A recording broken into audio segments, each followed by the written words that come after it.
That part is my favorite. Hello, everyone. Nice to see you. Welcome back to another episode of the Meme Stream. The host of the Nightmare, Shark3Zio, and I'm happy to have you. Today, excuse me. It's just gonna be a chill day. Literally not much going on. Literally not much. Very chill. Very calm. Very peaceful. I want to watch the Trump debate with Lex Fridman. And I also want to turn this up a little bit. And I also want to just do a little bit of reading. I was just doing some reading. I like to do some reading every single day, honestly. Oh yeah, babe, did you pass me my tablet? Well, I appreciate you. So thoughtful. Yeah, so I do some reading every day for the news. And I caught myself doing it and I was like, why don't I just do it on stream for you all? Like with you all. So if you're down, get like a couple we can get a couple more hours of streaming in while I just kind of read through kind of the day's articles, stuff going on. Apparently there's a judicial reform war going on in Mexico. I didn't know anything about that. You learn something new every day. Learning, growing, expanding your brain. Isn't that an incredible thing, Chatterino?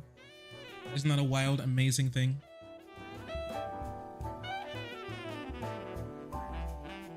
You hate Green Party people? Well, there's not too many people to hate. So that's the good thing about it, right? There's very few people that you actually have to hate.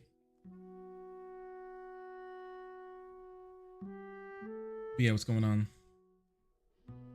Let's hop to it. Oh. There we go.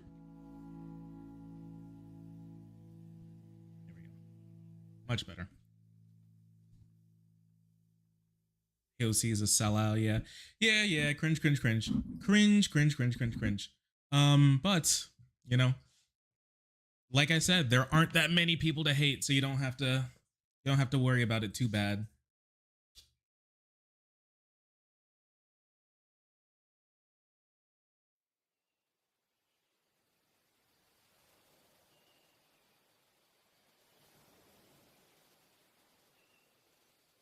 You've been arguing with people like that all day?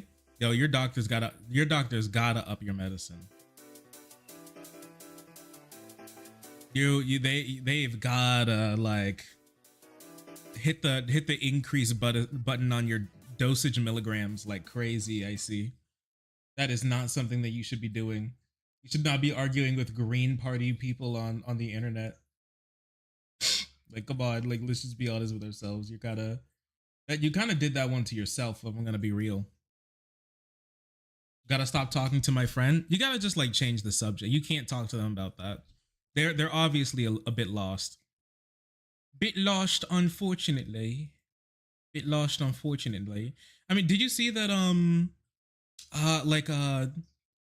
well, isn't Stein and her like either campaign chair or communications director or something like beefing with people on Twitter today instead of actually running their campaign? I mean, like Jill Stein just literally does nothing. Like actually unironically does nothing. So yeah, I think she should change that. Or I guess maybe not, because I heard that she's kind of crazy.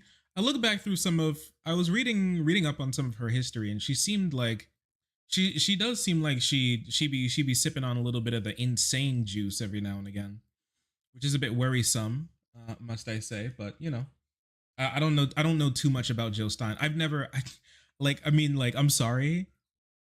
In like the 4 or 5 years, 4.5 or whatever years that I've been doing this, I think I've read like 2 articles on Green Party candidates in my entire life. In two articles and like half a Wikipedia page.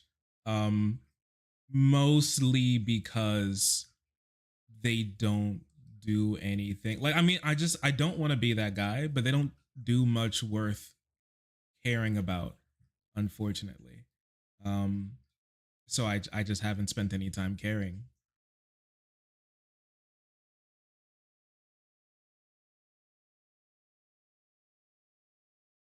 Like when I the stuff that I've read about the Green Party is like started the party, ran for the top executive office that they could possibly find, lost by 17 billion points, wasted all of their followers money when they simply could have used that money for like any other organizing or something, and then like rinse and repeat.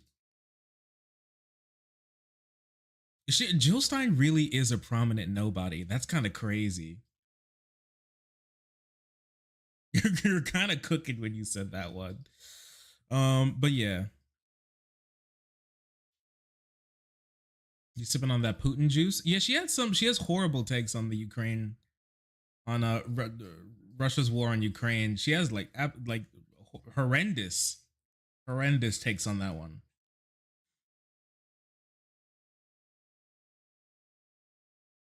But yeah, we don't. It's kind of late, so I wanted to kind of get through this kind of quickly, so we can maybe able to move to a couple of articles here later. But yeah, I'm not sure if you guys have seen, but Lex Fridman seems to have interviewed Donald Trump. Labor Day was yesterday, as of this recording, and it seems like Donald Trump spent the entire day. It seems like he thanked laborers by taking paid time off his campaign because the entirety of Labor Day weekend, both him and Vance did literally nothing. While the Harris campaign decided to take a bus tour through, I think, Georgia, Michigan, and Pennsylvania. And now they're doing a bus tour in Florida. I don't know, but that girl loves her buses. Um, but it seemed like this is what he was doing the whole day, talking to Lex.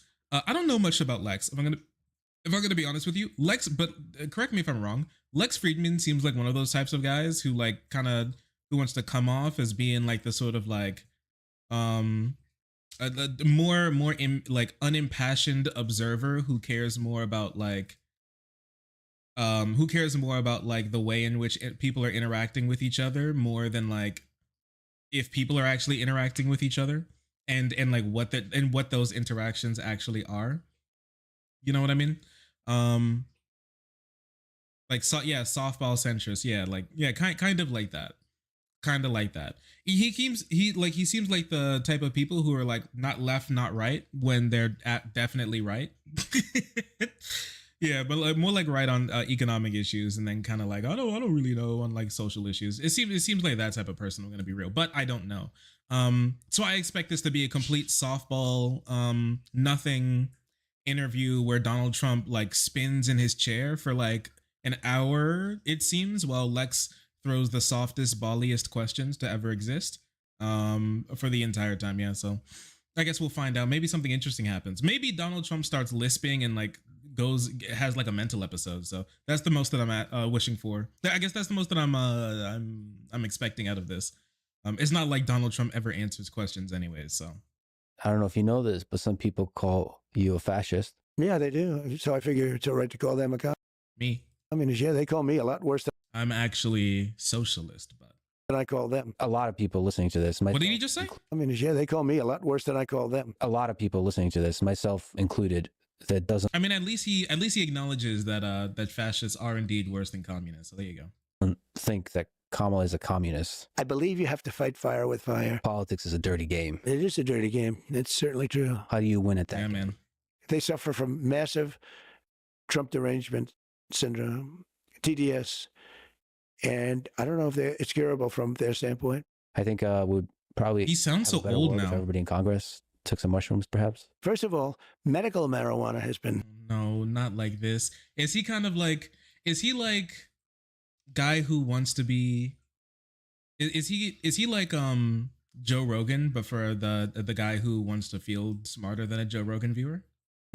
Amazing. It's been, I've had friends and I've had others and doctors telling me that it's been absolutely amazing. The list of clients that love winning. and you have won a lot in life, in real estate, in business, in TV, in politics. So let me start with mindset, psychology. The only thing that he really won at was the birth lottery, but whatever. Question: what drives you more, the love of winning or the hate of losing? Maybe equally, maybe both. I don't like losing, and I do like winning. I've never thought of it as to which is more of a driving force. You've been close with a lot of the greats. Wow, incredible answer. You think about Tiger Woods, Muhammad Ali. You have people like Michael Jordan, Jeffrey Epstein, who I think hate losing more than anybody. Ghislaine Maxwell, both prominent, well-known historical winners. So what do you learn from those guys? Well, they do have something different. The great champions have something very different, like the sports champions. And, you have champions in other fields, but you see it more readily in sports. You see it over a weekend, or you see it during a game. And you see that certain people stand out, and they keep standing out. But it's there for you. It doesn't take a lifetime to find out that somebody was a winner or a loser. And so the sports thing is very interesting. But, I play golf with different people, and there's a different mindset among champions. There's really a very different mindset. There's a different thought process. Talent-wise, sometimes you can't tell the difference in talent, but at the end of a weekend, they seem to win. And it's very interesting. Like as an example, Tiger or Jack Nicklaus, he was a phenomenal winner. And he does have a different way about him. And Tiger has a different way about him. And Michael Jordan. And there's never one, you would think that there'd be one way. Arnold Palmer was the nicest guy you'd ever meet. And then you have some champions that aren't really nice. They're just focused on doing their job. So you have, there's not one type of person. What's really funny is that talking about golf is the only thing that really gets this man impassioned. I'm going to be real. They're very driven. They're driven like beyond. They don't seem to give up easily. They don't give up. Say that everybody seems to have in common is they're very driven. They're driven like beyond. They don't seem to give up easily. They're really driven beyond. So they true. They don't give up, but they do seem to be, they have a passion that's maybe more than people that don't do as well. You've said that. Oh, he's actually saying nothing. It's crazy. It is a dirty game. That's certainly true. So if it is a game, how do you win at that game? Well, you win at that game by getting the word out and by using sense. You have to have a feeling where it's going. You also have to have a feeling of what's right. You can't necessarily just go what's popular. You have to do what's good for a country if you're talking about countries. But you have to get the word out, and you have to just continuously, like, for instance, you have a great show. You have a great podcast. It's very well watched. And I'm sitting here and I do this. A lot of people see it, and I do other things, and a lot of people see that. And I go traditional also. You have traditional television, which is getting a little bit older and maybe less significant. Could be less significant. I don't know, but it's changing a lot. The whole plane of platform is changing a lot. It's changed a lot in the last 2-3 years. But from a political standpoint, you have to find out what people are doing, what they're watching, and you have to get it. You have to get on. I just see that these platforms are starting to dominate. They're getting very big numbers. I did Spaces with Elon, and they got numbers like nobody's ever heard before. So, this is, you wouldn't do that on like radio. You wouldn't do those numbers, no matter how good a show. You wouldn't do those numbers on radio. You wouldn't do them on television. You've been successful in business. You've been successful in politics. What do you think is the difference between gaining success between the two different disparate worlds? Yeah, and they're different, very different. I have a lot of people that are in business that are successful, and they'd like to go over to politics. And then you realize they can't speak. They choke. It's hard to make a speech in front of that. Let's say you're talking about a big audience, but I get very big audiences. And, for many people, it's virtually impossible to get up and speak for an hour and a half and have nobody leave. It's not an easy thing to do. And that's something you certainly don't do anymore, buddy. I have many people that are very, very successful in business, would love to do what I did, and yet they can't pull the trigger. And in many cases, I don't think it would work. Almost for everybody, it's not going to work. It's a very tough thing to do. It's a big transition. And now, if you talked about he really is saying nothing. It's crazy. In politics, going into business. Can you imagine like you being a conservative voter? Can you imagine being a Bush, Obama, Trump, Biden voter, and who watches Lex Fridman and saw this pop up in their like their subscription box right next to like a Joe Rogan clips video and like a Russell Brand upload channel and go and like they like jump up in the air and click their heels and go yippee, and they watch this with their like they watch this on their bed with their laptop up propped up, kicking their little feet up in the air like, wow, this guy is really cooking, this guy is really set, I can really learn a lot from this guy. Can you imagine that? That's just insane to me, honestly. It really does feel like we're living in different worlds when I listen to conservatives talk about how the way that they speak about Donald Trump. It's like they're actually wearing glasses when they look at him, just like cool guy alpha male glasses. Oh boy. Another thoughtful and insightful interview by Donald J. Trump. Exactly what I was looking for today. Yeah, likewise, that wouldn't generally work out so well either. It's different talents, it's different skills. I have somebody who wants to go into politics so bad, but he's got a little problem. He's got stage fright. Now, he's a total killer, but if he gets up into a stage in front of people, he doesn't do well, to put it mildly, actually. I mean, he does badly. So you have to be able to make hard decisions like you do in business, but also be able to captivate an audience. Look, if you're a politician, you have to be able to speak in front of large crowds. There are a lot of people who can't do that. I've seen it. They can't even think about doing it, and they don't. There are many people in business right now, I could name them, but I don't want to embarrass anybody. They've been talking about running for president for 15 years. And they're very big in business, very well known, actually. But it takes guts to run. Like for president, I can tell you it takes guts to run. It's also a very dangerous profession, if you want to know the truth. But look at his ear. It's like perfectly healed, isn't it? He really did just get... The bullet just like kind of like blew him an air kiss, huh? I just started thinking about that. Like, remember, chat, this is the ear that got shot, like Jarvis and Hans. Look at that. It's perfect. The pigskin healed over it too, just perfectly. That's remarkable. Teal, Elon, either of them are there. Like, here's the thing, okay? Here's the real thing. When rich people want to get into politics, they don't become politicians. That's a stupid idea. When rich people come into politics, they become the puppeteers of the politicians. That's how rich people get into. That's how every rich person gets into politics. That's how Peter Thiel, one of the main investors behind, what was it, Uber Eats, the like this weirdo behind the scenes no name billionaire who's a mover and shaker in Silicon Valley, who literally bought and paid for and trained up JD Vance to become a politician as his basically boy toy, and then was the main reason for why he's the vice presidential candidate right now. Like that guy actually just handpicked the vice presidential candidate for the United States of America, and this is just that's how rich people get into politics. Trump's the stupid one for getting him into politics himself. There are so many people who would roll over and bark and play dead if you just waved a couple tens of thousands of dollars, actually just a couple thousands of dollars at them for their re-election campaign or their election campaign, honestly. But that's why Donald Trump is the one who has multiple investigations hanging over his head, and the other rich people are able to plunder the American people with barely a blink. Dangerous in a different sense too, but it takes a lot of courage to run for president. It's not easy, but you have, and you know the same people as I do. There are a lot of people that would like to run for president that are very, very successful in business, but they don't have the guts to do it, and they have to give up a lot. One of the great things about people from the business world is they're often great deal makers, and you're a great deal maker.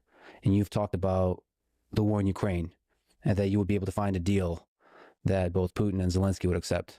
What do you think that deal looks like? I think the deal, and I wouldn't talk about it too much because I think I can make a deal if... Because he doesn't have one, but...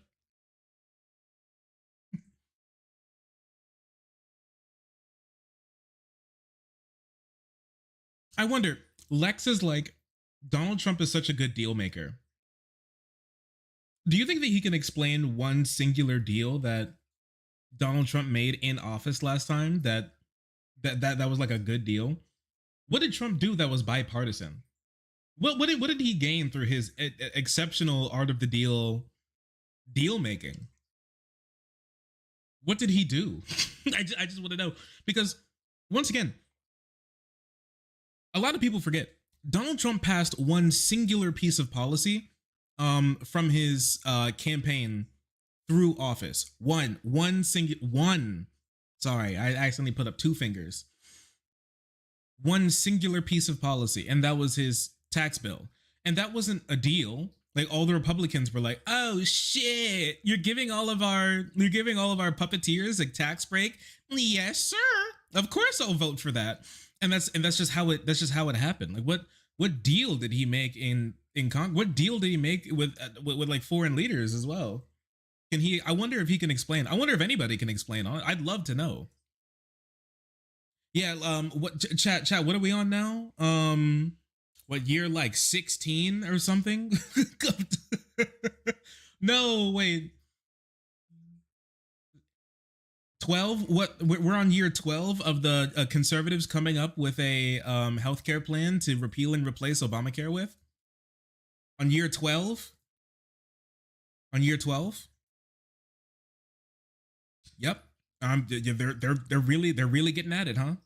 He's just you wait. The plan's gonna drop soon, and it's gonna be the biggest, bestest plan to ever exist. Obviously, Mr. Lex. I really just want to know, what bill did he get through Congress? Or what bill? What? My bad, not bill, because he can't say that. What like deal did he make with anybody and at any point in time that someone's dog couldn't make while as the president? I just want to know. If I win as president-elect, I'll have a deal made, guaranteed. Yep. That's a war that shouldn't have happened. It's terrible. Look, Biden is the worst president in the history of our country, and she's not him going to Biden already. That's something that should have never happened. But it did happen. He can't stop thinking about his boyfriend. And now it's a much tougher deal to make than it would have been. He broke up with him. Millions of people. I think the number's going to be a lot higher when you see this all at some point iron out. I think the numbers are going to be, the death numbers are going to be a lot higher than people think. When you take a look at the destruction and the buildings coming down all over the place in Ukraine, I think those numbers are going to be a lot higher. They lie about the numbers. They try and keep them low. They knock down a building that's 2 blocks long. These are big buildings, and they say one person was mildly injured. No, a lot of people were killed, and there are people in those buildings, and they have no chance. Once they start coming down, there's no chance. So that's a war that absolutely has to get done. And then you have Israel, and then you have a lot of other places that are talking war. The world is a rough place right now, and a lot of it's because of the fact that America has no leadership. And I believe that she'll be probably worse than Biden. I watched the interview the other night. I mean, it was just a softball interview. So you would like to see her do more interviews, challenged more? I don't know. I can't believe the whole thing is happening. We had a man in there that should have never been in there. They kept him in a basement. They used COVID. They cheated, but they used COVID to cheat. And they cheated without COVID too. With COVID. You had somebody in there. And is Lex going to push him on the fact that he just said that the Democrats cheated? This was a really soft interview. This is an interview where they're giving him multiple choice questions, multiple guess. I call it multiple guess. And I don't think she did well. I think she did very poorly. How do you think he'll do in the debate coming up? No, of course not. Of course he won't. This is the definition of a softball interview, honestly, because this is actually really funny because Dana Bash with Kamala Harris actually asked questions and then asked like tough follow-ups that Kamala Harris had to navigate. Lex doesn't ask follow-ups. What I've noticed so far from this first 10 minutes is that Lex asks a question, Trump rambles for 3 minutes. Lex then summarizes what he says in a way to try to understand him and get, I guess, the audience who's thinking to themselves sometimes, what the fuck did he just say? To think, oh yeah, wow, so poignant. And then Trump rambles again, and then he asks just like another question. This is okay. Are all Lex Fridman interviews like this? Like, this isn't, how is this like listen, I don't want to shit on Lex Fridman because I don't know who he is, But I am going to say that this is the type of interview that this is the type of job that can be replaced with AI. This is the type of job that can be actually, my bad. This isn't a job that can be replaced with AI. This is a job that can be replaced with a 20 questions magic 8-ball. You know what I mean? Like, instead of like, replace Lex Fridman with a magic 8-ball, right? That just asks questions, and then just have Trump shake it after he's done rambling, and then the ball will like pop up with another question, and then let Trump ramble again. And when he's done, he just shakes it again. That's more like what this is. That's more like what this is, more than like an interview. This could actually be replaced with a magic 8-ball. His job is in danger. It's in a few days. So I've done a lot of debating, only as a politician. I never debated. My first debate was the Rosie O'Donnell debate, right? The famous Rosie O'Donnell debate, the answer. But I've done well with debates. I mean, I became president. And then the second time I got... Done well as in he lost every single presidential debate until he debated a guy who literally might be suffering from a degenerative mental condition. It took somebody who is older than 95% of the American population and also might be suffering from a degenerative mental condition to be able to have Trump actually win a debate. So I just don't think he's going to do very well coming up. That's just my opinion. Millions more votes than I got the first time. So I was told, that's true. If I got 63 million, which is what I got the first time, you would win. You can't not win. Except for when you don't win. Millions of more votes than that. And that's true. Actually, just so you know, Donald Trump got the most amount of votes of any presidential candidate in American history, except for Joe Biden. And look what happened to the world with all of the wars and all of the problems. And look what happened with inflation, because inflation's just eating up our country, eating it up. So it's too bad. But there are a lot of things that could happen. We have to get those wars settled. We have to get, I'll tell you, you have to get Ukraine done. That could end up in a third world war. So could the Middle East. So could the Middle East. So that's true. That's why you should get them to stop what it takes to negotiate with somebody like Putin or Zelensky. Do you think Putin would be willing to give up any of the regions? Just so you know, I don't know. Just so you know, Donald Trump actually asked and pushed Netanyahu to not accept the Biden ceasefire deal because he didn't want the war to actually end, and so he can use it to drag Biden and Harris down in an attempt. This is actually the same exact plan he had for that immigration border bill. I can tell you that all of this would have never happened, and it would have been very easy because you don't have, like, that question wouldn't be asked. You know, that's a tougher question. Once that starts happening, because he has taken over a lot of territory. Now, I guess they're insurgents now too, right? So, you know, it's a little bit interesting that that's happening and that it can happen. And it's interesting that Putin has allowed that to happen. Look, that's one that should have never started. We have to get it stopped. Ukraine is being demolished. They're destroying a great culture that's largely destroyed. What do you think works better in those kinds of negotiations? Leverage of, let's say, friendship, the carrot or the stick, friendship, or sort of the threat of using the economic and military power? So it depends on who the person is. Everyone's different. And negotiation's interesting because it depends on who the person is. And then you have to guess or know through certain knowledge, which is, more important, the carrot or the stick. And with some people, it's the stick, and with some people, it's the carrot. I think that the stick probably is generally more successful in that, we're talking about war. But the kind of destruction that we're witnessing now, nobody's ever seen. I mean, it's a terrible thing. And we're witnessing it all over. We're witnessing it in all parts of the world. And a lot of things are going to get started. Look what's going on with China. Look at Japan. They're starting to rearm now. They're starting. Just so you know, this is actually at 1.25 speed. I actually sped this up. Donald Trump back in 2016 was never this slow. I haven't heard him drop a China in a long time. He's really slowed down. He is not the guy he used to be.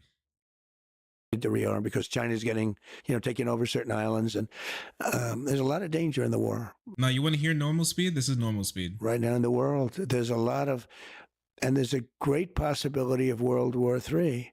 And we better get this thing done fast, because 5 months with people like her and him, he's checked out. He just goes to the beach and thinks he looks good in a bathing suit, which he doesn't. Trump was checking him out. Trump, Because Biden just went to the beach like a couple of weeks ago. I don't know. Maybe he just saw the story. Biden went to the beach like a couple weeks ago, or was it like Labor Day weekend? It was one of the two. Biden went to the beach a little bit ago.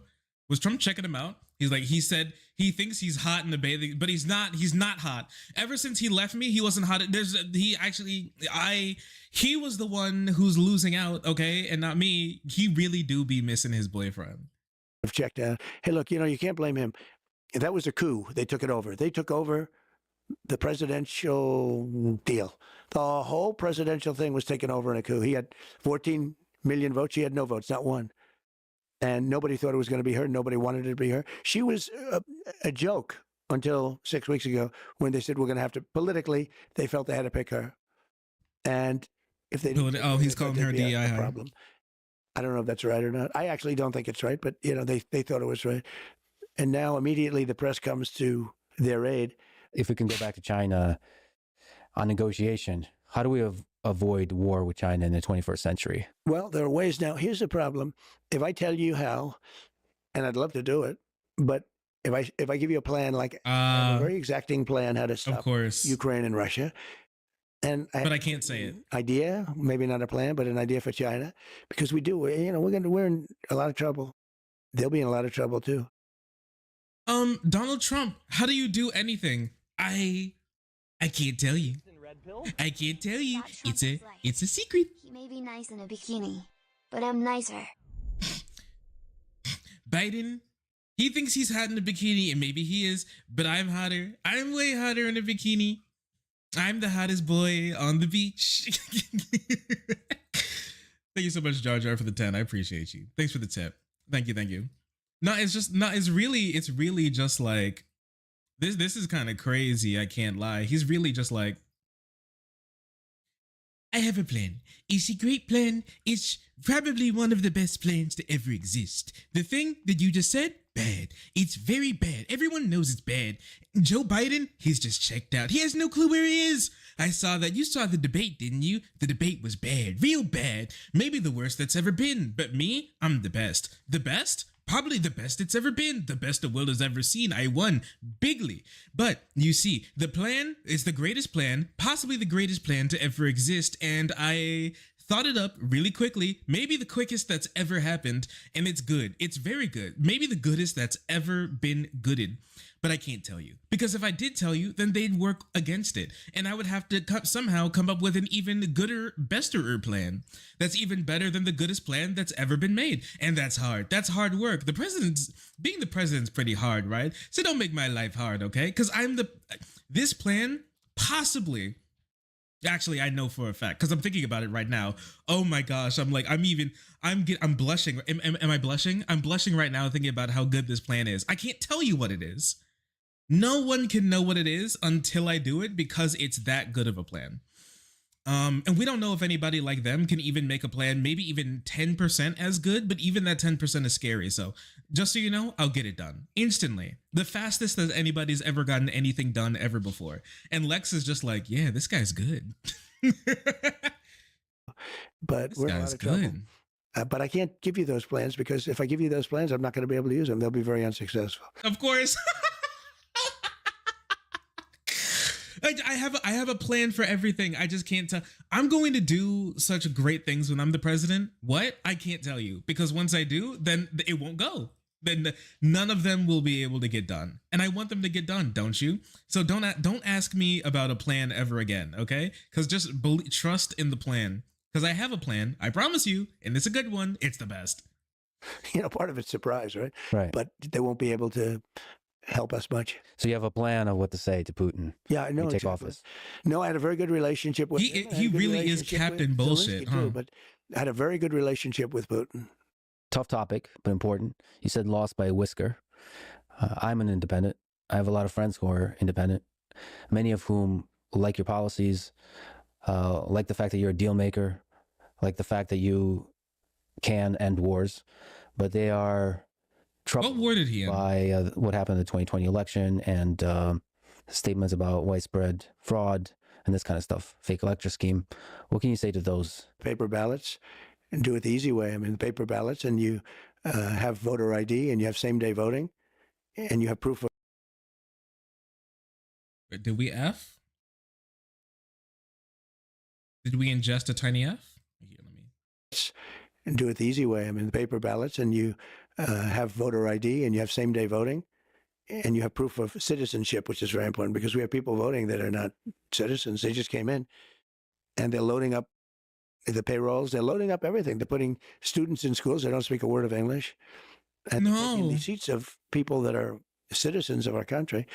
So, look, we have the worst border in the history of the world.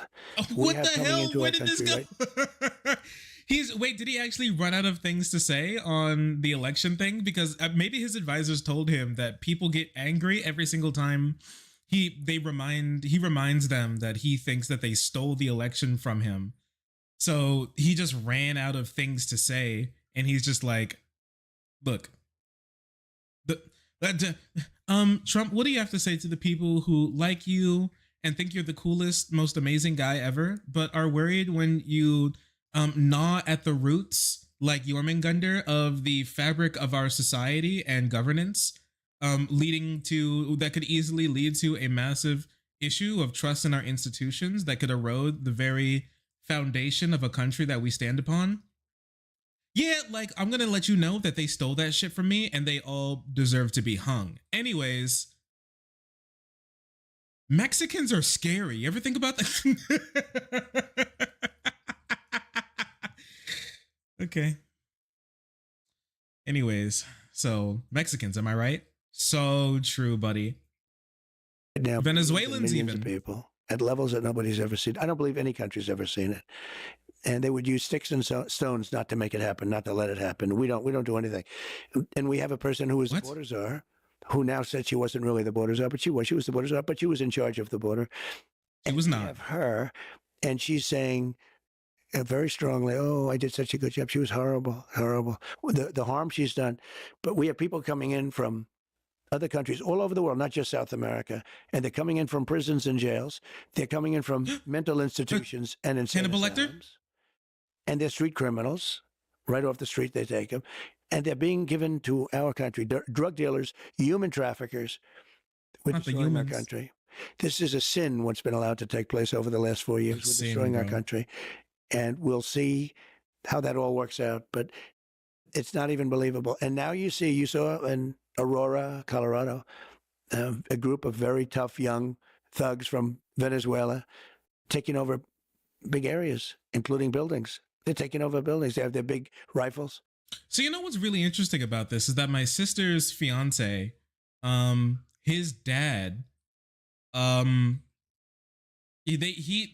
told me that his dad watches Rumble, like weirdo right-wing conservatives from Rumble, and told them that he learned recently that Venezuelan gangs had begun taking over and sequestering whole apartment blocks in Aurora, Colorado, for like Venezuela, and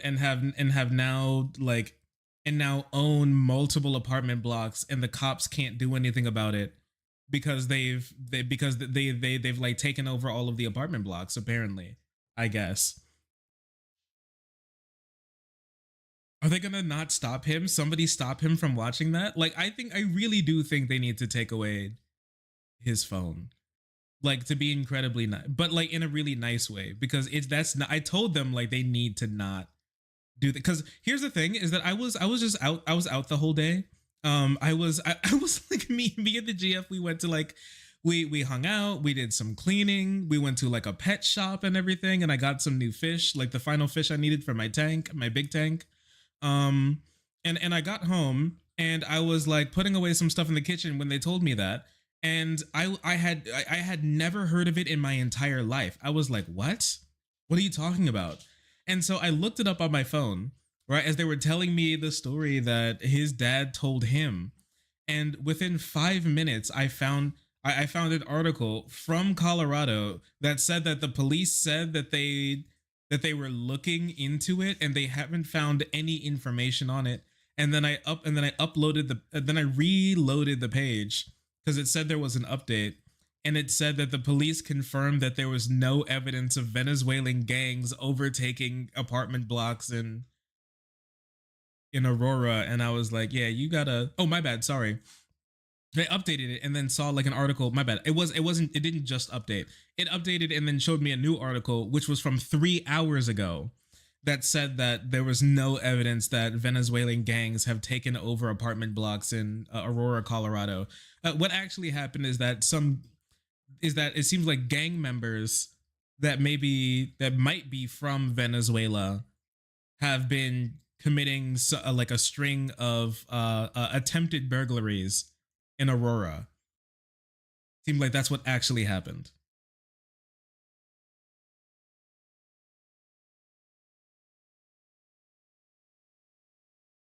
Yes, SWAT teams only exist for streamers now. So true.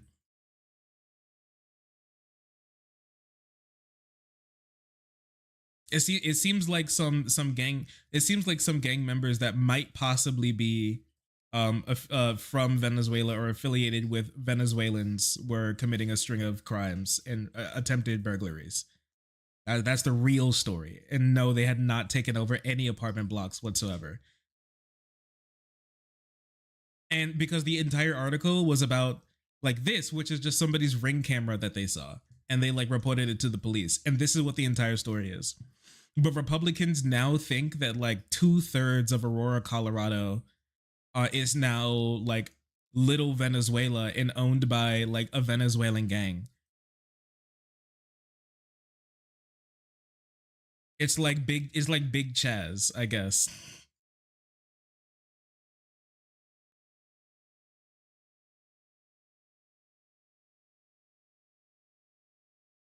This is how old people become racist? Yeah. But they're taking over buildings. We're not going to let this happen. We're not going to let them destroy our country.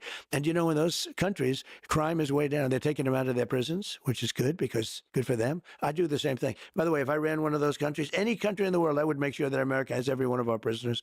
Every one of our criminals would be here. I can't believe they're going so slowly, but some aren't. But they all are doing it. What? And we can't let that The gangs are moving slowly? out their prisons and their mental institutions into the United States of America. We can't let that happen. So a lot of people believe that there was some shady stuff that went on with the election, whether it's media bias or big tech, but still the claim of widespread fraud is the thing that bothers people. Well, I don't focus on the past. I focus on the future. I mean, I talk about how bad the economy is. That's the biggest lie I've ever heard in my entire... Your campaign slogan is Make America Great Again. You're literally focused on the past. Your whole shtick is the past. What are you talking about? Yo, bro, wait, his advisors must be like cracking a whip over his head or something every time he mentions 2020 to get him to say like, I don't focus about the past, I focus about the future. Is he trying to turn Make America Great Again into We're Not Going Back? Like people remember that they don't actually want to go backwards, they want to go forwards. What is happening? Bad inflation is, how bad things like, which is important. Afghanistan was, in my opinion, the most embarrassing thing. He's doing everything to deflect. And because of that, I guess this is previewing his next strategy at the debate, where every time he's asked a question about how his entire campaign has been run on questioning the 2020 election, and his advisors cracking like a whip over his head every time he does it to get him to like associate mentioning 2020 with like a bad sensation, like negative reinforcement, like how you train a dog how to sit and stay or something. But it seemed like it's like instantly deflect. Just deflect. That's it. Yeah, like they hit him with the Pavlovian response. Just deflect. Don't. But you know he's gonna be baited into it, you know? Because the second they get into like the January 6th rioters and all in 2020, you know for a fact he won't be able to help himself from going into the same screed he goes into every single time. How stupid we were. Putin went in. But it was the most embarrassing moment in the history of our country. I really believe that. But, you know, we left 13 dead soldiers, Think of it, 13 dead soldiers, many soldiers horrifically hurt with arms and legs and everything else gone. Not their armsies. We left hostages behind. We left Americans behind. Yeah. We left that was your military equipment, the likes of which nobody's ever left behind before. That was your plan, dog. Billions and billions of dollars of equipment. They're now selling the equipment. They're one of the largest arms dealers in the world. And yeah, that's what they did with all the American arms that the Taliban took. Chat. They took the American arms from our great soldiers' arms and legs, and now they have the greatest arms to ever exist because they're American arms, and it's fucked up, isn't it? Very sad, very sad. And you know, we were there for a long time. I was going to get out. We were getting ready to get out. Then we got interrupted by the election, but we would have been out with dignity and strength. We were having very little problem with the Taliban when I was there because they knew it was going to be tough. I dealt with Abdul. Abdul was the leader, and we got along fine. He understood. But, you know, they were killing a lot of our people before. Bro just said I got along fine with the Taliban. Yeah, what? I came down, and when I got there, I spoke to him. I said, can't do it. Don't do it anymore. We went 18 months before this happened. This horrible day happened. We went 18 months, and nobody was shot at or killed.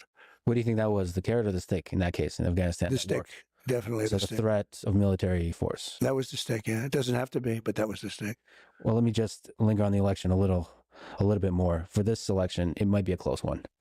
What can we do to avoid the insanity and division of the previous election, whether you win or lose? Well, I hope it's not a close one. I mean, you know, I don't know how people can vote for somebody that has destroyed our country. The inflation, the bad economy, but to me, in a way, the worst is what they've allowed to happen at our border, where they've allowed millions of people to come in here from places that you don't want to know about. And I can't believe that that's going to be a close election. You know, we're leading in the polls, but you were not. It looks close. But I think in the end, it's not going to be a close election. Honestly, I think the same. Solve the immigration crisis. Is mass deportation one of the solutions you would think about? Well, you've got to get the criminals out of here fast, right? You know, the people from mental institutions, you got to get them back into the mental institutions. No country can afford this. You know, it's just too much money. You look at what's happening in New York and Chicago. The crazy thing is we actually can't afford getting rid of all of our immigrants. And you take a look at what's happening. There's no country can afford this. We can't afford it. And we've got to get the bad ones out immediately, and the rest have to be worked on. You know, it's happened before. Dwight Eisenhower was sort of a moderate president, moderate type person, but he hated when he saw people pouring into the country, and they were. Nothing like now. You know, I probably got elected in 2016 because of the border. No. And I told people what was happening. You got elected because Hillary Clinton is ass. Happening, and they understood it. And I won the election, I think, because of the border. Our border is 25 times worse right now. Obama was literally the deporter in chief. Obama built more wall and deported more people than Donald Trump. Week of the famous chart that I put up was exactly that. You know the chart? When I looked the chart that got you shot? That was not a pleasant experience. But the chart that I put up said, and that was done by Border Patrol, that was the lowest number that we've ever had come into our country in recorded history. And we have to get it back to that again. And we will. Let me ask you about Project 2025. So you've publicly said that you don't have any direct connection to... Wait a second. I haven't taken a good look at that yet.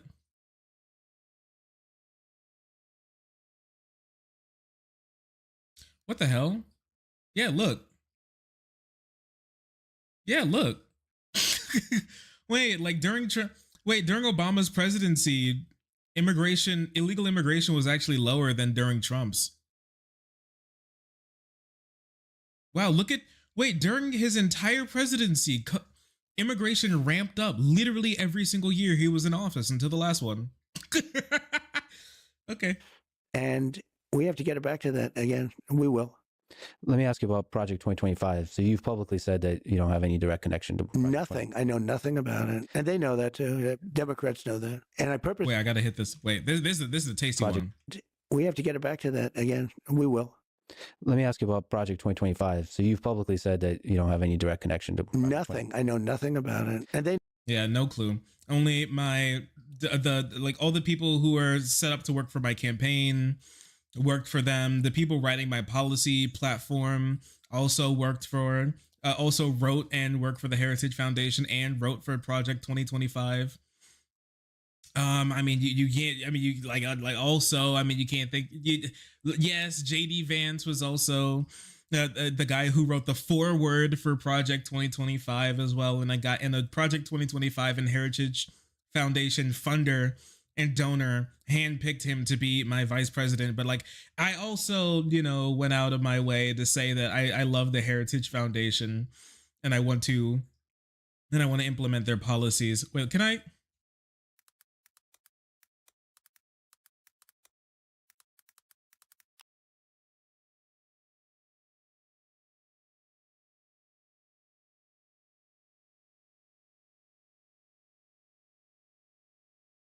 I got good, scary news. We have the proof. Remember when Trump said that he knew nothing about Project 2025, a project also known as a mandate for leadership? Because they found the clip of his keynote speech at, you guessed it, the Heritage Foundation. So is it true that Trump really didn't know anything about a mandate for leadership, also known as Project 2025? Let's hear it from his very own mouth, shall we? The critical job of institutions such as Heritage is to lay the groundwork. Heritage does such an incredible job at that. This is a great group, and they're going to lay the groundwork and detail plans for exactly what our movement will do and what your movement will do when the American people give us a colossal mandate to save America. He's such a goober. Yeah, he actually spoke at the Heritage Foundation and was like, yeah, I love their plans. They're literally writing my policy proposals. The plan that they write down is the one that we're going to follow once we get into office. Who? Heritage, what?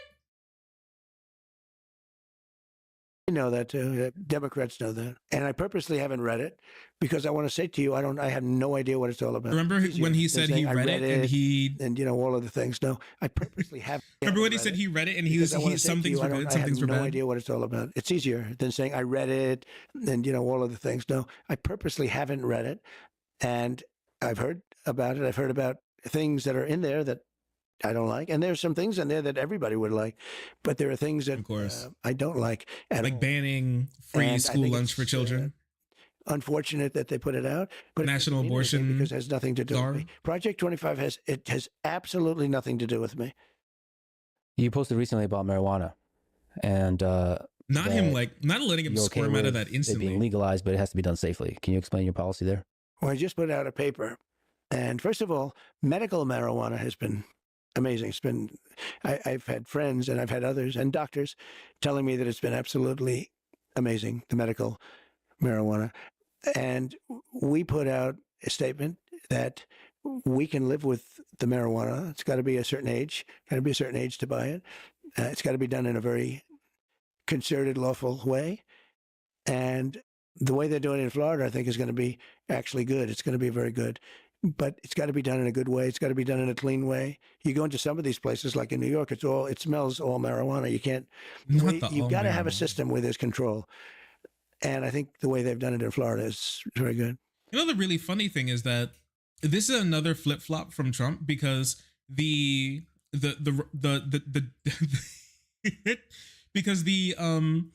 Republicans in Florida hate that bill that he's referring to, that the legalization of marijuana bill. The Republican position is actually anti-legalization of marijuana. But he's on the pro side for like some reason. I'm just really not sure why. But Donald Trump is not an ideologue. I want to talk about this sometime too. Probably tomorrow when we have like a full stream about everything, because Donald Trump's flip-flops on abortion have been probably the funniest thing I've seen in my entire life. When he was like, oh, the 6-week ban from Florida is too bad, it's too strong, like I don't support that, I'm gonna be voting against it. And then he got his ass beat when he got back home. And then he was like, oh, actually, I will be voting against it. The Democrats want to abort kids 17 years after they leave the womb, and I don't really appreciate. I don't like that, so I'll be voting against it.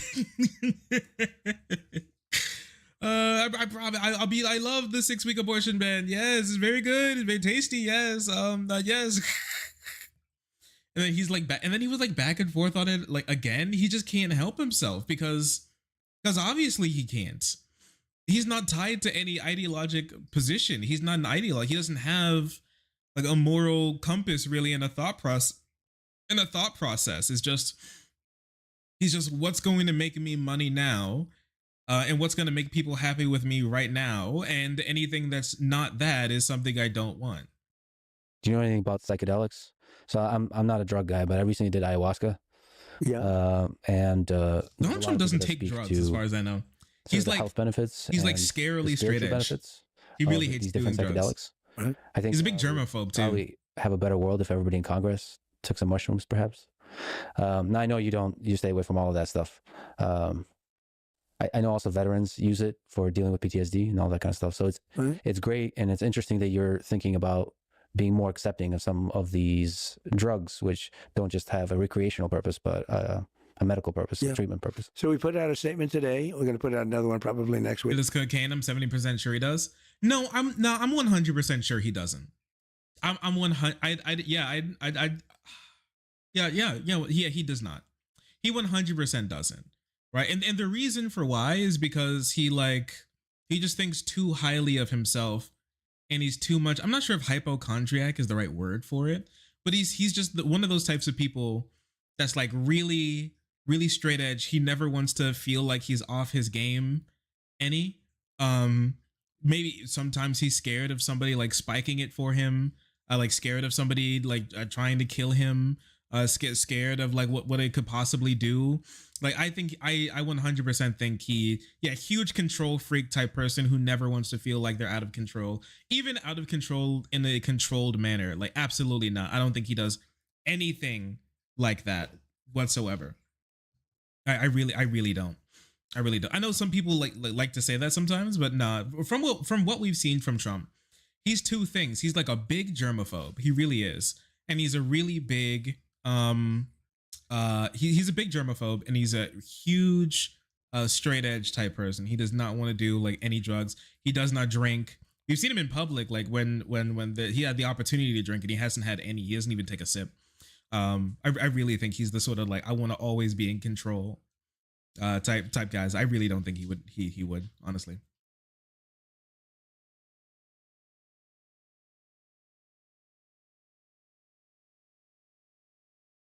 Be more specific. I think it's pretty specific. Maybe.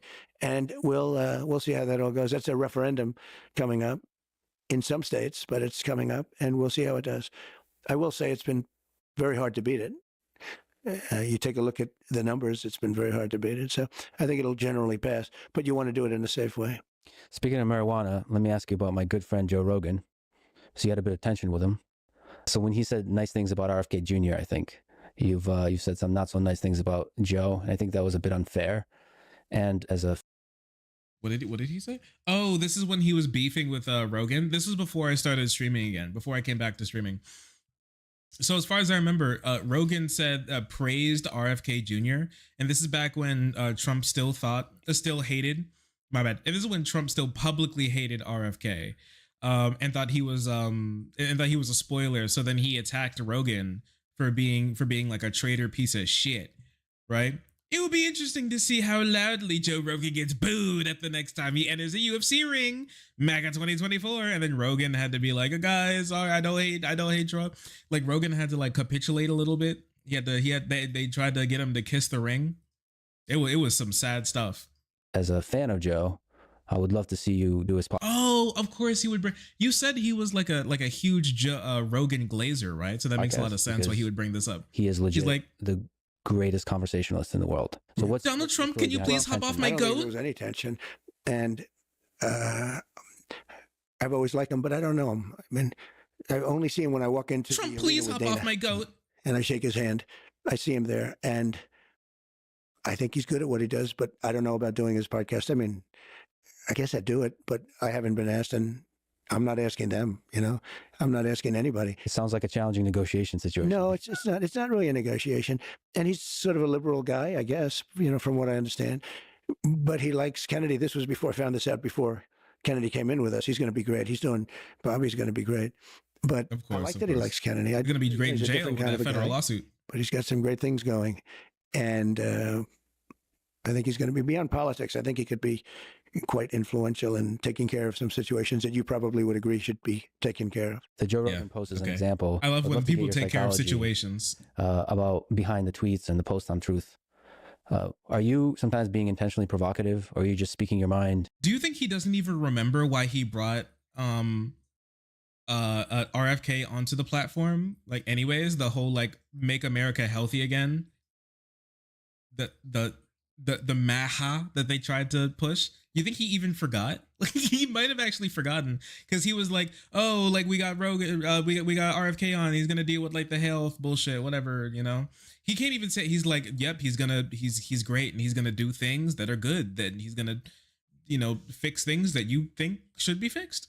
Okay, wow, he actually forgot. That's crazy. Some of the truths you've posted. Yeah, I do. I mean, but not that often, honestly. He does regret a lot of reposting. The ones you get in trouble with are the reposts. Trump can still feel shame. Deep. They're into some group that you're not supposed to be reposting. You don't even know if those groups are good, bad, or indifferent. But the reposts, just so you know, the same week, Donald Trump reposted a joke of Kamala Harris. The reposts go very quickly. Sucking dick. And if you're going to check every single little be in the position symbol, she's in right now. And I don't know. It's worked out pretty well for me. I tell you, it's truth is very powerful. Truth. And it's my platform. Truth. And it's been very powerful. I love very truth. Powerful. It goes everywhere. Wow. I call it my typewriter. That's actually my typewriter. What are you doing usually when you're composing? You mean the cartoon? No. Like a meme that a Trump supporter posted at him. Let me pull it up for you.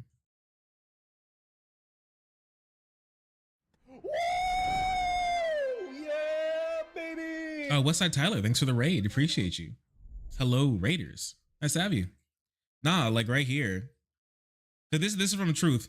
Donald J. Trump retruthed, and it's this from the Penguin. Beware of Penguin, and it's Kamala and Clinton, and somebody tweeted, "Funny how blowjobs impacted both their careers differently." Right? It is just, and John he read this, cackled, and then retruthed it, my bad, on his platform. Like, this is, he really got the whole club laughing. Indeed. Yeah. So, and then like his staffers like sprinted into Mar-a-Lago to beg. His phone was blowing up, begging him to delete. Please delete, Mr. President. Please delete. This is gonna be so bad. Please.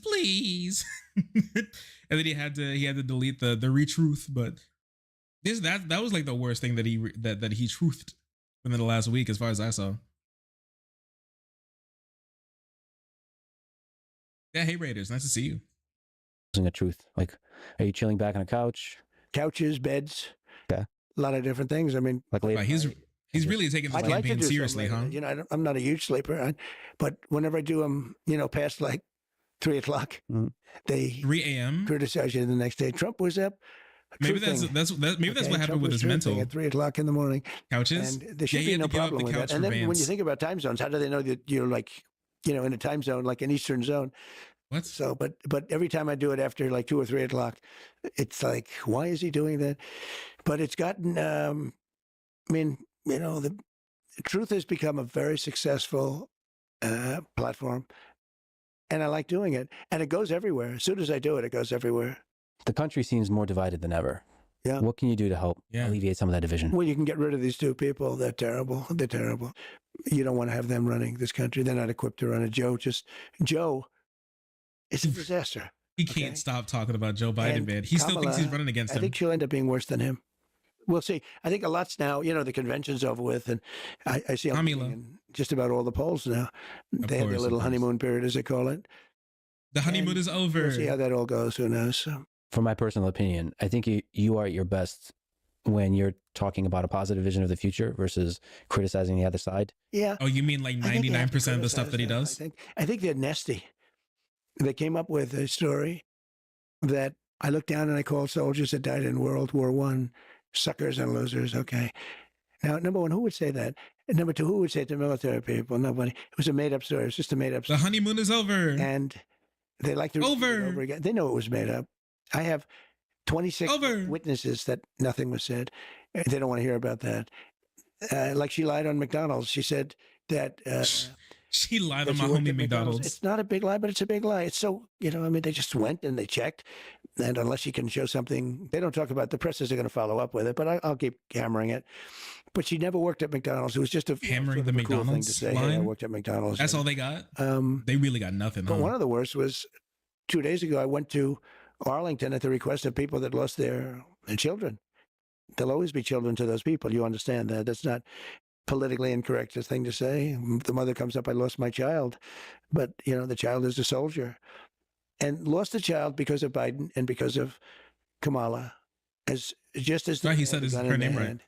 Because it was so badly handled. It should have been done at Bagram, which is the big airbase. It shouldn't have been done at a small little airport right in the middle of town where people stormed it. It was a true disaster.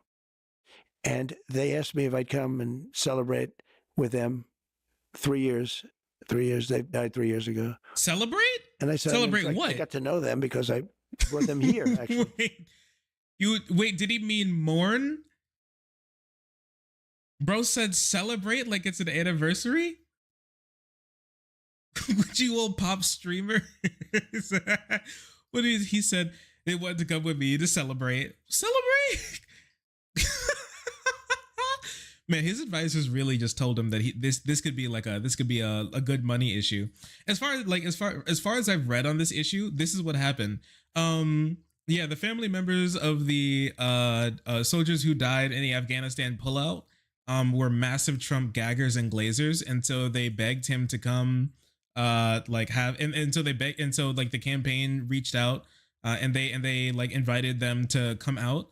But Trump was like, oh, we could make this into a great idea. And so their plan was to try to pretend that it was an actual event instead of a private gathering of a couple of families, and turn it into like a campaign political event to be like, oh, there was this event to celebrate the deaths of the soldiers who died in Afghanistan. But Harris and Biden didn't want to come because they hate our soldiers, and that's why they didn't go, even though nobody knew about it because it was literally a private event. And then when they went, and they were only supposed to take like certain pictures and also not make it a campaign event, Donald Trump decided to turn it into like a rally sort of event with the families and take pictures. Those in a special area of Arlington National Cemetery, which is called Section 60, where specifically certain types of war veterans are buried. And what happened is that you're not allowed. Federal law says you're not allowed to be in that area and use it for political events, period. And you're also not allowed to take pictures of any of the gravestones without specific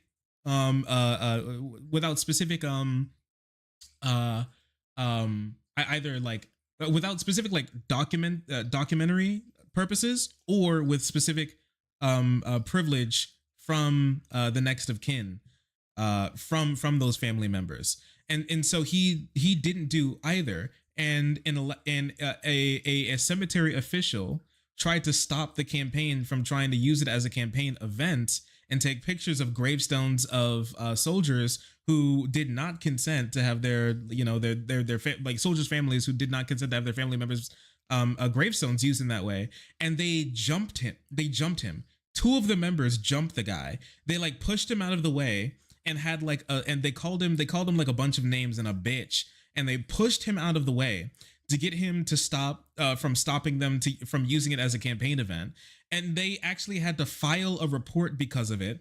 And then the Trump campaign came out and lied and said that the cemetery official was a mentally deficient, insane person who was an operative of the who was like an agent of the Harris campaign to make the Trump campaign look bad, and said that they had video to prove that didn't happen. And then they didn't release any of the video because it doesn't support them, obviously. And then the literal Arlington Cemetery, like the official organization, the department actually had to come out and fact check the Trump campaign. And then the military itself had to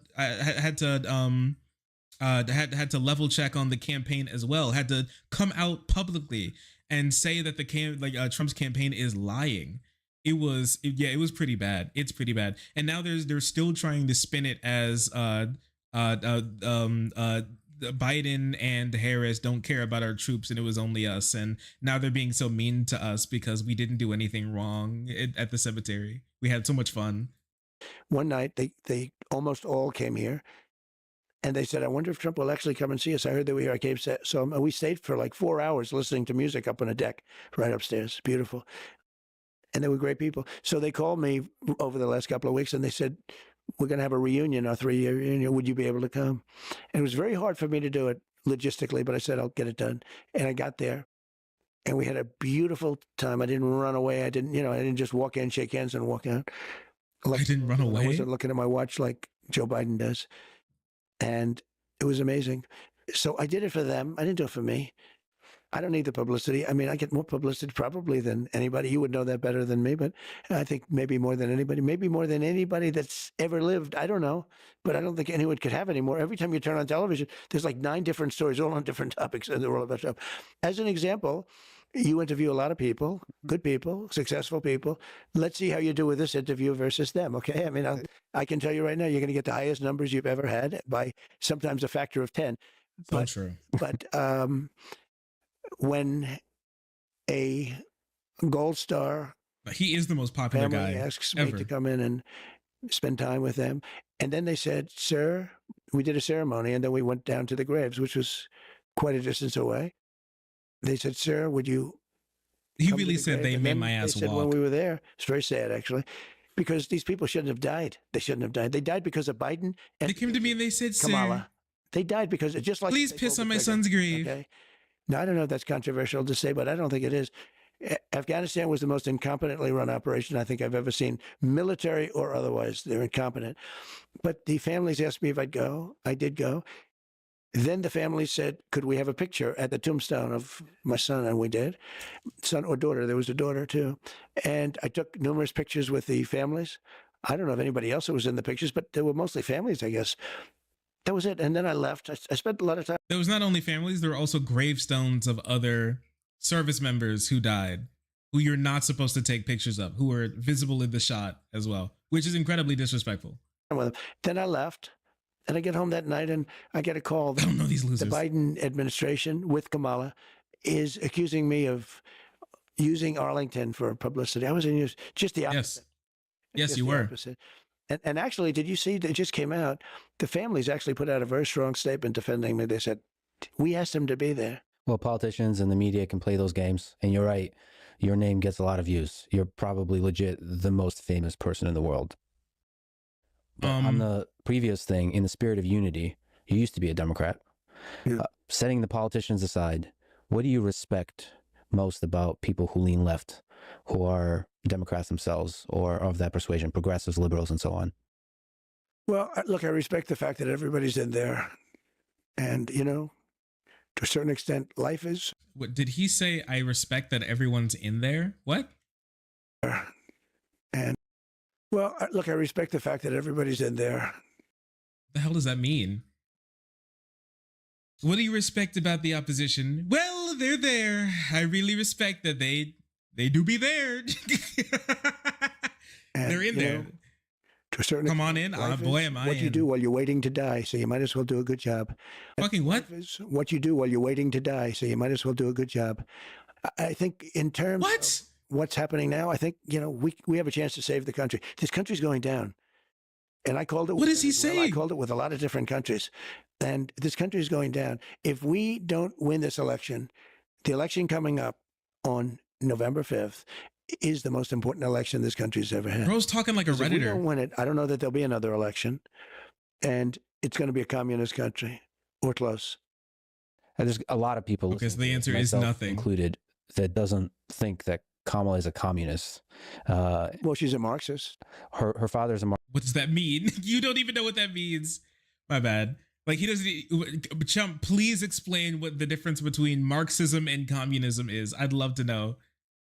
Marxist, that's right. And she's advocating. It's a little unusual, you know. She's advocating for some policies that are towards the direction of democratic socialism, let's say. But there's a lot of people that kind of know the way government works, and they say, well, none of those policies are going to actually come to reality. It's just being used during the campaign to groceries are too expensive. We need them cheaper. So let's talk about price controls. And that's never going to come to reality. It could come to reality. It is in reality in It's states. been tried like 121 already. different times at different places over the years. And it's price gouging. It leads to bans. communism. It leads to socialism. It leads to having. Just so you know, if you guys don't remember, Donald Trump during the COVID pandemic actually supported price gouging bans because he was getting hit on how bad the economy was when he completely mismanaged COVID. No food on the shelves. And there are price gouging bans in tremendous states. Inflation. It's not a federal one. It's just a bad idea. Whenever we use terms like communism for her, and I don't know if you know this, but some people call you a fascist. Yeah, they do. So I figure it's all right to call them a communist. Yeah, they call me a lot worse than I call them. They do indeed. It's just sometimes. It's interesting, though. They'll call me something that's terrible, and then I'll hit them back. And they'll say, isn't it terrible what Trump said? I said, well, wait a minute. They just called me. So I believe you have to fight fire with fire. I believe they're very evil people. These are evil people. Okay. We have an enemy from the outside. And we have the enemy from the inside. And in my opinion, the enemy from within are radical left lunatics. Okay. And I think you have to. So Kamala Harris is the enemy from within. The great uniter. Whenever there's a lot of fighting. Oh, the great deal maker and uniter. It's too easy to forget that there's a middle of America that is that's moderate and kind of sees the good in both sides and just likes one side more than the other in terms of policies. Like I said, there's a lot of people that like your policies, that like your skill in being able to negotiate and end wars, and they don't see the impending destruction of America. We had no wars when I was president. That's a big thing. Not since 78 years has that happened. But we had no wars when I was president. We defeated ISIS, but that was a war that was started that we weren't anywhere near defeating. But think of it, I had no wars. And Viktor Orban, the prime minister of Hungary, said the world has to have Trump back because everybody was afraid of Trump. That's not a good thing. So I'm not using that term, but I think they respected him. No dictator said I should China be was elected. Afraid, Russia was afraid. Everybody was afraid. That's the number good reason not to vote for you. What word they use. Probably that's even a better word if you want to know the truth. But let's use the word respect. They had respect for me. They had respect for the country. I mean, I ended the Nord Stream 2 pipeline, the Russian pipeline. Nobody else could have done that. I ended it. It was done. No one could have signed a bill? He approved it. So we're defending Germany and these other countries for peanuts compared to what it's worth. And they're paying the person we're defending them against billions and billions of dollars for energy. I said, how does that work? And we had it out with them, and it worked out good. And they paid hundreds of billions of dollars. Or you wouldn't even have a NATO right now. You wouldn't have NATO if it wasn't for me. As the leader of the United States, you were the most powerful man in the world. As you saved NATO. Not only the most famous, but the most powerful. Trump is NATO. If you become leader again, you will have unprecedented power. Just on your own personal psychology, what does that power do to you? Is there any threat of it corrupting how you see the world? No, I don't think so. Look, I've been there for 4 years. I could have done a big number on Hillary Clinton. I thought it looked terrible to take the president's wife and put her in prison. She's so lucky. I didn't do anything. She's so lucky. Hillary is a lucky woman because I had a lot of people pushing me too. They wanted to. He did try and put her in jail. But I could have done something very bad. I thought it looked so bad. Think of it. You have the president of the United States, and you also had Secretary of State, right? She was. But you're going to put the president's wife in prison? And yet, she's a star. They have all these hoaxes. They're all hoaxes. But they have all these dishonest hoaxes, just like they did in the past with Russia. That was a hoax. The 51 different, agencies or agents. No quid pro quo. No quid pro quo. The whole thing was a hoax. There was so many hoaxes. Everybody who says something bad about me is hoaxing. But I didn't want to put her in jail. And I didn't. And I explained it to people. They say, lock her up. It doesn't. We won. I said, we don't want to put her in jail. We want to bring the country together. I want to bring the country together. You don't bring the country together by putting her in jail. But then when I got out, they went to work on me. It's amazing. And they suffer from massive Trump derangement syndrome. TDS. No. And I don't know if it's curable from their standpoint. A lot of they hate me. They hate me so hard. Footage of UFOs. What did he say? A few, I'm sorry. I'm skipping this shit. Let's go to Epstein. There's a moment where you had some hesitation about Epstein, releasing some of the documents on Epstein. Why the hesitation? I don't think I'm not involved. I never went to his. Who did he look over to? Did he look over to his campaign people, seeing if they just like signaled for him to walk off the set? You see that? See the way he looked over? He was like, I don't think. Yo, do I get out of here? My lawyer? There's like a specific hand signal he throws out anytime it's time for him to get up when they mention Epstein. I mean, I'm not involved. I never went to his island, fortunately. Of course. A lot of people did. You were on this plane, though. Smart, powerful people allowed him to get so close. He was a good salesman. He was, was a hale and hearty type of guy. He had some nice assets that he'd throw around, like islands. But a lot of big people went to that island. But not me. Unfortunately, I was not one of them. It's just very strange for a lot of people that the list of clients that went to the island is not me. Public. Yeah, it's very interesting, isn't it? Probably will be, by the way. Trump on the debate stage holding up a sign that reads, "I am not a pedophile." Probably. So if you're able to, you'll be. Yeah, I'd certainly take a look at it. Now, Kennedy. Take a look at it. I just think it's really curious how he was like, oh, why do you think so many rich and powerful people let Epstein get so close? When Trump literally called Epstein his best friend in the 90s. He didn't want to bring that. Hey, why did you let Epstein get so close? So many years ago. They do that for danger too, because, endangers certain people, et cetera, et cetera. So Kennedy is very different from. Why do you live next door to him? But yeah, I'd be inclined to do the Epstein. I'd have no problem with it. Sure, of course. That's great to hear.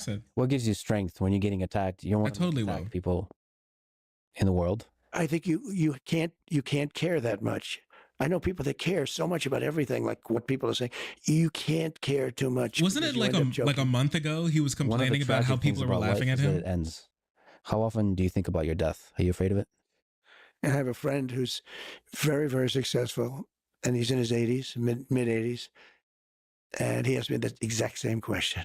I turned it around. I said, well, what about you? He said, I think about it every minute of every day.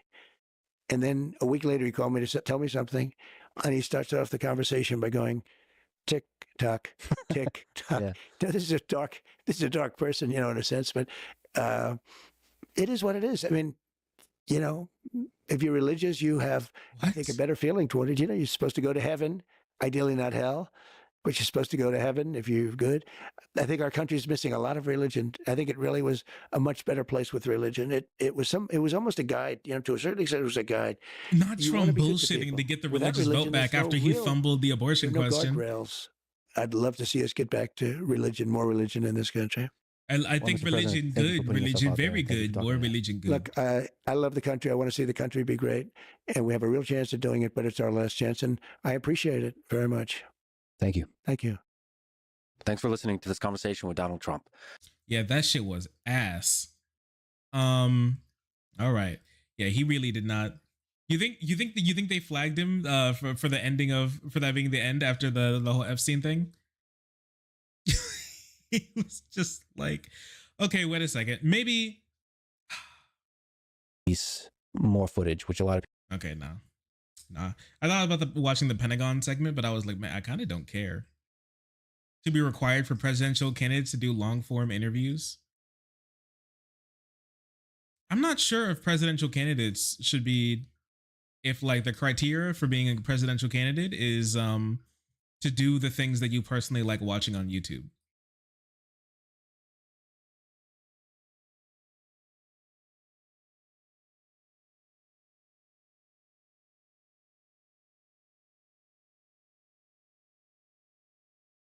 Let's see Kamala sit for an hour unscripted with Lex now.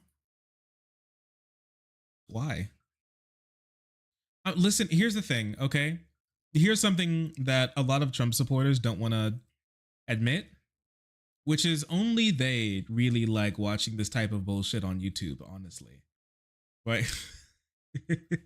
What I mean by that is Donald Trump is going on these like internet TV shows specifically because Donald Trump is going on these internet shows and internet and like YouTube channels specifically because the only audience he's trying to reach out to be able to get out to vote is the either older divorced male vote or the younger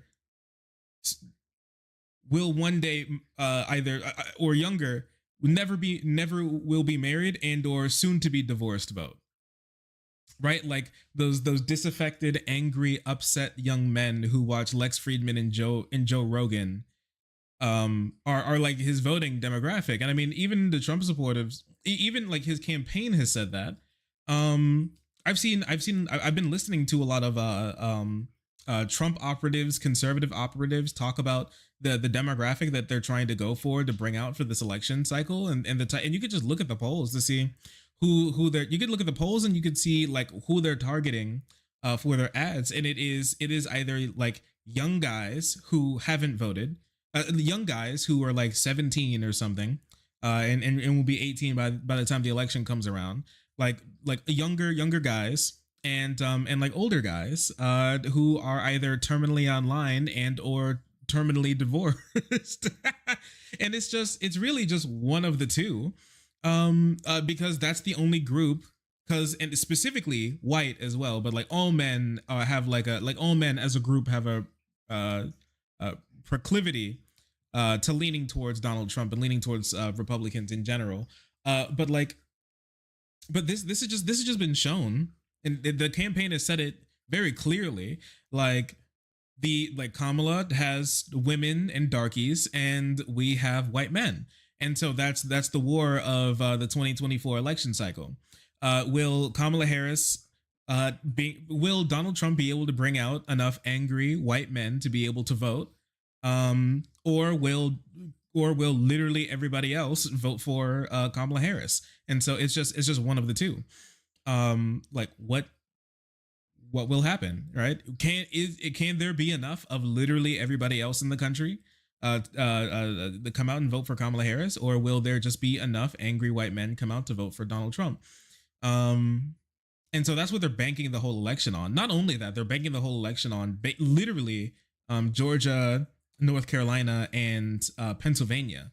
The Trump's campaign is literally in a defensive crouch right now in those three areas, because they realize that they can't win anywhere else, even though they try to lie and say that they are.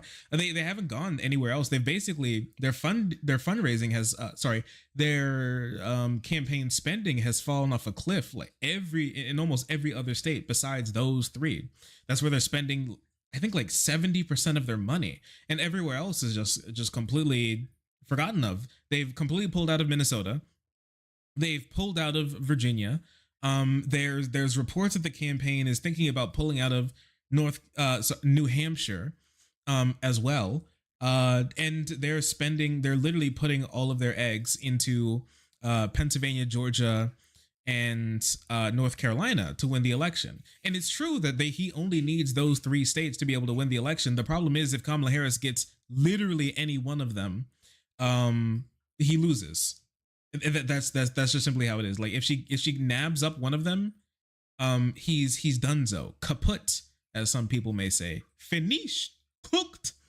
And so yeah, he's just in a defensive crouch, and he's just hoping to spend enough in those areas so that like he can sneak his way into victory, because it is the easiest path, but it is also one of the most dangerous paths as well, because if literally anything goes wrong, it's over.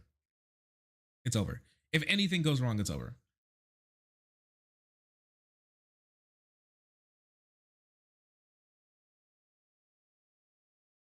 I wish white women were actually good enough not to vote for Trump. I mean, he can't even say he's winning in all of the conservative, hacky, trashy polls. Because even to like yesterday, did you see this? Rasmussen has fallen. Kamala Harris, for the first time since they really started polling, had taken a lead. Even in Rasmussen's polling, that a lot of conservatives tout as the gold star polling for some reason, because they're dumb as hell.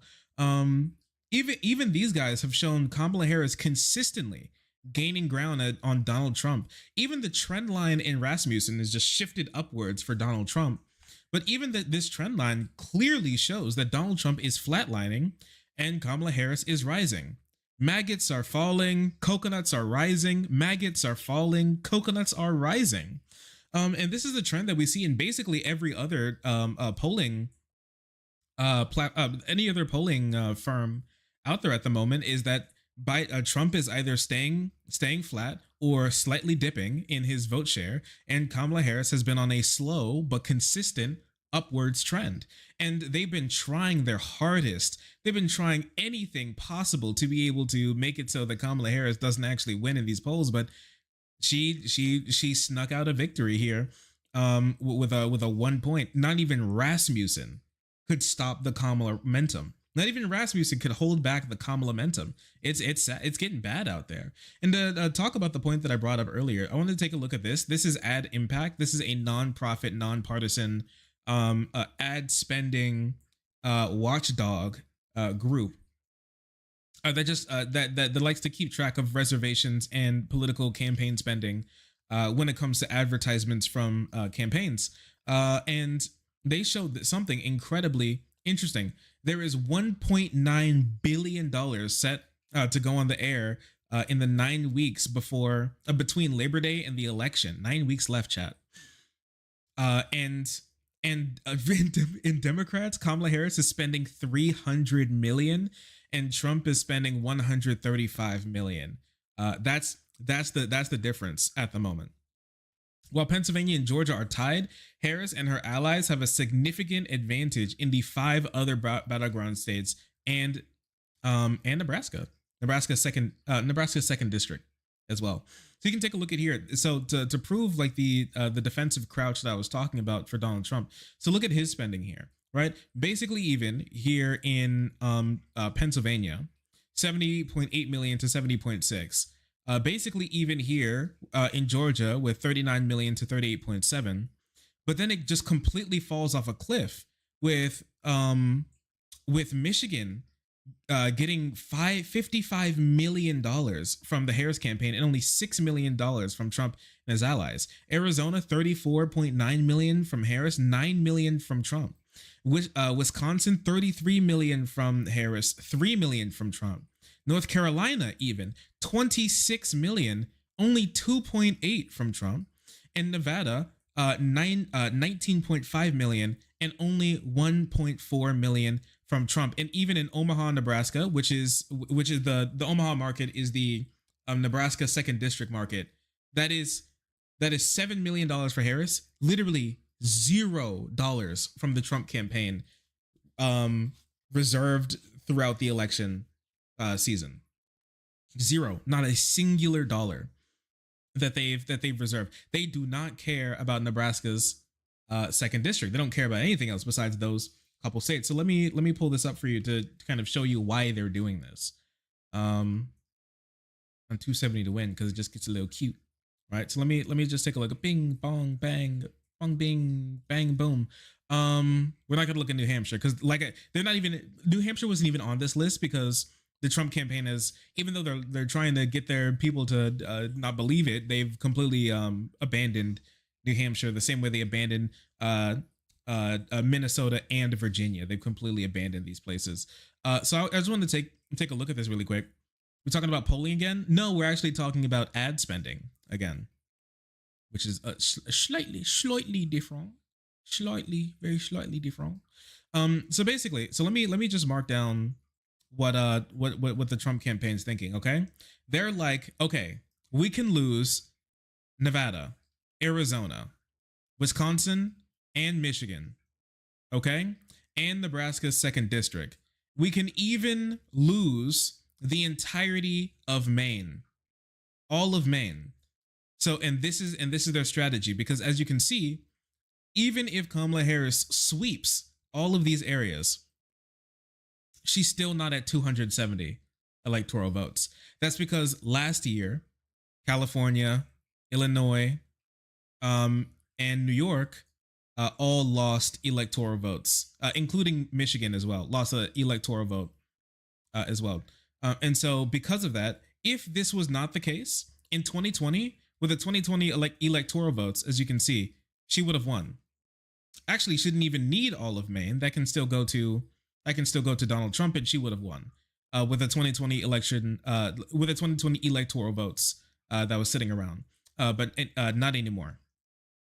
Sorry, but not anymore. Now, this would only lead her to 268 or 269 if I was going to give her Maine second district. And I'm not going to do it like here, just to, well, for just to set an example, I'll do it for here. And so this is Trump's play. Okay. This is all he's working with is the three biggest swing states. He wants to carry Georgia, North Carolina, and Pennsylvania. And it will get him to 269. And he would hope that the House would give him then it would go to the House, and he would hope that the House would then pick him as the president.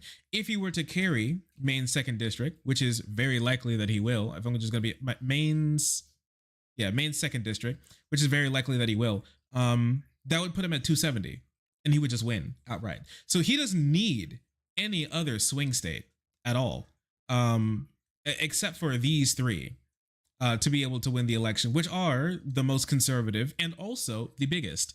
But there's one problem, is that these are not solidly in his column, like at all. And what's also the problem is that he's not spending it like that's what he wants to do either. Because look here, North Carolina only got $2 million from him when Kamala Harris is spending $26 million. And up here in Georgia as well, you can see that he's fighting really hard to keep Georgia. He's fighting super hard. So he's fighting really hard to take both Georgia and Pennsylvania. But he's not caring about North Carolina at all, or Omaha, Nebraska, which means that, yeah, this is the path that he's taking, but it's possible that he could lose North Carolina. Now, I personally don't think that North Carolina is going to go for Kamala Harris this year, as far as I know. As far as from the information that I've seen, this doesn't look like what's probably going to happen.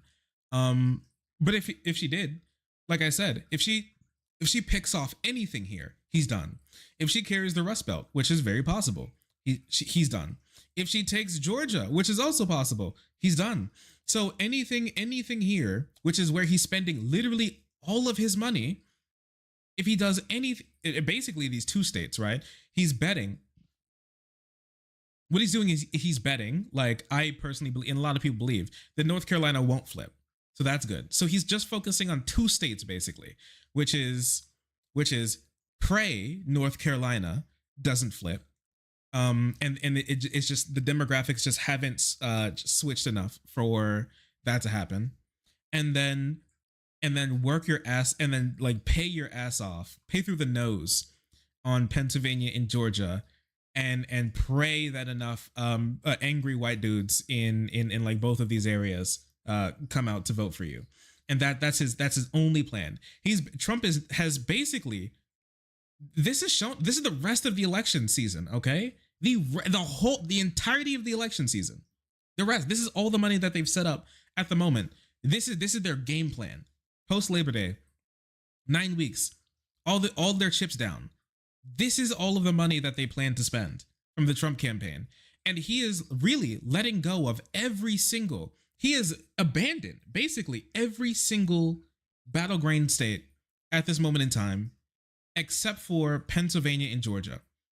Those are the only states that he cares about. That's it. And like the spending proves it. Like, look, like it goes from 70 to 38 to what's the next highest? 9. 70, 38 million, 9 million. It drops off a cliff.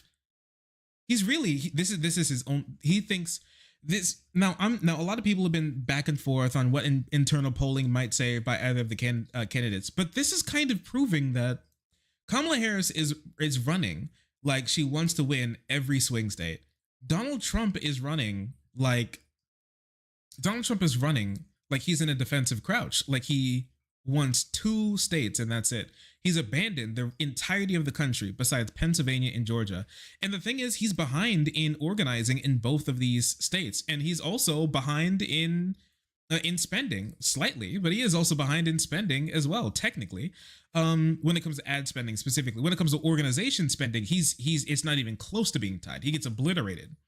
And both of these states, I think right now, let's pick up RCP because it's the most conservative. It's the most conservative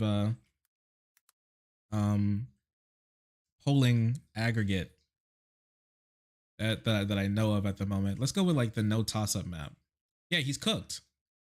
Even right now, if you look at the polling, Even if you look at the most conservative mainstream polling firm right now, he's cooked. He loses because a couple of days ago in the RCP average, he lost. A couple of days ago in the RCP average, he lost Pennsylvania. That's why, and he's lost almost every single other. He lost most of the other swing states as well.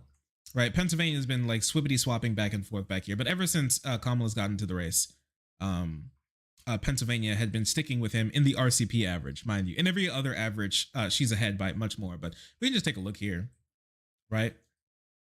No, give us this. Thank you. Yeah, Harris took the lead in a 0.5 average as his vote share in Pennsylvania has been dropping, and Kamala's has been rising to just close to 48%, which is incredibly high. Now, mind you, some of you all remember that I talked about vote share and how that works. Don't look at the spread as much. Don't look at the margin. Look at the vote share specifically for the Democrat. So this is Kamala Harris here. The closer Kamala Harris is to 50%, the higher the likelihood is that she'll win, because Trump can't get 50%. He can't do it. If she gets close to 50%, the likelihood of her being able to escape Trump's grasp only grows. Okay. And so I want to take a look at something really quick because I found this really interesting. I wrote this. Well, sorry. I said this earlier today. And some of you all remember when I talked about this vote share, but I want to share another interesting tidbit for you. Against Donald Trump, and this is true, against Donald Trump, a Democrat has never posted an average at any point in time during the election above 47.7% and lost that state come November. It has never happened. Once. In both of Trump's election bids, if the Democrat reached 47.7% in any of those states at any point in time during in RCP's average specifically, because once again it's the most conservative average, he cannot win. Kamala Harris just hit 47.7% in RCP's average.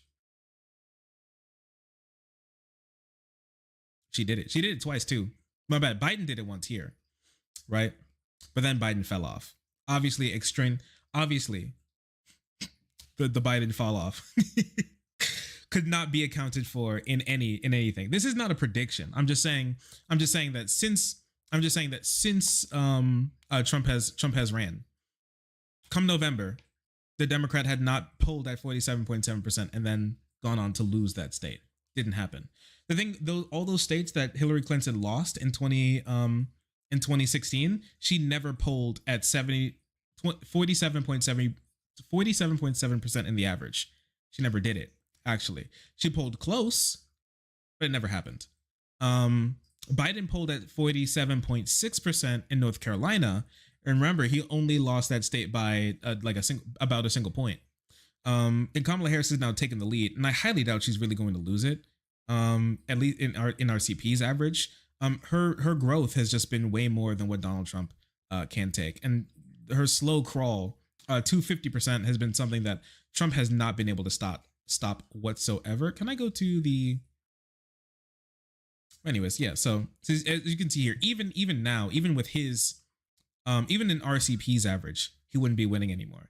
In Georgia, he's hanging on by the hair of his freaking chinny chin. Look at this, man.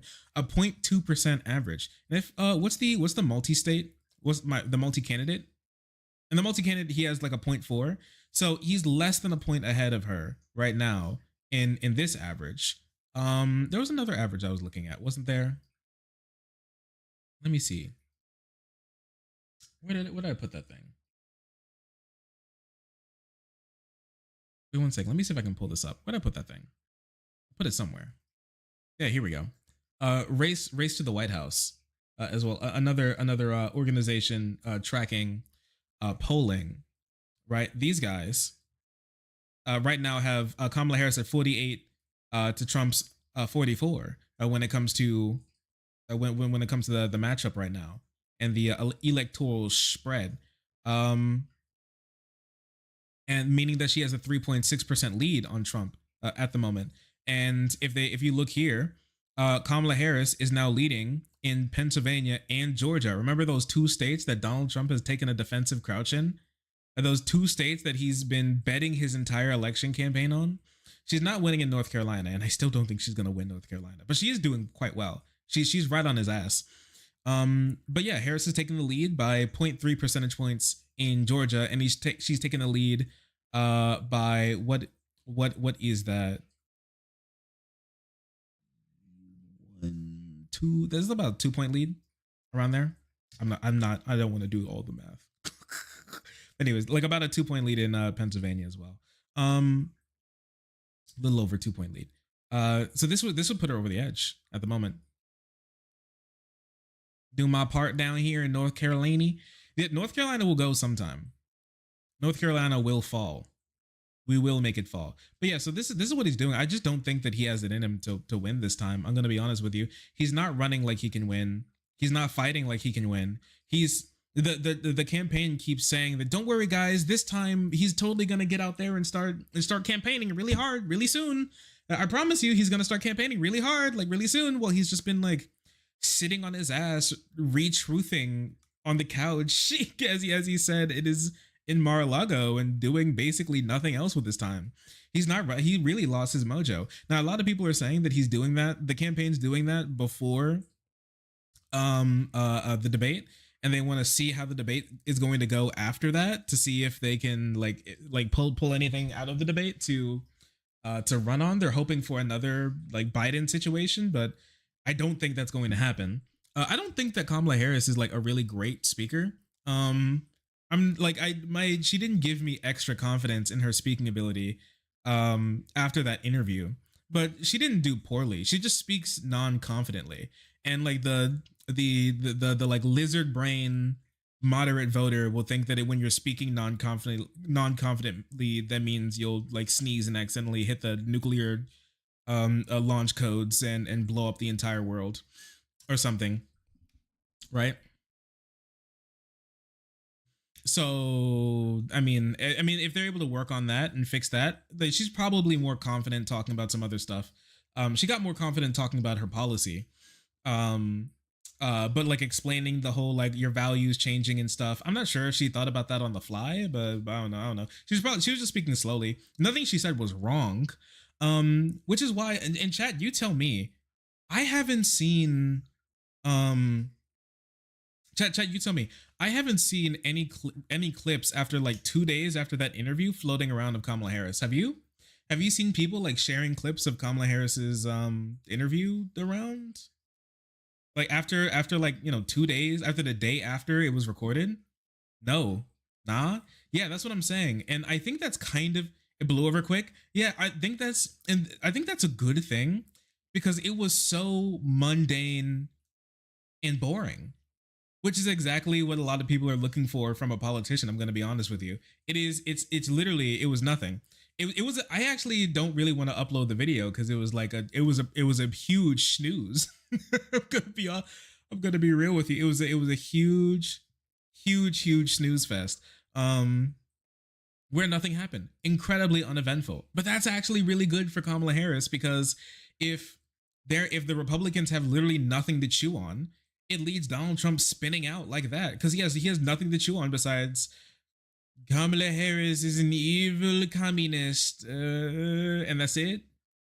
Like that's all you got because like the race to define her is, I'm gonna tell you now, like damn near over, and he's done nothing on that front. He has not been able to define her really in any way, shape, or form. Her approval rating's actually gone up. Chat, you want to get hit with like some killer hopium? Actually,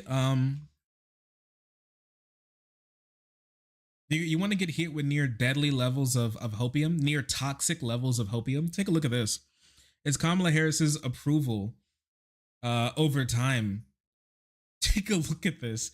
Before she hopped into the race, she peaked out at -17 disapproval. And since she's been in the race, it's been like I can say slow, like it's been over a month at this point, right? She's been on the crawl all the way down to less than a point disapproved of. She is about to be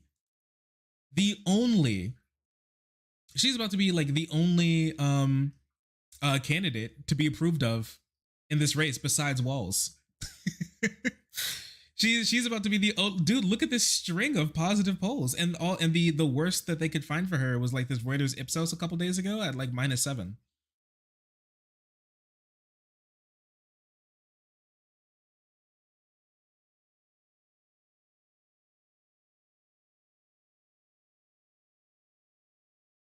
Me boss man. Almost CW starting an open hardware business out of my bus.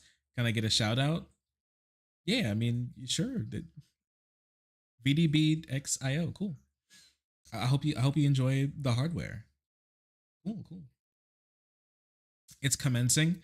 Yeah, this is calm momentum, chat. This is actually crazy.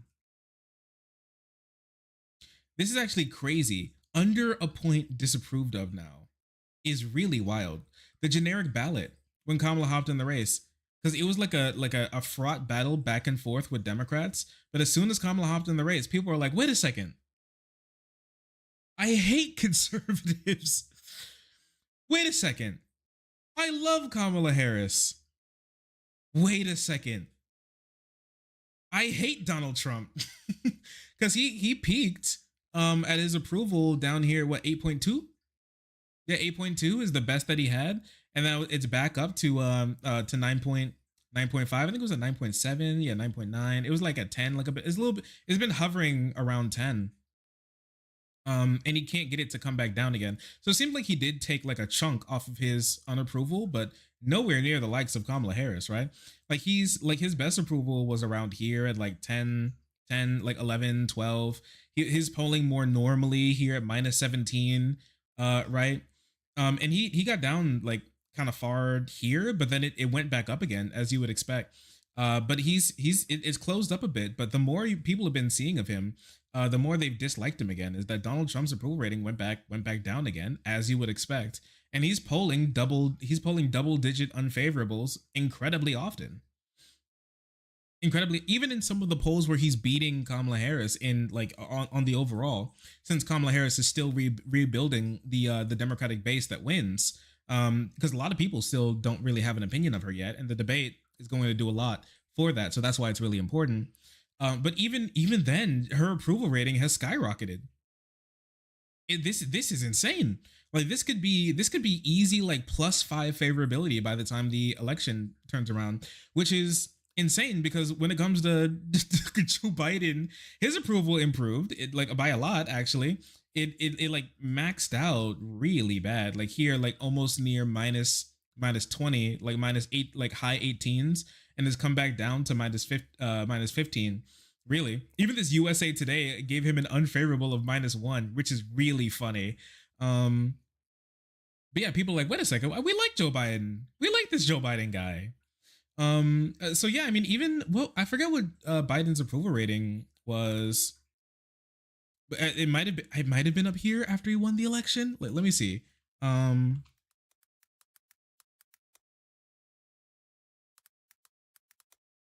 October 2020. What was Biden's approval rating looking like? What was Biden's favorability looking like?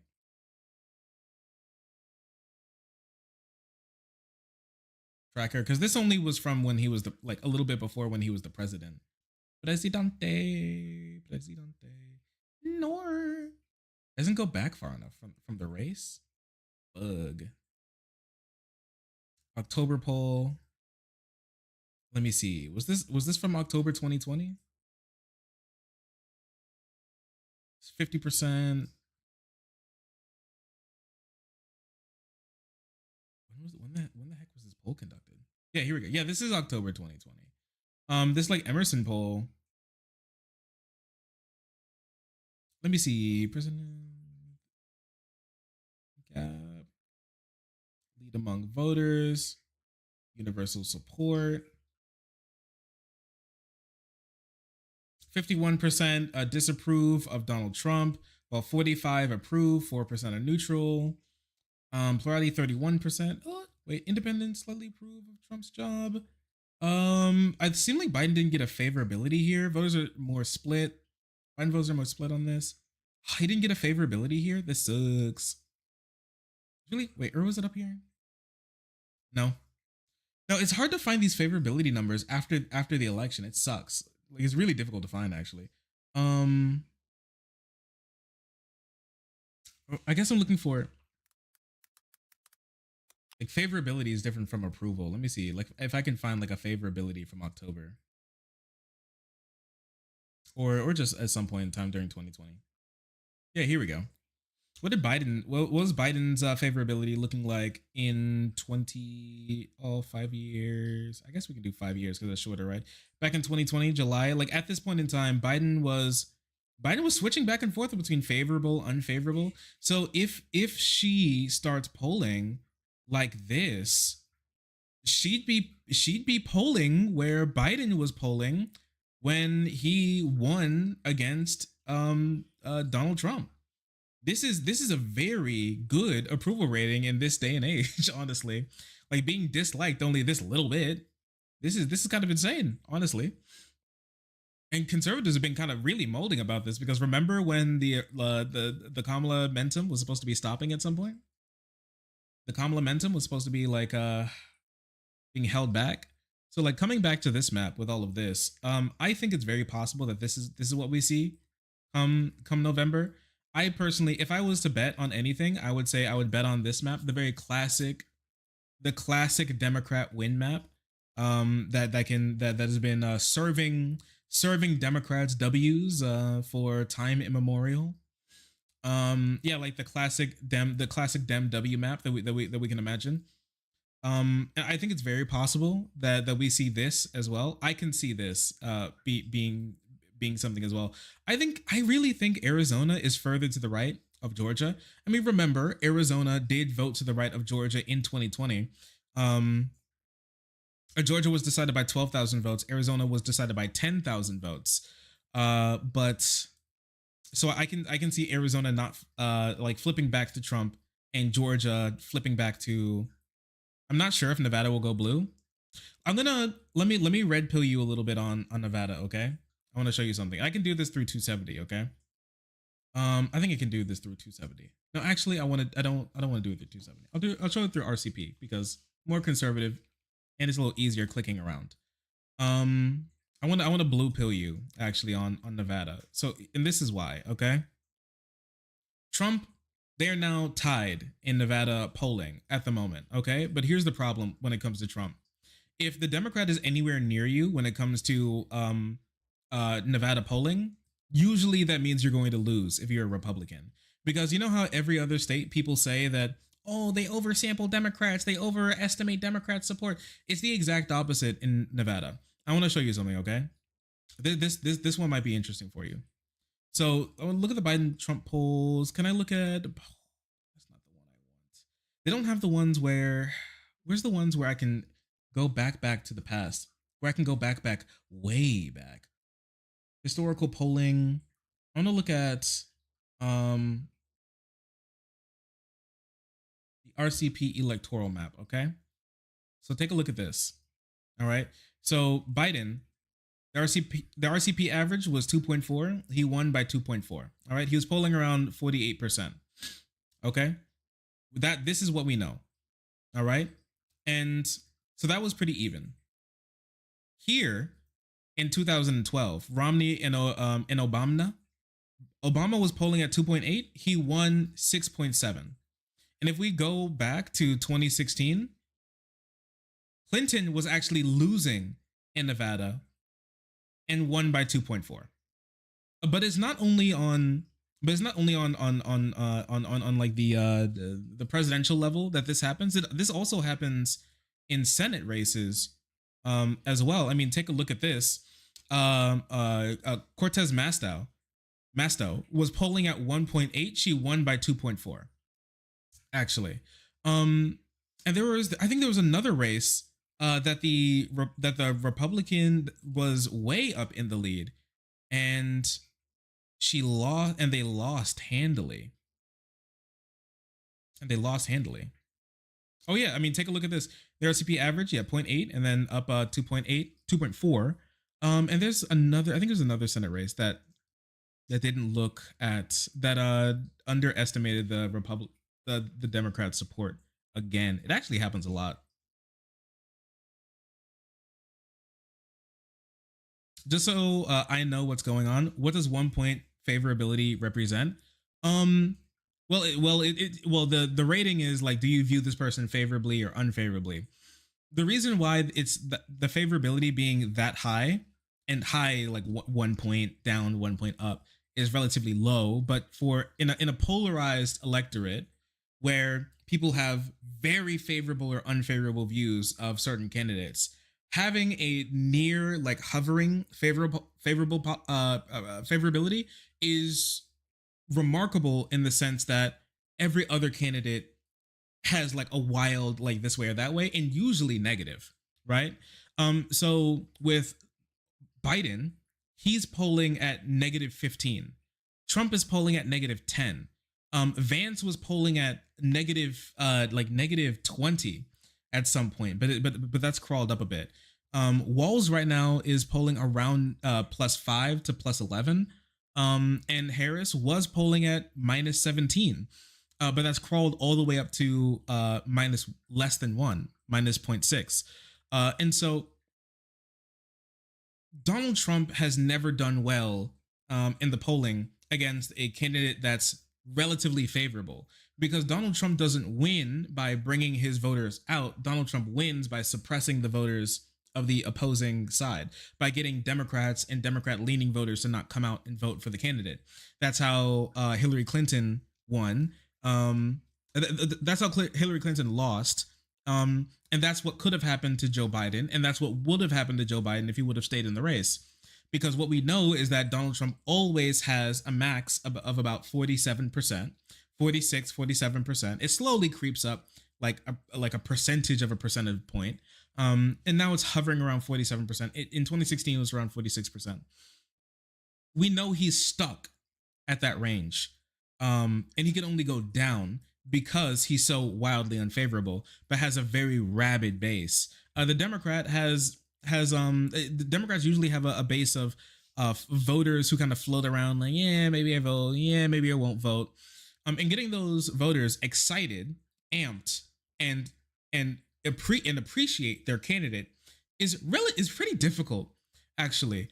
And which is why Democrats lose sometimes, because Republicans have a smaller, harder base, but Democrats have a larger, softer base, and so they can just lose just by blanket turnout usually. Because that's why people say when turnout is lower, it usually supports Republicans, because Republicans are usually there all the time to vote, because they're usually older and usually richer. On average, and more ideological in that way. But Kamala Harris's approval rating jumps out because everybody else's approval rating is wildly low. Are we on Twitch? Are we good?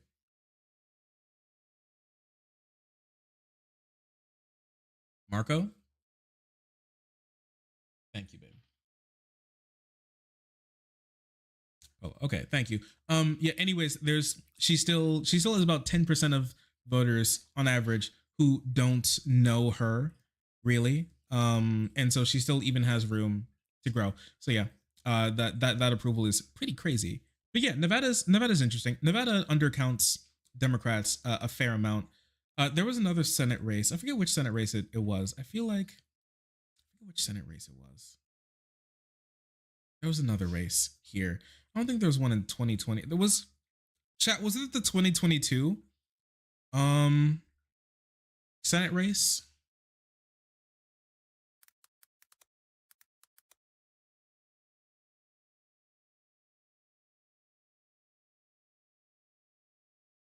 Yeah. Yeah, it was this one. This is the one that I wanted to show you. Yeah, this is the big one. Laxalt versus Masto in 2022. Laxalt finished polling plus 3.4.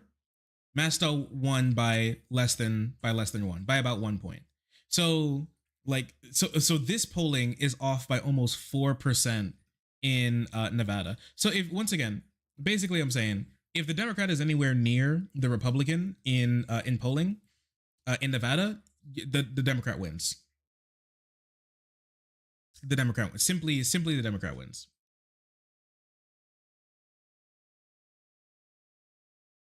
So yeah, I would mark Nevada down as blue.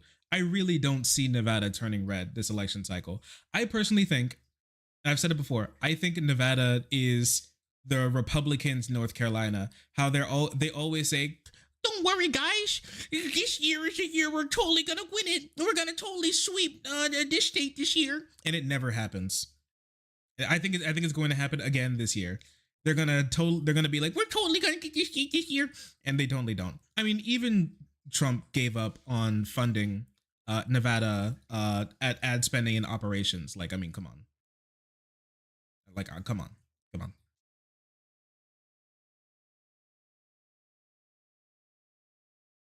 We kept Sisolak though. Yes, but Nevada loves their Republican governors. Where is this? States and voting trends. Navito, where are you? You shitty little boxy state. There we go. And we take a look at their governorships. Yeah. Like Nevada loves their Republican governors. This isn't surprising to me that a Republican won statewide for the governorship. Like outside of 2018, the last time a Democrat won the governorship in Nevada was 1994. So yeah, that's not really surprising to me, honestly. Do Nevada's electoral votes really matter this election though?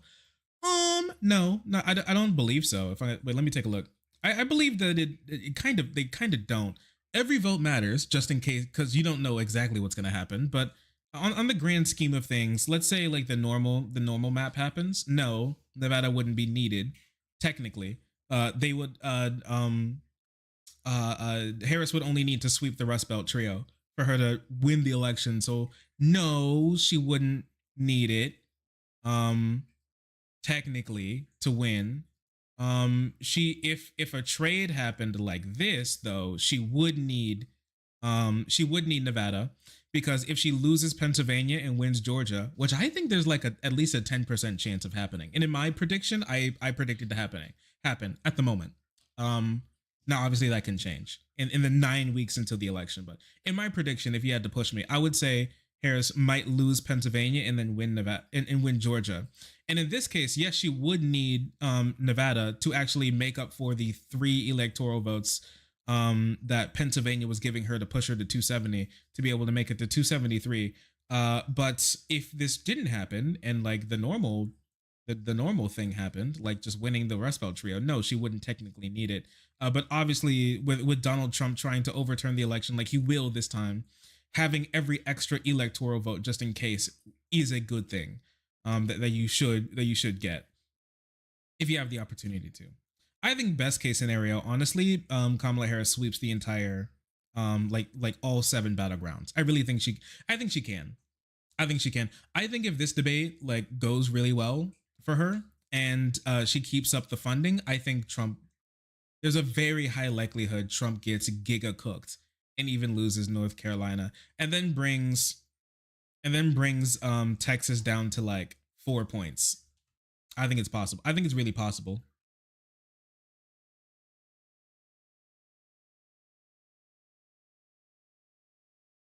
It kind of needs to be a landslide. No, it doesn't. It doesn't need to be a landslide. No. I don't like we saw in 2020. Even though they'll try, they're going to have to do a lot. It's going to have to be even closer than 2020 for them to yoink it, honestly. But Kamala Harris doesn't want to be in a position, right, where this is the map, and now like the rest of the money in the campaigns pockets are used for trying from Republicans is trying to throw out votes from one of these states to be able to win. I don't think it needs to be a landslide, but it needs to look at least something like this.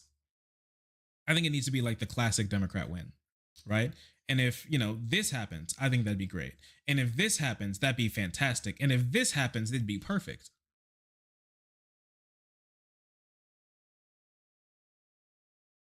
That'd be perfect.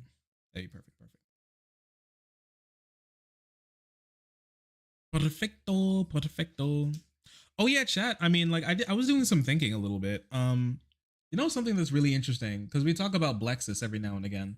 Um, you know how we talked about if Texas moves 2 percentage points in the Democrats' direction every 4 years, which is what it seems like on average.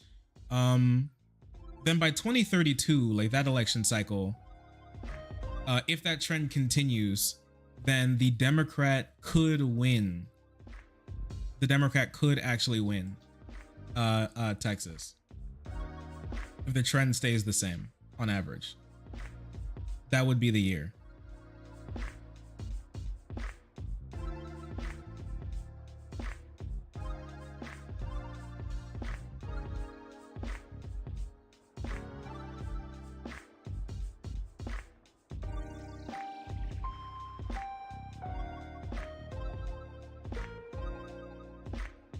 Because as like Democrat votes keep growing in Texas.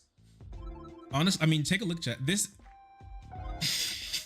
good Lord, can you even imagine? They'd lose their damn minds. They'd start tweaking. Jonestown, RNC Jonestown, actually. Literal RNC Jonestown.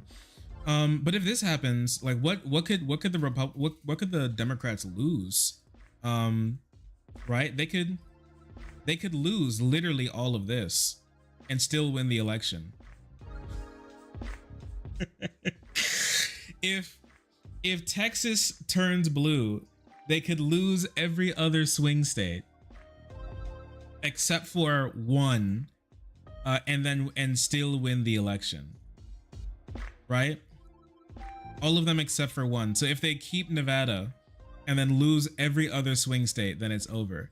But if we just exacerbate trends really, really hard, just for fun, just to be a bit shilly, then we could see like the classic Democrat win looking like this. This could be the map. This could be the map that you see. Can you even imagine? The year is 2032. And this is an AOC for president win.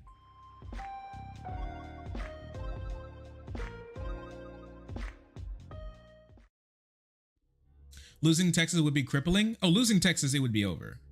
They'd simply be finished.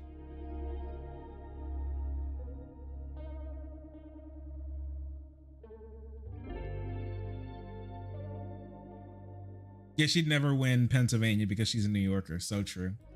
So true. You're right. You're right.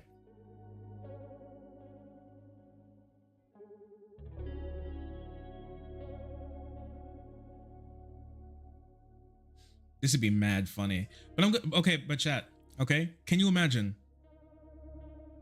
Donald Trump Jr. tries to, after his father dies, Donald Trump Jr. runs for the presidency, okay, to take up the mantle after his father tells him that it's his turn. That it's his turn, okay? And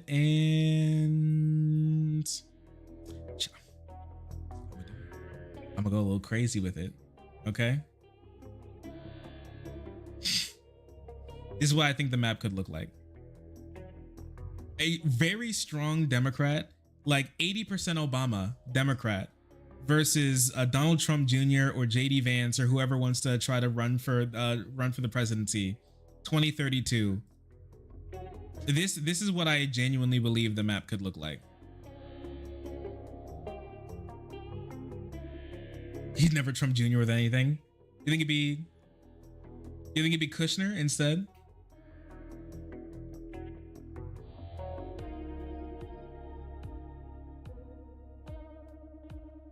What if the second son ran instead of Junior? You mean Eric?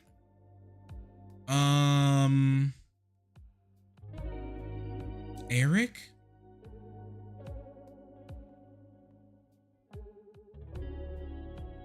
Yeah.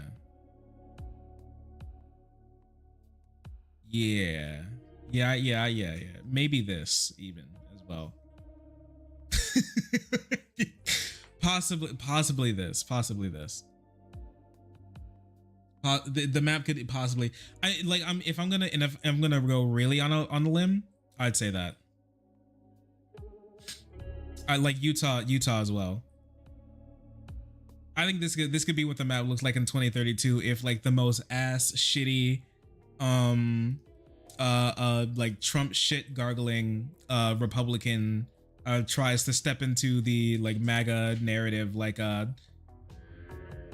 Bluta tries to step into like the MAGA power vacuum that Trump leaves after he perishes. Something really interesting though, a lot of people don't think about Utah. I'm gonna tell you this, you should start thinking about Utah. I do think if I was going to be advising the Democrats on where to spend their resources to flip the next state, if I'm gonna be honest with you, I think the states that they should spend their money in should be South Carolina, Kansas, and Utah, to like flip them back. Well, to flip them, right? Just like straight up flip them. I think it'd be worth it, because I think they can actually get some. I think they could actually do it. And a lot of people are like, Utah, are you serious? Streamer, are you serious? Okay, but listen to me, okay? Listen to me. South Carolina only voted 3 points to the right of Texas. Just so you know, both Ohio and Iowa both voted to the right of Texas in 2020. Really, it's starting to put it into perspective now, don't it? Now, ain't it? It's starting to all come into perspective now, ain't it? Okay? That Texas is really starting to become bad for Republicans. Iowa and Ohio voted to the right of Texas in 2020. Now, a lot of people say Utah is kind of insane because Utah votes by Assad margins for Republicans, and that might be true for now. But I want to bring up something. I want to bring up the states trend history, because the trend in Utah should be scary. The Salt Lake area has been expanding. Where's Utah? So I can talk about Bluetah. Okay? The Salt Lake area has been expanding. 2020 was 26% Democrat. Now it's up to 37%. And the ability to expand this margin is here. Mind you, in 2016, Trump only got 45% of the vote, under 50. And look at all of this area here where it's possible for expansion, for Democrat expansion. It's very possible. Which would mean if they captured the rest of this, they would have won, technically. So it's very possible. Utah's a very swingy state. Because they voted for Evan McMullin. That's true. The Mormon nut. I know. What I'm saying is that it's possible. And Democrats have just been expanding their margins in Utah substantially. Republicans used to take up 66%. They're only now taking up 58%. I do think that it's possible within the next couple election cycles, maybe like 5 election cycles, something like. I'm not talking about like what's gonna flip next election. Okay, I'm talking about like projects that they could work on, resources that they spend money in. I think Utah can be the place where it happens, at least getting in another Senate seat, another House seat, or like a governorship or a Senate seat. I think it's very possible. Rez, thank you so much for gifting Dead Domain, the freeloader, a gift sub. I really appreciate you. Thank you.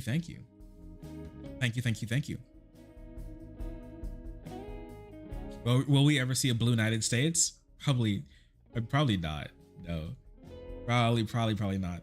And I say South Carolina because South Carolina, it's moving in that direction a bit as well too. I think that South Carolina, it's growing in population. South Carolina is like a little mini North Carolina in the sense of not only by like literally, but what I mean in the sense of as a very large Black population. It has a very, it is growing when it comes to its size. And I think if Democrats spent money like building up housing and like trying to build up housing in South Carolina, which you can kind of sneak in a little bit under Republicans' noses, and then like giving incentives to move into North Carolina, like a lot of big businesses, right? It's like not too far of a drive from the DC metro area. It's not too far from like North Carolina and Georgia, like to Raleigh and Atlanta. You want to go to those big metro areas. It's not too far away. I think they can really do it. And Democrats have posted a very good number, 43% here in 2020. I think it's definitely a state that's moving in their direction slightly over time that they can pick off. Ever since 2012, Republicans haven't posted like a 48 near 46%. 58 56% yet. And what was the other one that I said? What was that other guy? The little guy? Was it Kansas? Or was it Nebraska? I said Kansas. I think they can make moves in Kansas. This is a really high vote percentage. It's the second highest since 2008 in the last 20 years. What about Nebraska? I thought I saw something about Nebraska. Now, Nebraska's also moving left a bit, but over time. But yeah, I think those are like little projects that Democrats can work on. Really, the Salt Lake area has like expanded greatly. It's actually kind of crazy. Because Utah used to vote for like Republicans by like Assad margins, and now it's starting to come back down to earth because like California, Las Vegas, even Phoenix expats have been moving into Utah and blowing this shit up by a whole lot. Actually, I like this post about an analysis about Utah and how we could witness blue tar sometime. Let me see if I can find this really quick. Sorry, my likes are filled with anime girls. Wait, here we go. Yeah, this is actually really cool. Utah counties swing politically purple faster than most states. Urban cores in Salt Lake City and Ogden? What the hell? I don't even know what the hell. This is the first time I've even seen this word before. Are already blue. Utah suburbs are becoming competitive. On track to be less than 10 points in 2024. 57% of self-ID'd suburban in 2020. Note, self-identified rural includes small towns and cities. So if you take a look at this, okay? This is what I'm talking about, okay? In 2000, the urban centers in Utah, 39%. Suburban, 45%. Rural, 47%. Look at this change. From 2000 to 2020, it went from R plus 39 to Democrats plus 21. The suburban went from R plus 45 to, in 2020, R plus 13. It's crashing. Now, rural did jump up to help make up for some of these losses, but they can't make up for all of them. And that's why Utah has been relatively quickly moving blue when it comes to its vote share. Utah is absolutely a place where Democrats should be trying to expand their vote share in. I think they should be spending resources in Utah 100%.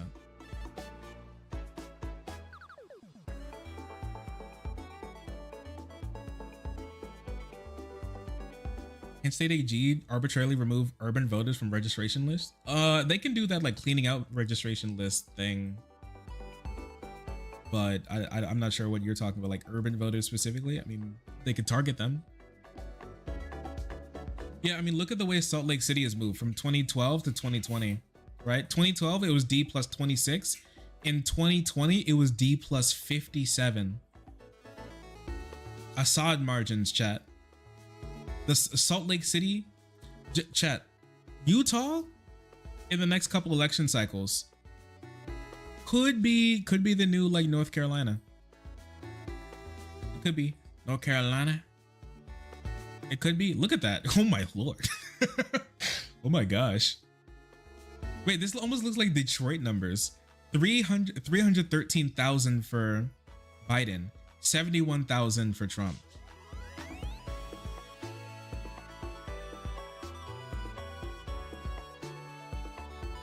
Don't most Mormons not vote? I have no clue. I can't tell you. I don't know Mormon lore like that.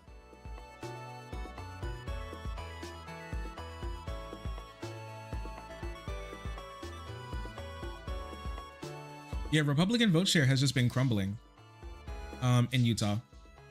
So I think it's worth spending money in.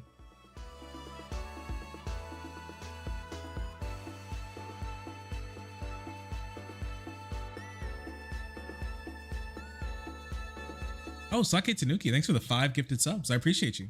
Thank you. I mean, others joined the frenzy and being incredibly. Pog, I appreciate you. Thanks, bud. How you doing today?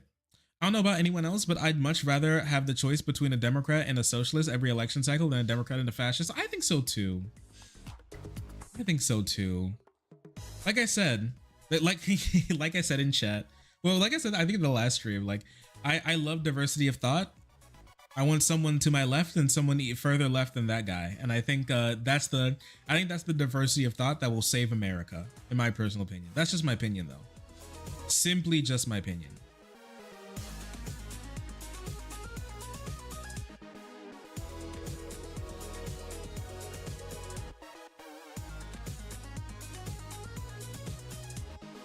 You're fostering 2 kittens, and I need to come up with names for them.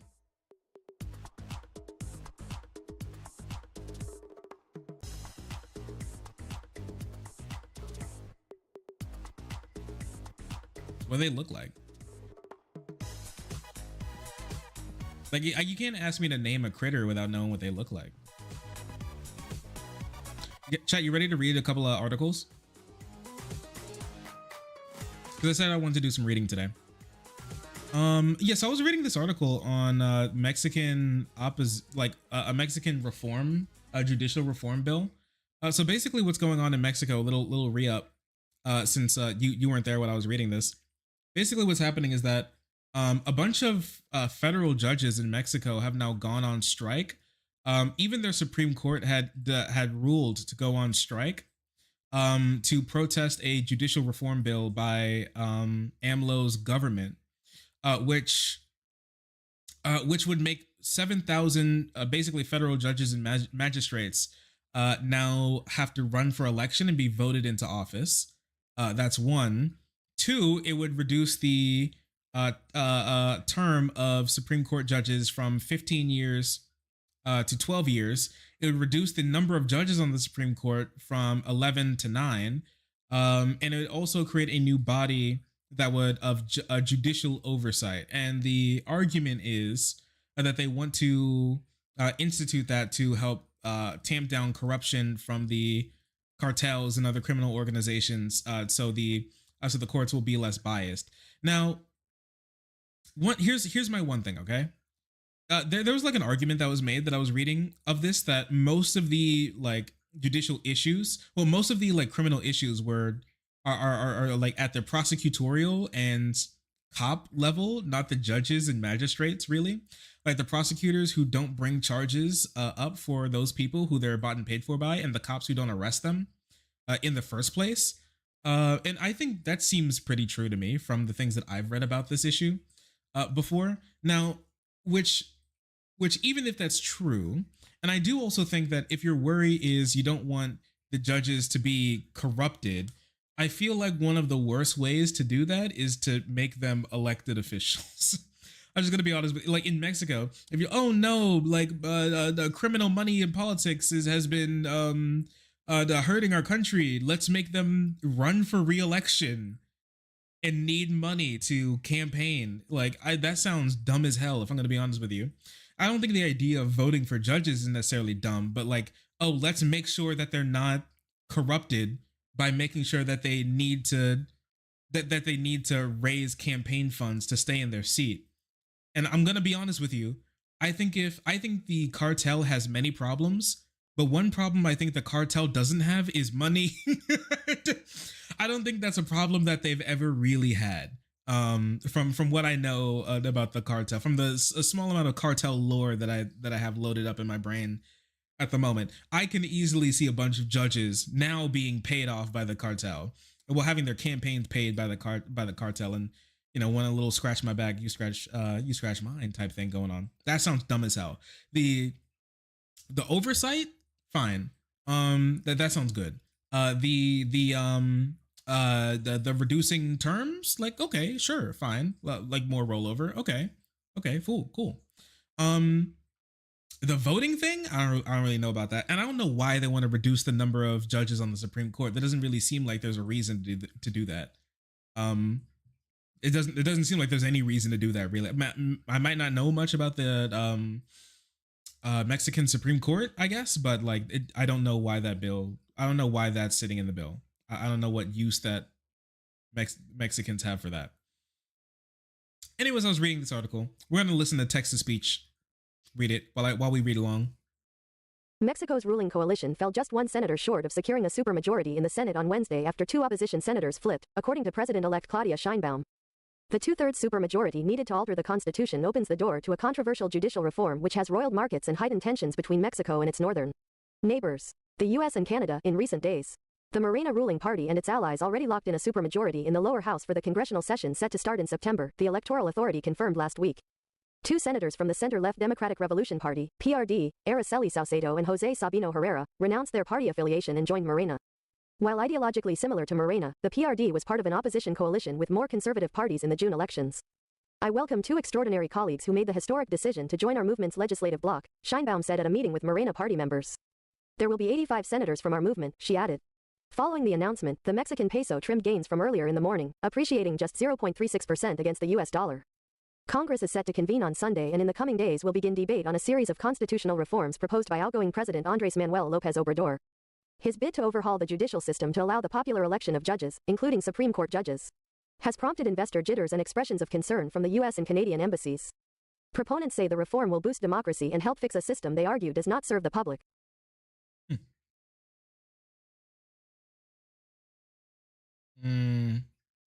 While critics say it will skew power in favor of the executive, cut off judges' careers, and make the courts more susceptible to criminal influence. This last part here seems just like objectively true. Now, maybe their contention is that, listen, the judicial supervisory board that we put in is going to make sure that they're not funded by the cartel.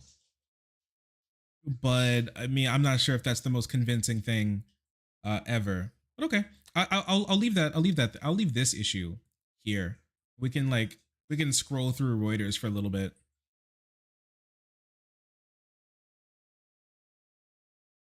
What the hell? Western U.S. braces for extreme heat. Phoenix passes 100 days over 100 degrees. Chat, we're actually literally cooked. We're actually cooked. West coast of the United States is bracing for extreme heat with temperatures in desert towns expected to soar as high as 120 degrees Fahrenheit. I don't even know how to even understand that temperature, honestly. And Phoenix likely to extend its streak of 100 days over 100 degrees, not the 100 for 100. Yeah, chat, we might be cooked, finished, done. Dude, 120 degrees is what is that, like medium rare steak temperature? Wait a second. What is it? Is that like rare steak temperature? Wait.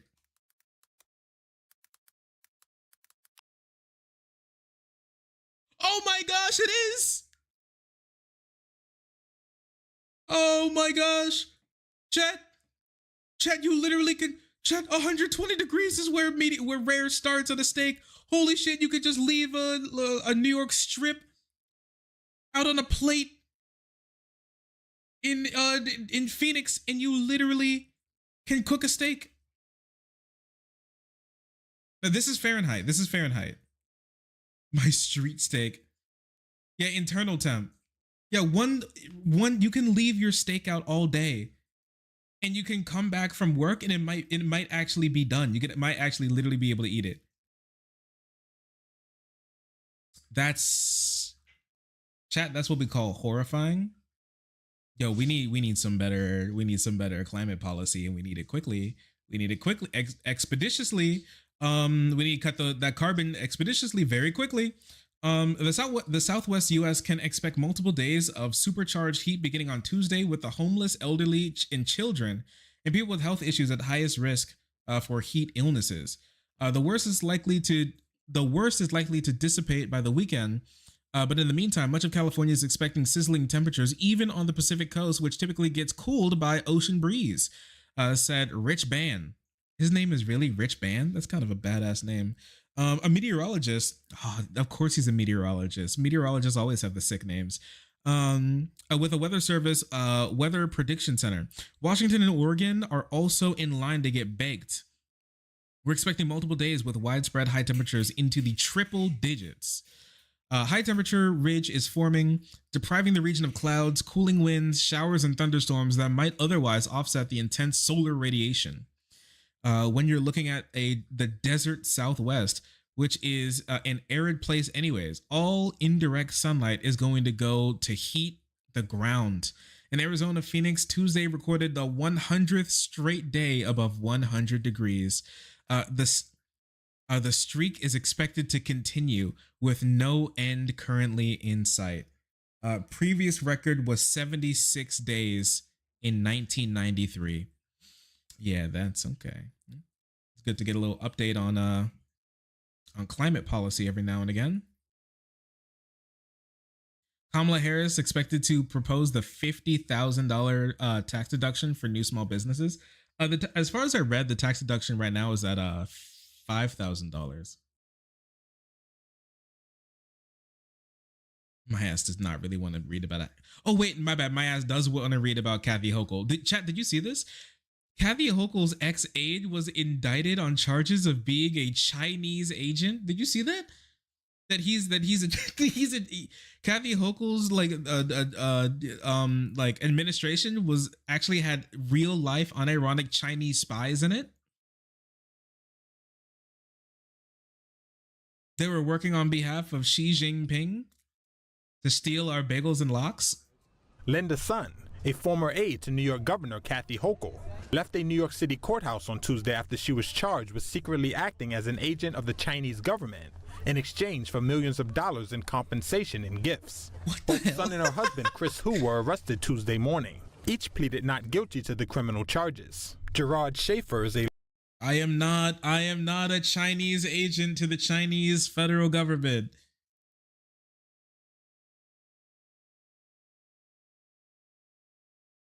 I promise I am not a spy for the Chinese government. Lawyer for Sun. Charges are disappointing, that they are the product of an overly aggressive investigation. Pardon me. Excuse me. And we are looking forward to exercising our right to a speedy trial and addressing these accusations in the forum where it's most appropriate, which is a court of law. Federal prosecutors in Brooklyn said that while working in... Wait a second, pause chat. Pause chat, pause. The mainstream media has stolen my Donald Trump dirty little piggy analogy. Look at this. Look at them. Look at public notice yoinking my shit. Are they watching my streams and yoinking my shit? When a showman like Trump is no longer the center of attention, he turns into the most pathetic of Hollywood creatures, a has-been.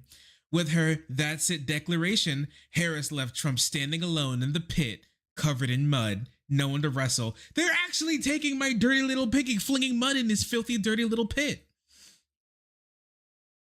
In his dirty, muddy hole. They actually stole it. Right from under my nose. The thievery. Yeah, and also during Black History Month, too. Also, thanks, Sakatsuki, for the extra 5 gifted subs. I appreciate you. Thank you so much for helping others join the frenzy and being incredibly pog. I appreciate you. Thank you. I'm starting to get a lisp like Trump. If the aid was truly working for Xi, wouldn't they be trying to steal our honey so they could take it back? Well, did you just forget about all of those beekeepers in upstate New York? You just forget? He was working on the agricultural division, yoinking they honey, slurping up that shit, sending it in boxes back to Xi Jinping. Yeah, they do be yoinking my stuff. That's crazy. You really can't have anything nice. The media really is the enemy of the people. State government. Sun blocked representatives of the Taiwanese government from meeting with officials and sought to arrange for a high-level New York State official to state government. These accusations in the forum where it's most appropriate, which is a court of law. Federal prosecutors in Brooklyn said that while working in state government, Sun blocked representatives of the Taiwanese government from meeting with officials and sought to arrange for a high-level New York State official to visit China. In exchange, Chinese government representatives allegedly arranged for millions of dollars in transactions for Sun's husband, who had business activities in China. Prosecutors said the couple used money to buy a 2024 Ferrari Roma sport. Oh, you can't be a spy for the Chinese government and then use the corruption dollars to buy something like a Ferrari. Yo, like she deserved to get cooked. You gotta buy something. You gotta buy like some property or investments or something. You can't buy you can't be out of nowhere rolling around in a damn Ferrari after working in the New York State government. Are you crazy? Are you out of your mind? Oh, they never thought they never thought they'd get cooked. They never thought they'd get caught. They were living in a whole new world.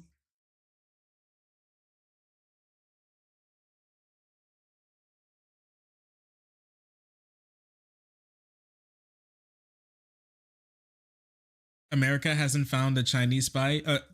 China hasn't found an American spy yet. Yeah, of course, because they're so sneaky.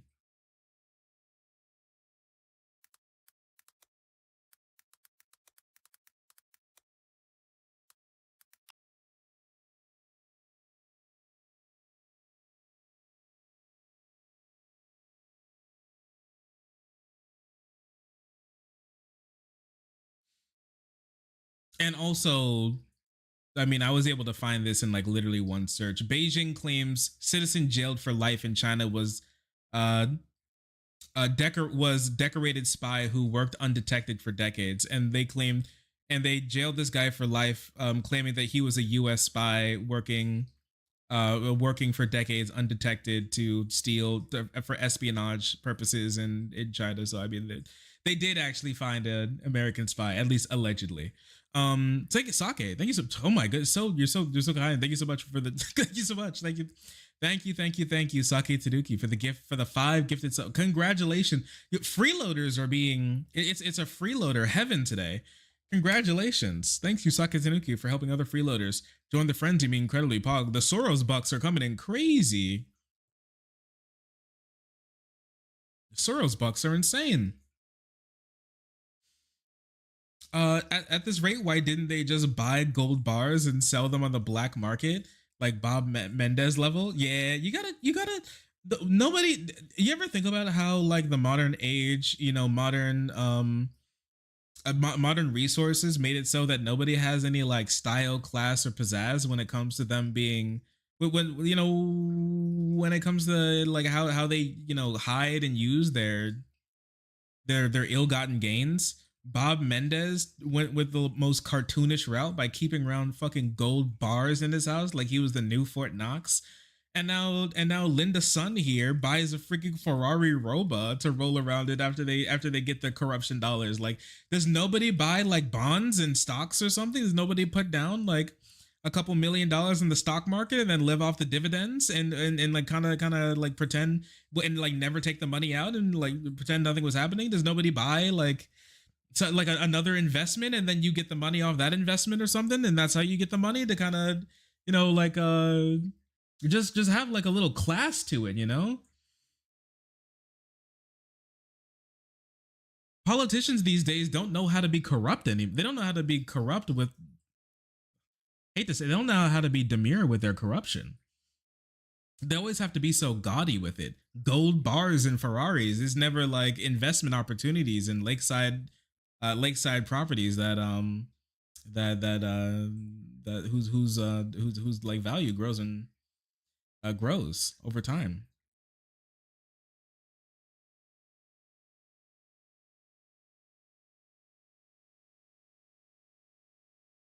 Spies really ain't what they used to be.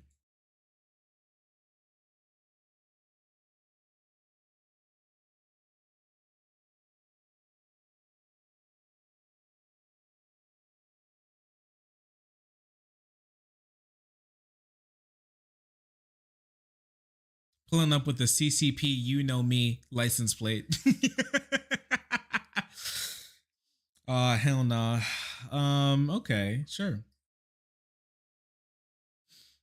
A robot. Take it away. A former aide to New York Governor Kathy Hochul was charged on Tuesday with secretly acting as an agent of the Chinese government in exchange for millions of dollars in compensation and gifts, including meals of gourmet duck. Linda Sun, 41, and her husband Chris Hu, 40, pleaded not guilty to criminal charges before U.S. Magistrate Judge Peggy Kuo in Brooklyn. Gourmet duck? Morning. Federal Really? They bought a Ferrari and got Peking duck and she's like she's like the G money just dropped foods on me, babe.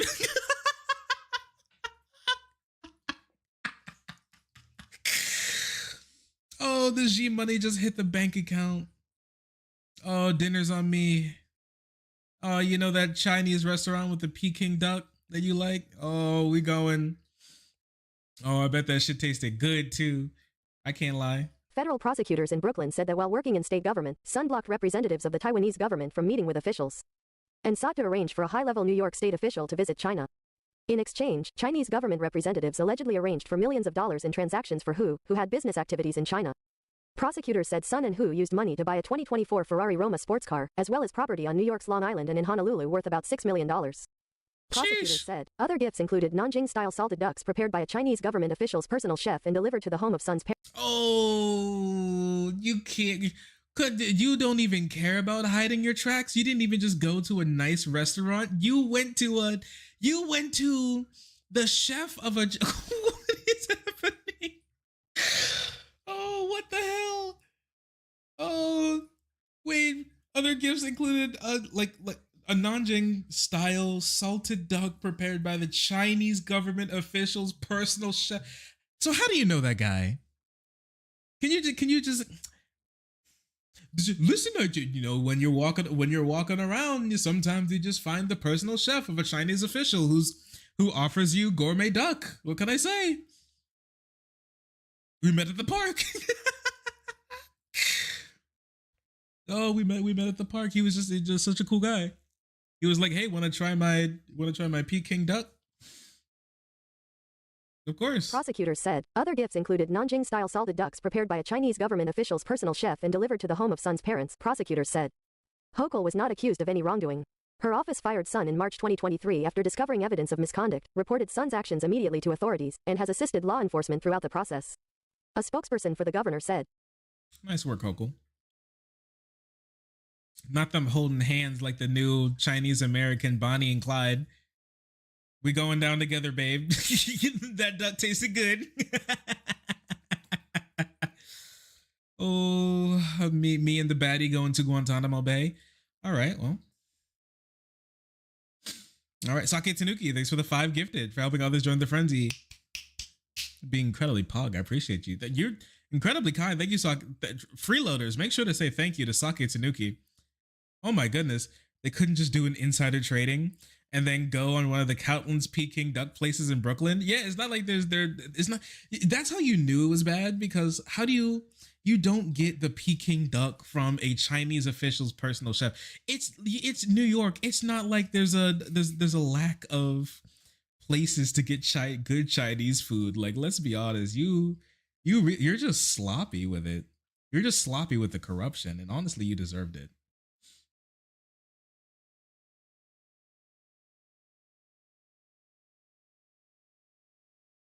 See what else is going on in the US.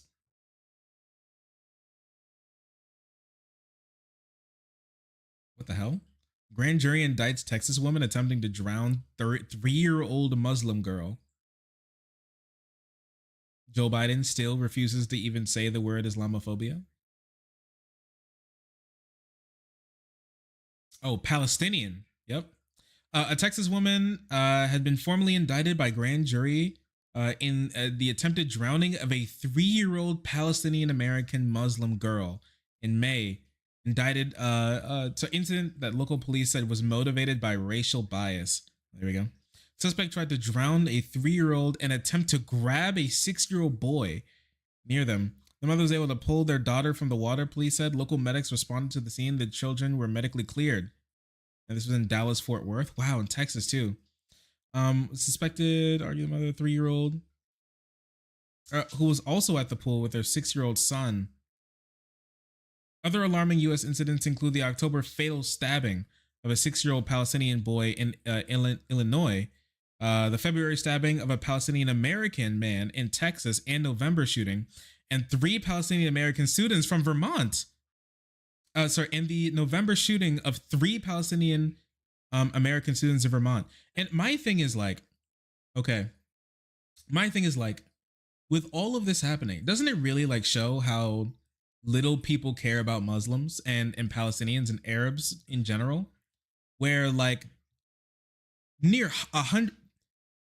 estimated near 100,000 have likely to have died in this war that we are funding, and they're not even safe in the United States, where now tens are being tens of attempted murder and actual murder is actually happening in the 11 months since the war has started, and Joe Biden still can't bring it.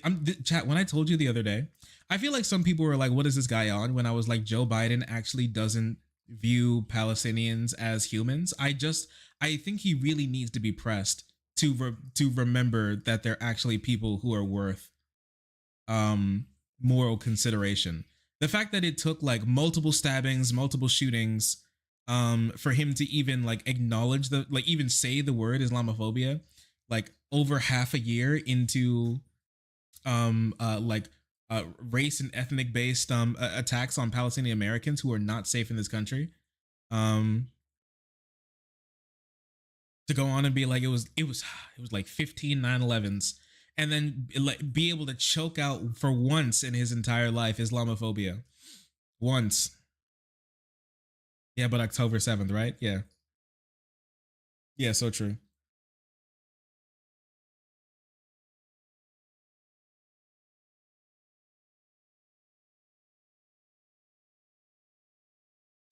Yeah, this is crazy. Again, huh?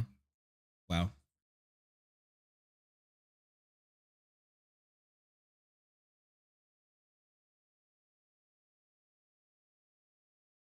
Netanyahu was saying that was disrespectful. That was Biden who said it was like 15 9/11s. That was actually Biden. It was like 9/11 times 15. But yeah. Yeah.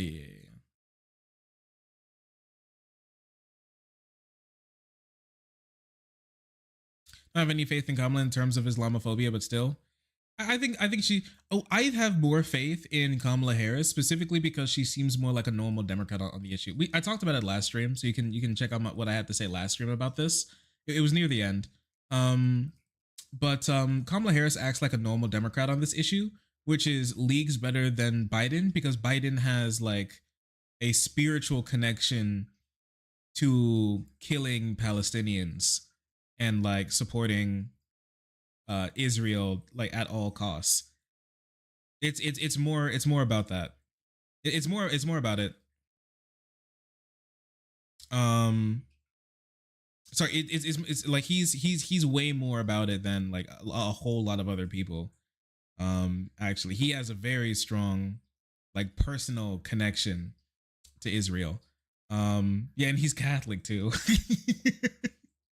He has a very, very strong personal connection to Israel. He really wants. He's very much on the side. It's not a politics thing to him, right? Like I've seen Joe Biden speak more highly of Netanyahu and Israel than I have of like many American Jews in the country. Like he's kind of crazy about Israel. Like I still genuinely think that he would be okay with losing as long as Trump protected Israel. I do think that he would be fine with losing to Biden as long as Trump protected Israel. I'm gonna be honest with you. That's just my opinion. I could be wrong. I'm not gonna lie. I could be wrong. But when he was like, as long as I tried my best, it was the bike meme where like I may have lost the election and I was really bummed about it for a little while, but Trump gave Israel the freedom to do the final solution on Palestinians. So the happiness in the world went up. So whatever.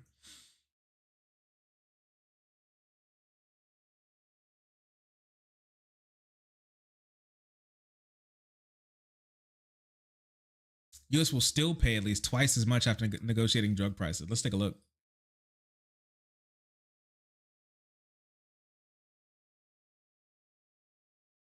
I don't think it's that bad.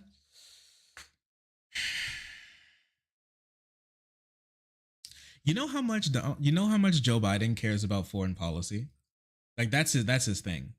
I'm just telling you, listen, I'm just saying, I really think that if you look into the history of Joe Biden and his thoughts on Israel, I really do think it is that bad. Once again, it's my opinion, and it's just an opinion, and you can easily say that it's wrong. Like I get it. I get it. I feel like it very much can be that bad. I think it is. I think it can. I think I don't think it's outside of the realm of possibility. I'll say it might not be the top possibility, but it's definitely in the mix. Like when you stick your hand into like the hat of the little pieces of paper, there's a whole bunch of pieces of paper in there, but there's like a reasonable chance that you'll pull out that paper for if you're pulling out papers of like fate of what is reality. Didn't Israel siege the West Bank recently? Israel also committed one of its largest annexations of the West Bank a couple months ago too. No one cares. The U.S. government first negotiated prices on prescription drugs and are still on average more than double, and in some cases 5 times what drug makers have agreed to pay in 4 other high-income countries. Nice. Shark, he's so old he thinks Israel is still the kingdom of Jerusalem. Back in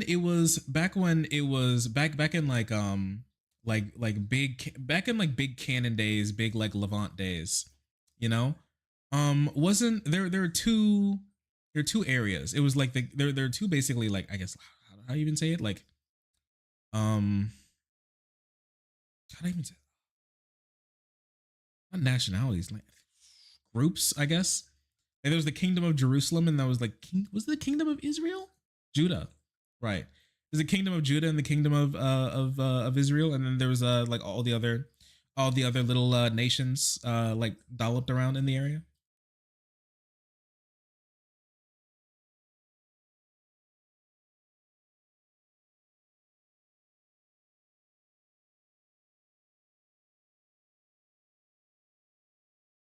Biden's one of the worst people. I think there was like a time when even like pro-Israel people were like, this guy's a little too pro-Israel. He's making me a little uncomfortable with how pro-Israel he is sometimes. Like I'm telling you, he's like, he is about that life. He really is. He is about that Israel life.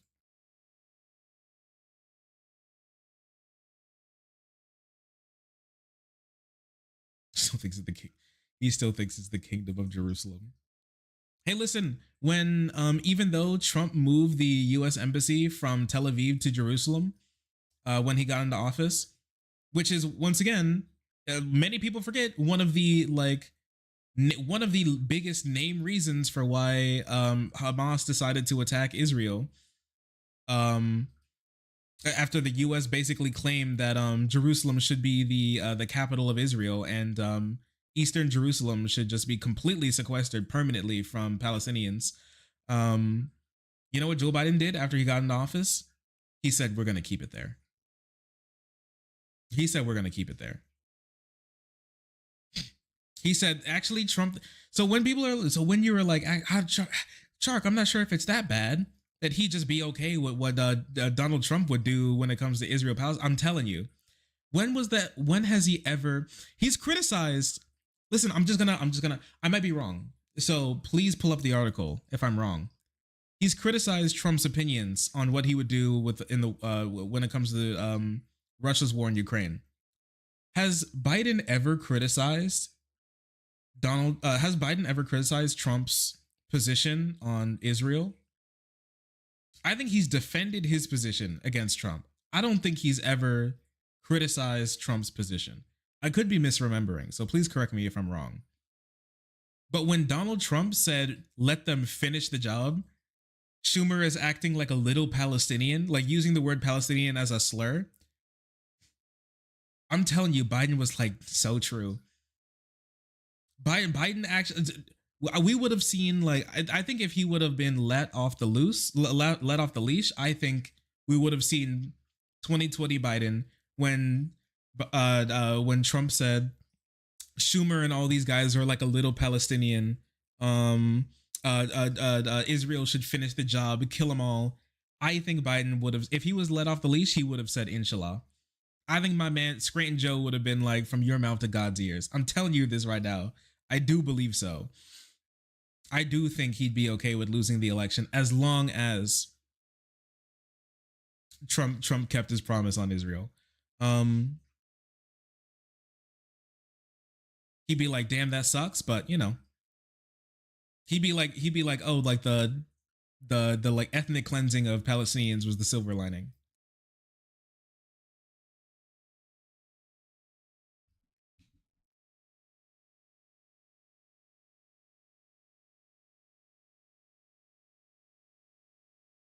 My man would be like Biden would be like, first we take Jerusalem and then it's on to Constantinople.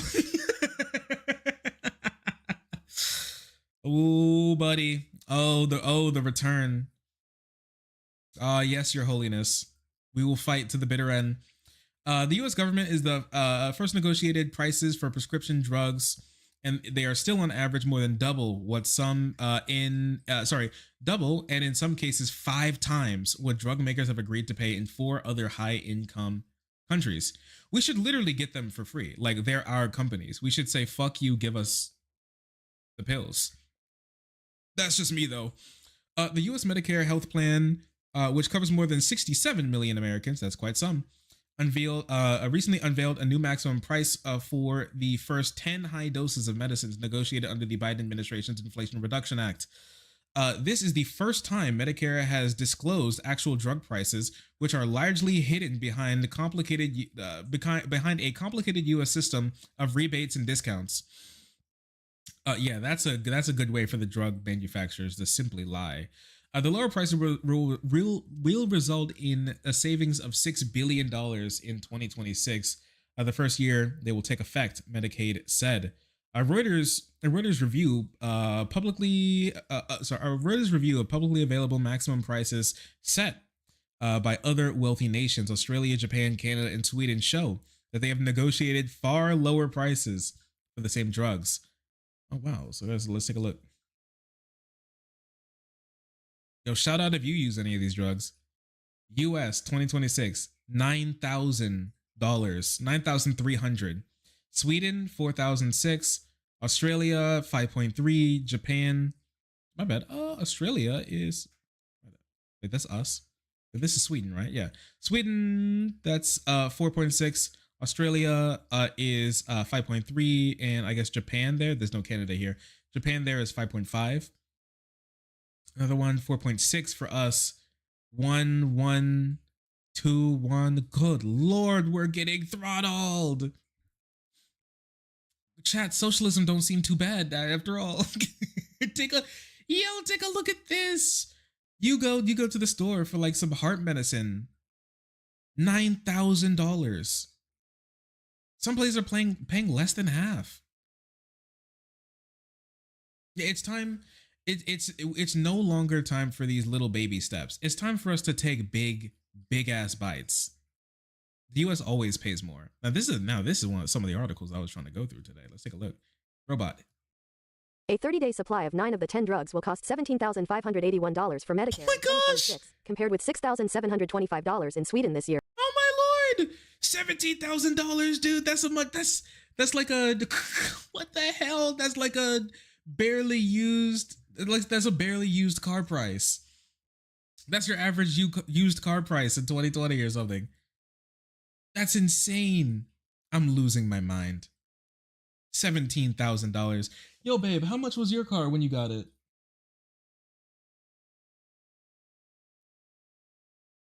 Yeah, you know 17 what?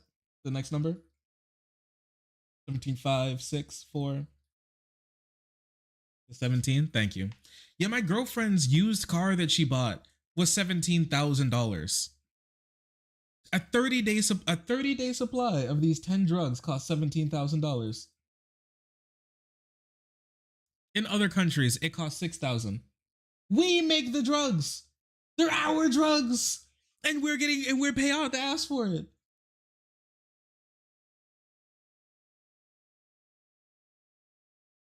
We got to get these people. We have to stop them. What do you think, babe? They must be stopped? Can they pay for your car? Yeah, Joe Biden should sign an executive order for you specifically to pay off your car. Yeah, I feel you. I'm tired of paying for my car too. Comparable prices were not available for the 10th drug, Novo Nordisk's Nova Co. opens new tab insulin Novolog. In the US, we've always accepted that we are the country that overpays relative to the rest of the world, said Stacy Dusetsina, professor of health policy. Why does this country suck so much ass? The US sees value in being the preferred customer, she said, pointing to early availability of COVID vaccines as an example of that advantage. Many countries have universal prescription drug coverage that relies on centralized price negotiation with manufacturers, but US law previously prevented Medicare, the nation's single biggest government program, from doing so. Bristol-Myers BMY N opens new tab said pricing was country-specific and depended on national health systems and their regulatory policies, while Merck MRK N opens new tab said it was not valid to compare US prices to overseas generics. Amgen AMGN O opens new tab declined to comment and the others drug makers did not respond.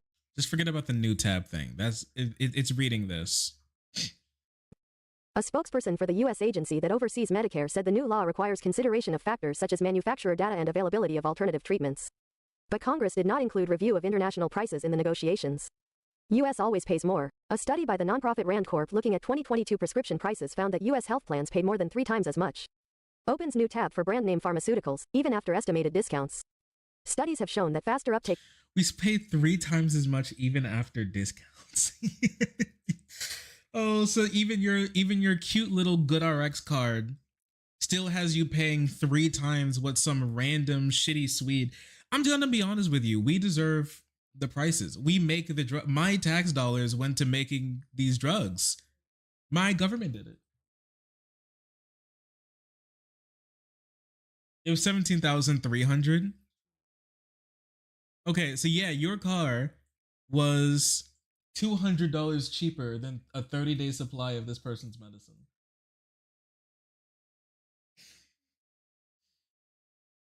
God forbid you get sick. But simply just die. Why not? The price of living is starting to outweigh the benefits. Studies have shown that faster uptake of new and more expensive drugs helps drive U.S. prices, while other high-income countries directly footing the bill for healthcare place tighter restrictions on prescriptions.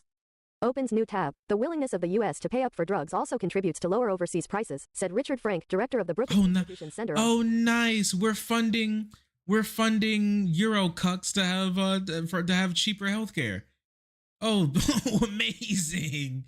Oh, that's exactly what I wanted to hear today. Oh, that's fantastic. Wow. We make the drugs. We pay out of the ass for the drugs. And us paying out of the ass for the drugs makes it so that the Eurocucks can get the drugs cheaper when they did nothing. That's incredible. That's incredible. We're the ones getting cucked now, chat.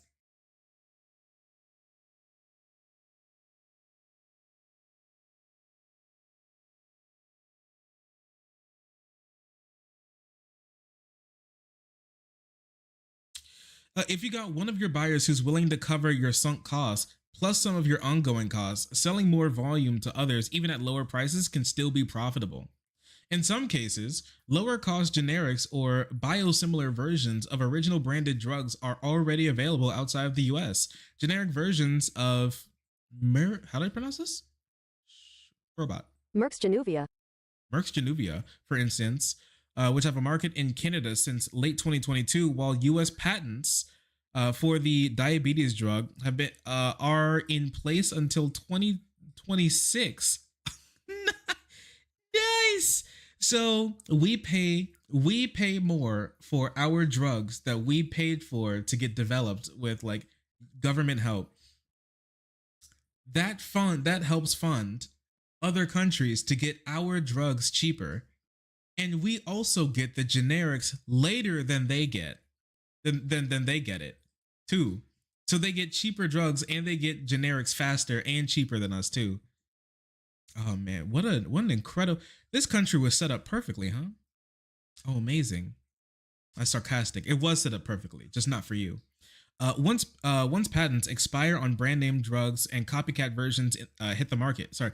Once patents expire on brand name drugs and copycat versions hit the market, prices will fall sharply. Yeah, but not here. But drug makers are often able to extend the U.S. patent coverage by making small changes to the things like dosages and for. Oh, dude, the milking's crazy. Yo, they're milking us dry. I didn't even know about that. So you make a drug, and then you have the formula, right? And so then you have the patent for the formula, so nobody can make a generic of the formula for like 5 years or something. But you want to keep that up, so you re-up the patent by just like changing around the numbers a little bit that don't mean anything and selling the same drug again that's technically slightly different as far as the government is concerned. So you can get a new patent to sell the same drug for even longer than you were able to before. Oh, that's perfect. Oh, it's really perfect. Call Jordan Peterson, tell him China's at it again. That's true. The Chinese milking factories are milking Americans dry. And we need to do something about it. There's still no US biosimilar competitors for one of the most expensive negotiated drugs. Amgen's Enbrel, which was first approved in 1998 for rheumatoid arthritis. U.S. courts have upheld Ahmed's patents blocking biosimilars until 2029. What the fuck? They've had a patent for the same shitty drug since before I was born. Oh, they've been milking it since before I was alive. I'll be 30 by the time their patent runs out.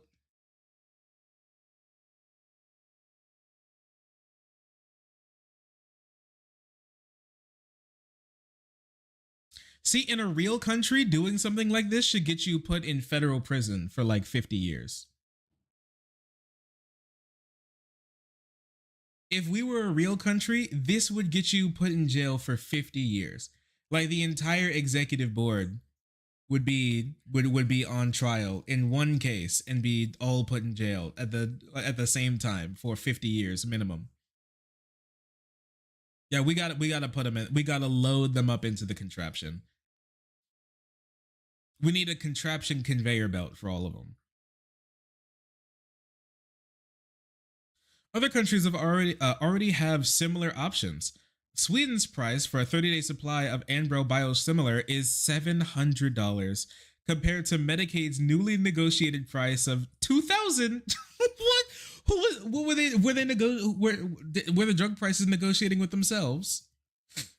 Was it one of their lobbyists negotiating with the company that got the $2,000? They brought it down to 700. 700 still insane too. Since most drug makers hike U.S. prices annually. Oh, you know it's kind of crazy because a lot of people don't know, but I'm almost a single issue voter. Like healthcare is my big issue. Is my one big issue really. And this makes me wanna makes me like hammer and sickle a contraption post, an old-timey French contraption post at times, I will say. An analysis of the Brookings Institute showed a Medicare negotiated yielding the biggest benefit for drugs with little market competition. It found 3 drugs, Enbrel, Bristol Myers, and Pfizer's blood thinners, and Johnson & Johnson's Crohn's disease drug will account for more than half of Medicare's expected $6 billion in savings. Even for the medicines with no generic competition outside of the US, the other governments have set lower prices. They just did it. They simply just said, no, we will not be paying that price. And it simply just worked out. The most Medicare agreed to pay for AstraZeneca's diabetes drug, Farxiga. They need to stop with these crazy names. Kachiga. Is $179 for a 30-day supply. Sweden's maximum for a 30-day is $35. Canada's is $60. Each year, More drugs will be up for price negotiation by Medicare, which accounts for about a third of U.S. drug spending. We're going to see U.S. pushing the market so that the U.S. pays something that sort of does a better job of balancing affordability, innovation, and incentives. How about you just give people drugs that they need to live? You know what I mean? Why don't you just nationalize these companies? Just take them. Just simply take them and be like, I'm sorry, but the price gouging. I'm sorry, but the inventing a cost of living will stop. Simply stop. You just stop posting? No, it's okay. Listen, it's a late night chill stream. You can post as much as you want. It's good. Did I hear that correctly? No, probably not.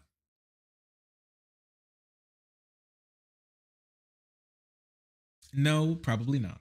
You probably did not hear that correctly. Kremlin. Oh, wait, did you see it? Wait, the Kremlin has come out to start. Wait, the Kremlin started campaigning for Trump. Did you see this? Kremlin spokesperson says Harris is more predictable than Trump. Like the Kremlin would come out and reveal their hand like that. Okay. Not Putin trying to do the reverse psychology on Americans. Oh, he really thought that shit would work. That's crazy. Russia sees U.S. Democratic presidential candidate Kamala Harris as more predictable opponent than Republican Donald Trump. Though in any case, there is no prospect of an improvement in the relations with Washington, the Kremlin said. In an interview with Pavel Zarubin, Dave Rubin moved to France, moved to Russia. Pavel Zarubin, TV reporter with favored access to the Kremlin, Peskov, also appeared dismissive of Trump's boast that he could end the Ukraine war in 24 hours.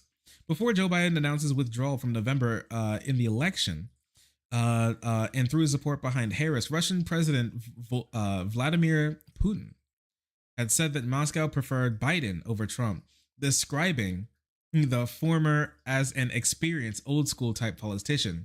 With Biden out of the running, Zarubin asked Peskov, laughing, then who's your candidate now? Peskov, also laughing, and replied, we have no candidate, but of course the Democrats are more predictable. And what Putin said about Biden's predictability applies to almost all Democrats, including Harris. Yeah, they're really in the pot for the Republicans. That's crazy. They're like, hey guys, Republicans, scary Russians. Oh, we so really wanted, oh no, we really want the Democrats to be in office. Ooh, so predictable. Ooh. That Trump would be so scary and unpredictable. I wouldn't even know what to do. Yes, please vote for him. Yes, oh no. Oh, he thinks we're stupid. He's right. While stating the election was an internal U.S. matter, Putin and Peskov have offered a variety of opinions at different times. In February, for example, Putin praised Biden for his predictability, but also discussed the sensitive topic of his mental fitness. In June, he said he did not care who the next president was, but the U.S. court system was clearly being used as a political battle against Trump. Yes, as opposed to Russian politicians who have a battle with cruise missiles and 3-story balconies and poisoned food. That's where Russian politicians' battles go. Peskov, in an interview published Sunday, said the U.S. steps to trample on our country's interests had exceeded acceptable limits. And no prospects for the moment of recovery towards Washington. The Kremlin spokesperson said there was no magic wand to resolve the Ukraine issue. He said it was fantasy to imagine the U.S. president would announce in their inauguration that they'd fix it. And they basically said, fuck off, basically, right? Yeah, Russian politicians in an eternal battle with open windows and gravity.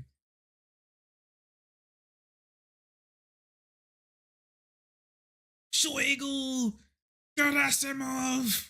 I'm gonna miss that guy.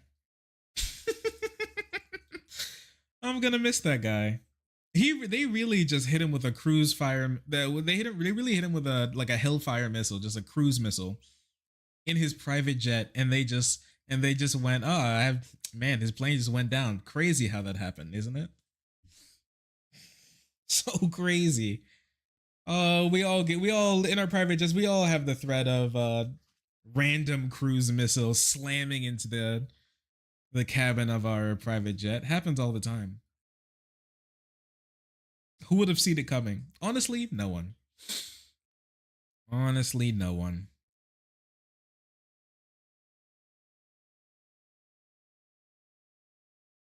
I'm gonna pick up one more for tonight. This Giuliani article seems kind of cute. This guy's on my birth certificate. I hate this man. Perish. The two former Georgia election workers who won a $148 million judgment against Rudolph Giuliani. We should start calling him Rudolph instead of Rudy. You're right. Rudolph Giuliani. Get screwed, Rudolph. Filed a civil lawsuit against the one-time personal lawyer of Donald Trump, accusing him of trying to put his Florida luxury condominium behind their reach. In a complaint filed Friday, big yawn, Ruby Freeman and her daughter, Wandre Moss. Shay? How don't know these names? Shay. Just Shay? Okay. Wandre Shay Moss challenged Giuliani's July 13th declaration that his Palm Beach condominium was his new primary residence. They called it a brazen attempt by the former New York City mayor to benefit from the Florida law shielding a person from homestead judgments. Giuliani made the declaration one day after the federal judge dismissed his bankruptcy case, which had protected him from the $148 million judgment. Oh, he's so cooked. Wait, he did it one day after? He's like, no, he's like, oh, not the desperation. You didn't write that down beforehand, buddy? Oh, did he actually think he was going to win? Citing statements on his daily internet broadcast, Freeman and Moss said Giuliani has since lived mainly or entirely elsewhere and is only pretending to live in Florida to evade accountability for his actions. Freeman and Moss want court permissions to enforce the August 8th lien against his condo and, if they choose, seize and sell the property. Giuliani also has a home in Manhattan. Yeah, he definitely lives in the Manhattan one. The appeal of the objectively unreasonable verdict hasn't even been heard yet. Opposing counsel continues to take steps designed to harass and intimidate the mayor. He's not a mayor. This lawsuit has always been designed to be mean and stinky against me. Last December, Washington jury ordered Giuliani to pay $148 million to Freeman and Moss, who said that he defamed them and destroyed their reputation through lies that they tried to help steal the 2020 election from Trump. Giuliani, who's 80, yikes, filed a Chapter 11 bankruptcy. Bro thinks he's from Hunter x Hunter. That dismissal, which Giuliani also sought, eliminated the possibility a trustee could take over his finances and freed him to appeal the $148 million judgment, but also removed illegal protections from creditors like Freeman and Ross. Oh, he's really cooked. Oh, he gambled it all and he lost. Oh, he gambled it all and he lost. He said, listen, no trustee to protect me, but I'm totally gonna win this bankruptcy. Please, Judge, I'm definitely poor. I can't afford. Oh, I can barely afford my multi-million-dollar condos in New York and Florida. Please, no judgment, Reno. Please, I'm broke. I'm New York broke.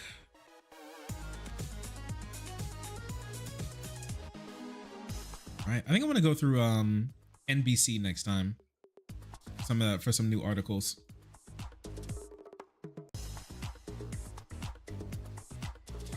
I'm trying to spend the mornings getting some reading time on articles in, just like, you know, rattle through a couple articles just to stay up to date on stuff. Like trying to do like a daily article Just like try like maybe like 10, 15 articles a day. I think that'd be nice. Just soak up what's going on.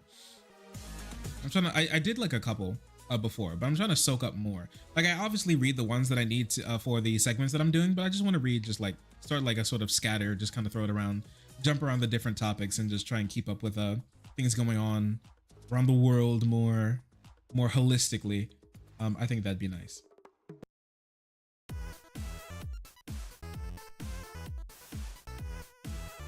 Nah, I'd win.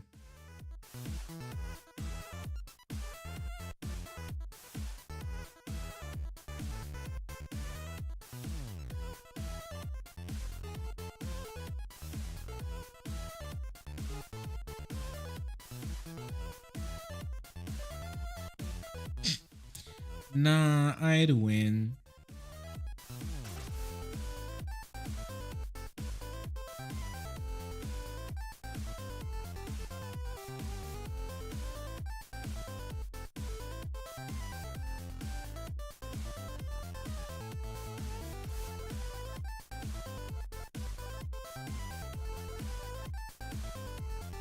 The Tate brothers are in court again.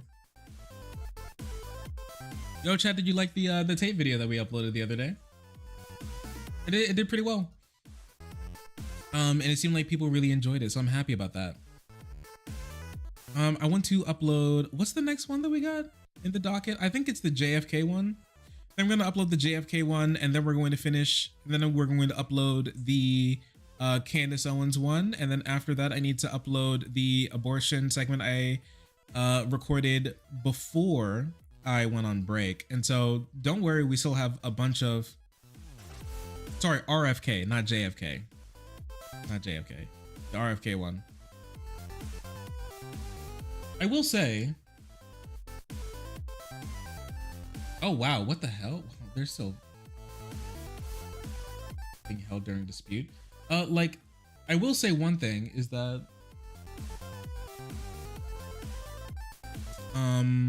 what is it? Joe Rogan claimed my RFK stream that we did a couple streams ago. He actually claimed it,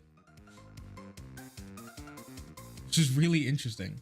I used a couple seconds to show how he thinks that the CIA might be trying to kill him, and he actually claimed the video. Well, he claimed the whole stream, and so when I make the video, I'm going to have to like fight a claim on that. So I might have that might be waiting for a little bit if he tries to claim my video again. He's a jackass about it. Like, I used 32 seconds, and I'm not, and that is 100% free speech, free use, and he is not going to be claiming my 32 seconds, my entire video for less than 32 seconds. Sorry, that's not happening.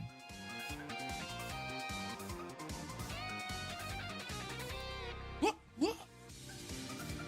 Thank you so much to Sake Tanuki for the 5 gifted subs, helping others join the frenzy, being incredibly poug. I appreciate you. Thank you, buddy. Thank you. Rudy Giuliani has redefined the term kissing cousins and Giuliani partners because his first wife was his cousin. Wait, is that true? Why do you make me why do you use every ounce of your body to make me more sad that guy is written forever on my birth certificate?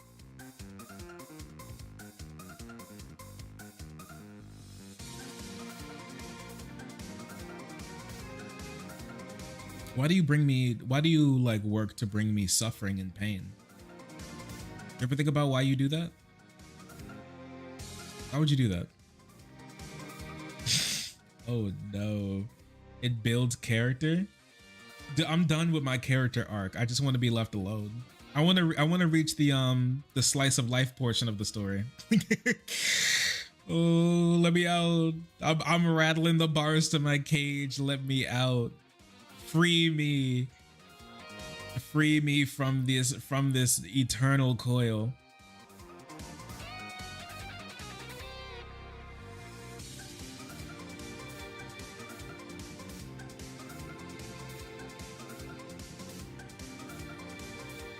You gotta see his stinky ass every time. Yeah, every time I look at my birth certificate, I have to see Giuliani's ass. Because I was born in New York when he was the mayor.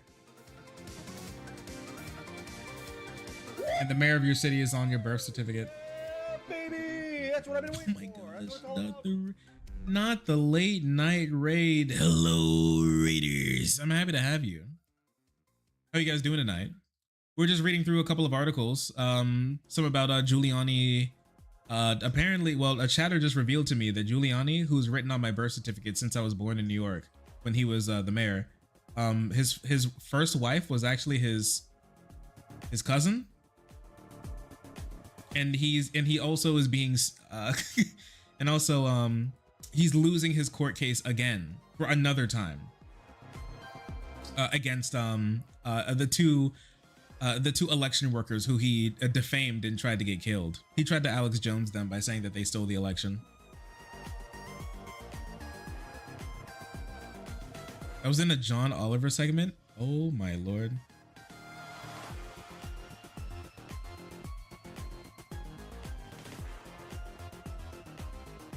What the hell am I listening to? What is this? What did Tucker Carlson just say? Just to take it back to the first thing I said, and I'll shut up and let you answer, but if Churchill is a hero, whoops, how come there are British girls begging for drugs on the street of London?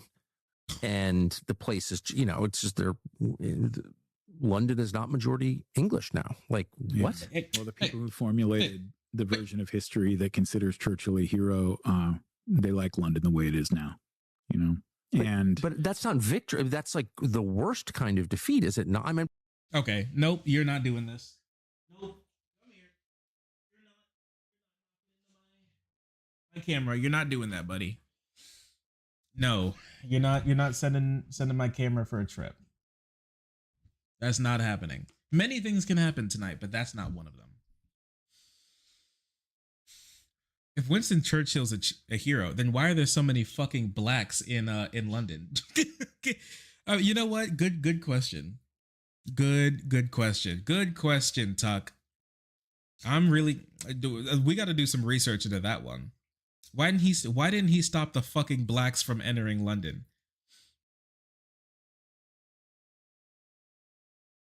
Now what? It's not even London anymore. Where are the chimney sweeps? Where are the girlies sucking down jellied eels? Where are the laborers on the docks? Where is it? Where are the top hats and canes?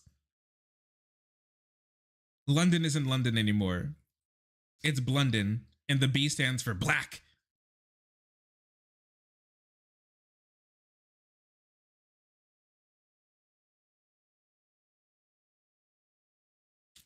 Why is he scared of melanin? It's good for your soul. That's true. Go get you a big booty Latina. Maybe she would heal him. It's possible.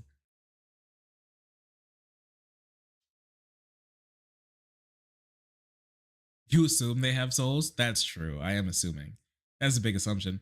Chet, did you see that Jill Stein is beefing with AOC on Maine? Did you see that?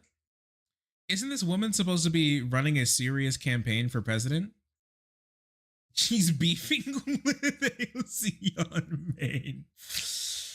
What?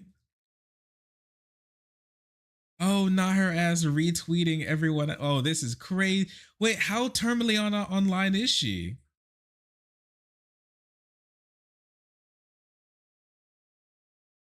Yo, she's tweeting like crazy. Wait, she won't let it go.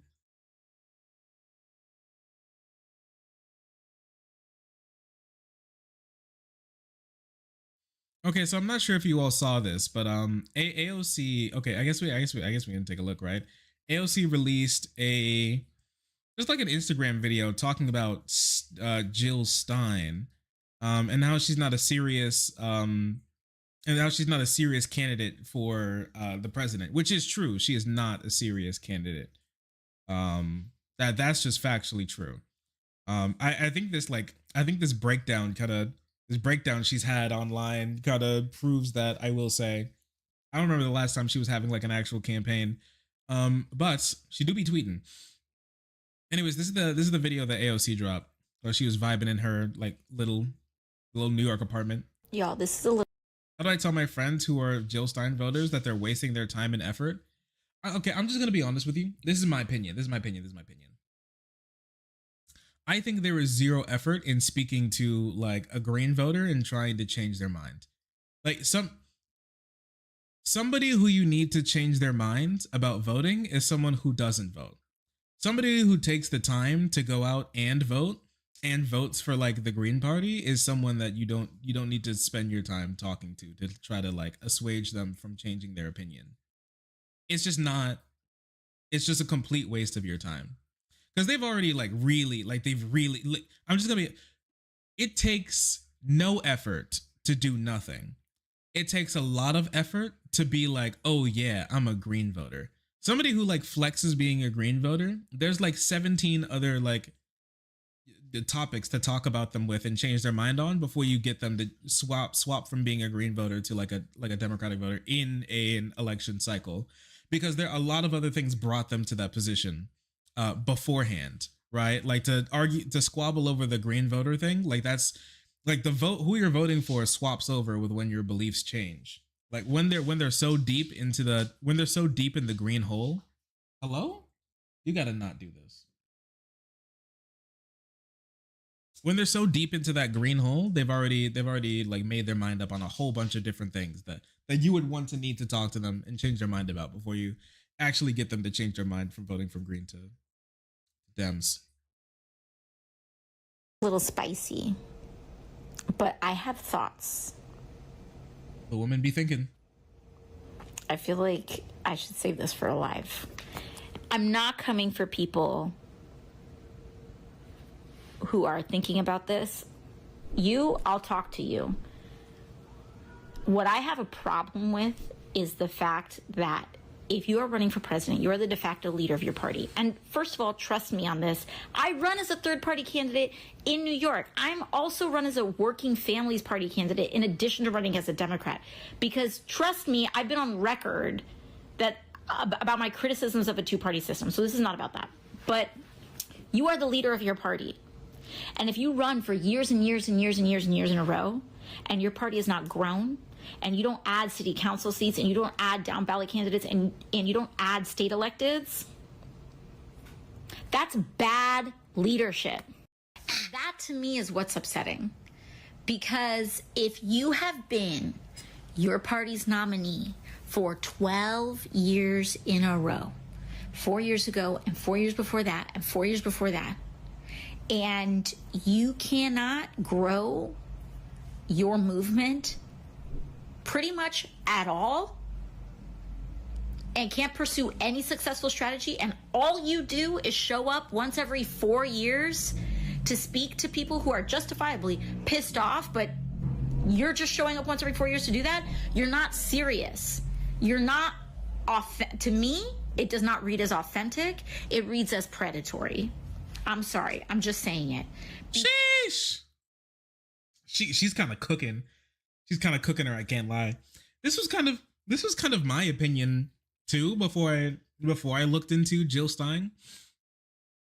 And now after I've looked into her a bit, the fact that she has been running for president for 12 years, and she started just randomly running for because like Jill Stein's like hobby is running as a like third party candidate for executive offices when the highest position she's held has been like W-2 employee.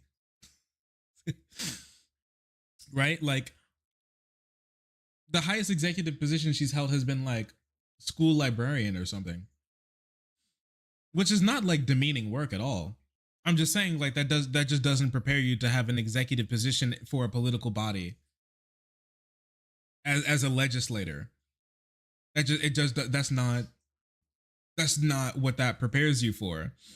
And so like back her first political run, you know what Jill Stein's first ever run for politics was? It was for the governor of Massachusetts back in 2002, and she lost to Mitt Romney, and the Democratic candidate. Yes, the actual Mitt Romney. because he's actually from Massachusetts, but he doesn't like to talk about that anymore. Yeah, she's just been, it's just her pet hobby. It's just her hobby to run for executive office for no reason.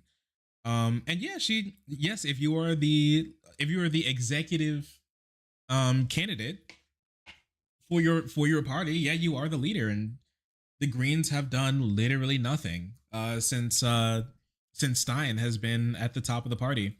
I will say that's not even really debatable. They have literally done nothing. And I think the AOC can talk a little bit about this, because AOC has campaigned for and even helped a Green Party candidate win. Actually, I forget exactly who he was, but yeah, she has actually campaigned for, door knocked for a Green Party candidate, and her help let him win. Then after he won, he then ran again. He won. He did some stuff, and then he ran again. And then as a Democrat, he like blew the competition all out of the water, and then actually got stuff done for his community. Right? Like here's just my opinion. Okay, we need to get rid of like the two-party system simply because of the dues and regulations and how private the parties are. The fact that the parties are so private and they can act so with such impunity for candidates that are actually running is the problem with the party. Not like the fact, not really the ideology, right? Because we could have a system that's better with Democrats and Republicans, even like mostly, if like it didn't necessarily matter as much it didn't really necessarily matter as much when it comes to how the party leadership can treat the individual candidates. But since they have such a strong stranglehold over each and every candidate, specifically, that's what makes it far more difficult to have differences in opinions and goals and who you're really working for at the end of the day. Like, it's really hard to be an AOC in the Democratic Party. True, it's hard to be a Green Party member. Well, actually, it's not, because you're like a normal person, because you'll never be in office, right? so I guess in that case, it's a bit easier, right? Because you don't even have to worry about legislating. You'll never get the opinion. You'll never get the option to. Yeah, she kind of cooked her here. She kind of cooked her here. Even the former VP candidate for the Libertarians has endorsed Harris. Bill Weld, really? he endorsed Harris. Bill Weld. That's really funny. Let that guy cook. Let's go, Bill. Because as a person, but I will say, Jill Stein is far more anti-Democrat than she is anti-Republican. Like, her whole brand is being anti-Democrat. She does not care about the Republicans at all. I endorse Working Families Party candidates. I endorse DSA candidates. I take risks, and I endorse even in primaries against Democrats when it's merited. What does this person do to grow power for the? She's kind of cooking, but yeah, this got Jill Stein really like wound up. I'm not sure if you guys saw that, but she got super wound up. And Jill Stein actually uses her account, right? Jill Stein doesn't. I don't want to like poo-poo on her, but she doesn't seem like the type of professional who has somebody managing her account for her. This is actually her loading up her iPhone and tippity typing on her phone every single tweet, right?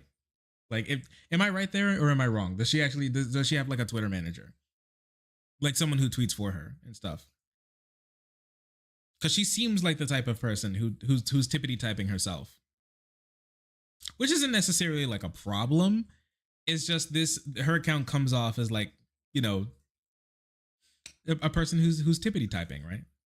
Who's tapping on their phone more than somebody who's trying to send out messages through their like social media. I feel like she's just posting through it. Oh no, she is just posting through it. Yeah, like 100%. She's 100% posting through it. Let me see if I can. Let me show you. To prove that, let me show you. Okay. So this is where she found out what that AOC wanted the smoke. Okay. This was 2 days ago now. Well, technically 4 days ago now, right? But what's seriously predatory is pretending your candidate is working tirelessly for a ceasefire when they're actually arming the genocide, right? Democrat, and then okay, so she did this once, okay, but then she had to spin back on the same tweet again. Democrats sue to kick us off ballots, hire operatives to infiltrate and sabotage us. Chat, is this true? Does this have any merit that the Democrats hired secret operatives to destroy the Green Party candidate? Like the Democrats sent in spies to the Green Party. I really don't think they'd waste their time like that. But I guess I could be wrong. That does sound like a waste of time and money. You don't need to like destroy the Greens. I'm gonna be real. Like, I'd be surprised. I wouldn't be surprised that the Democrats do work to stop the Greens from being successful. I would be surprised that they. What's up, chat? Hey, streamer. What's up, buddy? I would be surprised that they'd spend the effort to like send in us like a spy or something, like a reconnaissance. I just don't think they need to do that. Lock us out of debates. Like, you don't qualify for the debates. You can't say lock you out of you don't qualify for debates. Like these, like the news organizations are the ones who set the rules for who qualifies for the debate. And you need to be polling, I think, what is it, like 15% to be able to make it to the debate stage? Something along those lines. I think or was it lower in 2020? Because way more people made it to the debate stage in so many people made it to the debate stage that they needed to do 2 debate stages, actually. And the Greens still weren't on. But they didn't run a candidate, right? But a third party still didn't make it. You didn't get locked out of the debate. You locked yourself out of the debate because you didn't get enough voters. And I think debates and stuff should be more opened up, but like, let's just be honest with ourselves. Like, you can't say, oh, the Dems locked us out of the debates when you being ass locked yourself out of the debate because you suck. You can't get voters. That's unfortunate. Fighting ranked choice voting then act a concern that Greens have only won 1,400 elections. Which party is authentic? Which is predatory? Well, when you like soak up so much money and then say you have a pathway to victory, like my thing is like the Green Party candidate should never be like, we have a pathway to victory, because you know that's a lie, right? Like, that's what's predatory. When you're like, guys, I promise you, we actually have a path to win. We can totally do it. No, you don't. No, don't you lie to those people. That's lying. That's not. You can't fundraise off of lying to people, in my personal opinion. But yeah, I do think it can be pretty predatory and not serious. And Jill Stein's candidate, she just doesn't seem like a very serious candidate, right? So that's her second post on this, right?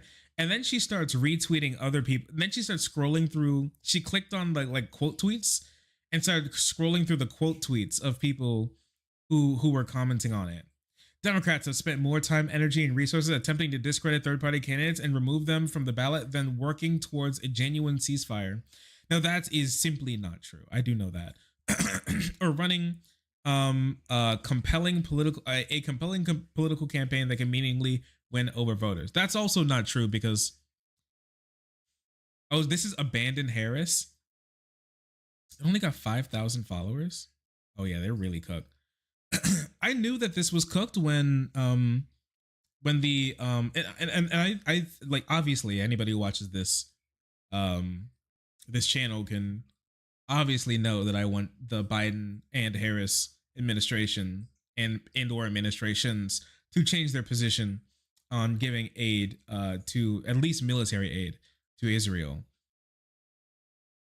But I knew like the sort of like Abandon Harris like DNC protest was like sputtering out when they said that they expected 30,000 people to show up in Chicago, and there were actually like 3,000. There's still a decent amount of people.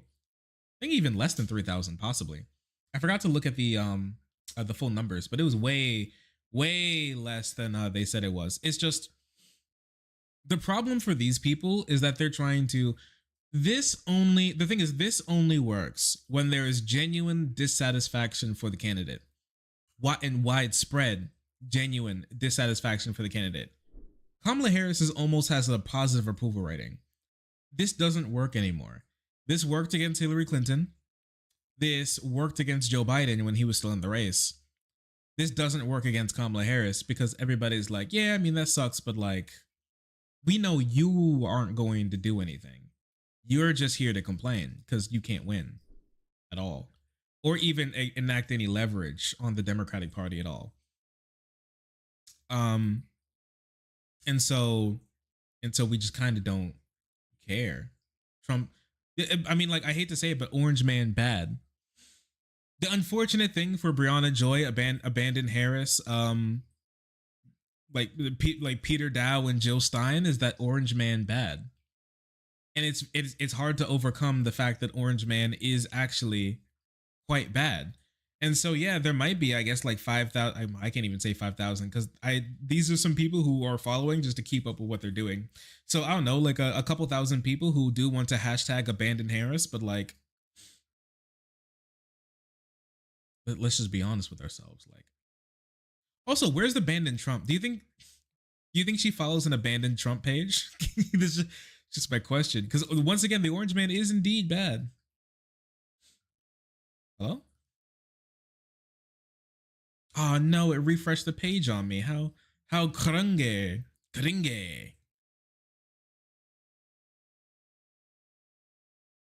my lord. Is she still doing it? Oh my lord, it's still going. Are you serious? So here's this, right? We're thinking signatures in, what is this, New Hampshire? The Granite State? The Granite State is New Hampshire, is that right?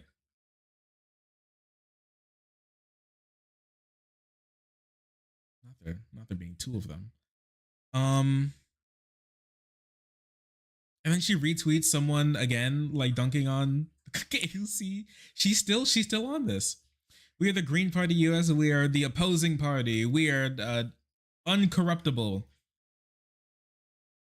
Were there claims that Jill Stein got money from like foreign countries? Is that right? Does anybody have an article for that I could look at sometime? We cannot be bought by corporate grifters. Who's predatory? Well, she doesn't take. Jill Stein is literally a corporate grifter. What did she work? But like I heard people say that she's taken like foreign money, but I don't have any proof of that. I haven't looked into it.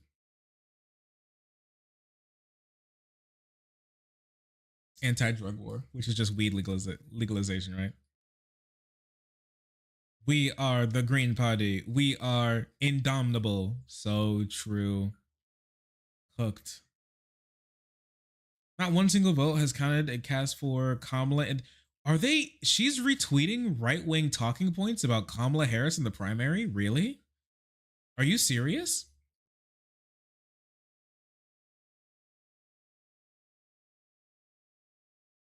She's attended functions with Putin? Oh, wow. What the hell? Yo, who invited Pootie to the function? You're so right. How'd she even get this seat? How is she here? How did she get here? Who invited her? Peskov. This is the guy that we were just talking about. Yeah, who invited him to go to the cookout? Well, at this point, it's who invited Stein to the cookout at this point, right? Because Michael Flynn is actually isn't Michael Flynn like actually unironically a Russian foreign agent who belongs in federal prison? Isn't he in federal prison right now? Wait, Flynn is actually like a foreign agent, like an illegal foreign agent. Oh, Trump pardoned him. He should be in federal jail. But Trump pardoned him, right? I haven't kept up with the Flynn story. I do need to read up on the Flynn story again. That's kind of insane. Very interesting. More right-wing talking points. She fails to point out her winning the 2018 platform since scrub from the internet was cut and paste from Jill Stein's 2016 platform. I don't think that's true. What's unserious is AOC being a so-called socialist and voting against railroad workers, supporting an administration, aiding a genocide, conflating anti-Semitism with anti-Zionism. Did she do that? I'm not sure where she said that. I mean, I'd like some proof for where she said that, but also thank you for the article. Appreciate you, bestie. That's why DSA unendorse you. Jill has been an activist for years. Yeah, but that's the problem. Is that Jill has been an activist for years and never a politician, and AOC has been an activist for years and a politician.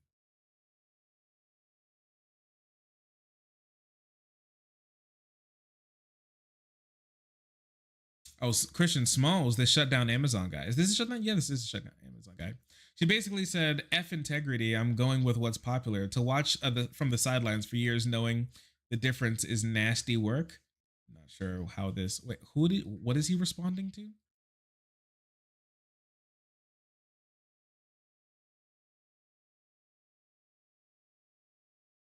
Okay.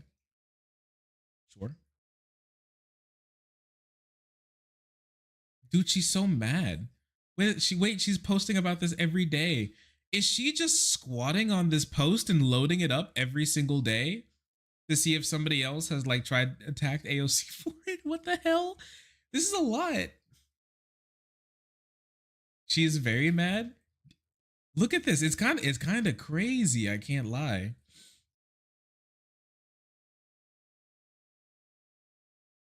AOC calling Jill Stein predatory while the DNC commits genocide and endless war. Yeah, man, like Democrats aren't really good, but like you guys have never been able to do anything. Right?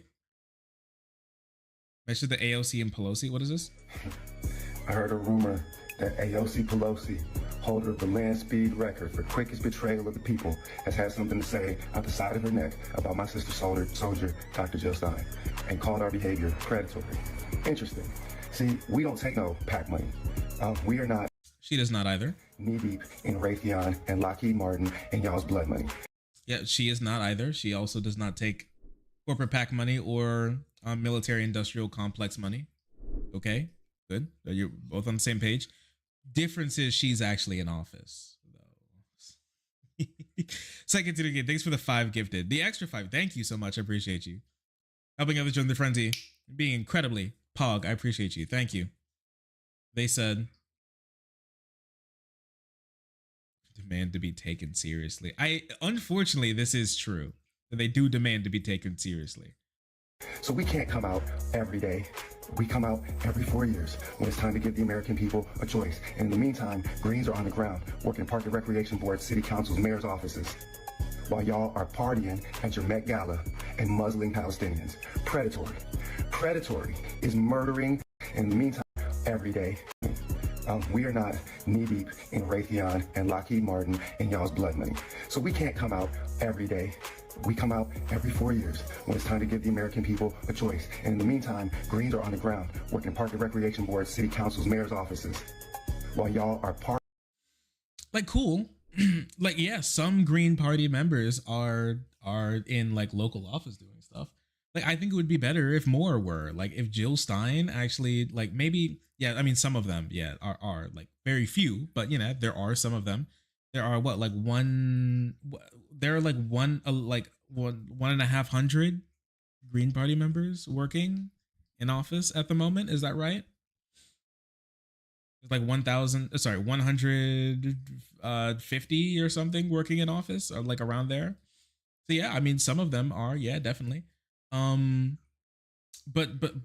like the problem is Democrat Elizabeth Warren and independent Bernie Sanders, an actual third party, right? Well, no party technically, like influenced Joe Biden's policy platform, basically wrote up Joe Biden's policy platform, since Joe Biden basically didn't have a policy platform before he won, really. It was just kind of like beat Donald Trump, and then he did it. And then they didn't really have any, before the general election, really.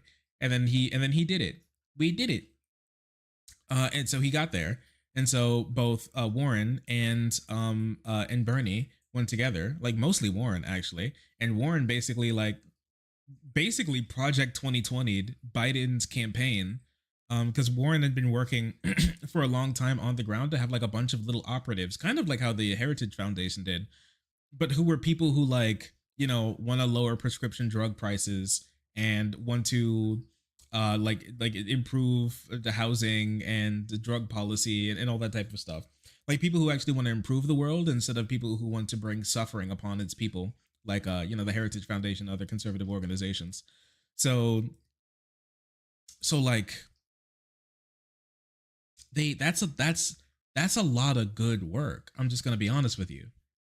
That's a lot of good work. My girlfriend right now is able to have like a much better life with paying for our, like, you know, helping pay for like part of her, and you know, like we're able to help pay for a lot of stuff a lot better because she isn't burdened with student loans as bad as she would be because of Joe Biden's student loan repayment plan.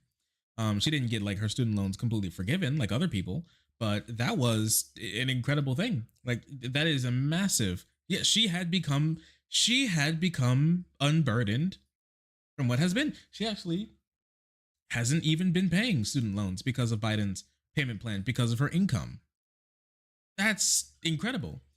She has become unburdened, and she's been able to, you know, build wealth and hold money and not like completely be like destitute because of that, and struggle with like the money like nearly as much. Like she didn't even know about it when we got together, right? But like a year ago we got together and she was talking to me about how bad her like student loan payments were, and I was like, oh, you know, like, did you hear about this Biden plan about the student repayment plan? Like, depending on your income, you may not even have to pay anything. And, you know, and Scranton Joe was like, you know, walked down from the heavens and said, you are black and you're poor. You no longer have to pay your student loans anymore. Right. And then sniffed her head and then walked back into the clouds, and poof, her student loan payments were basically gone. And I was like, thank you, Joe. Thank you, Scranton Joe. And it was honestly amazing. And so yeah, you can get a lot of great things done through the Democratic Party.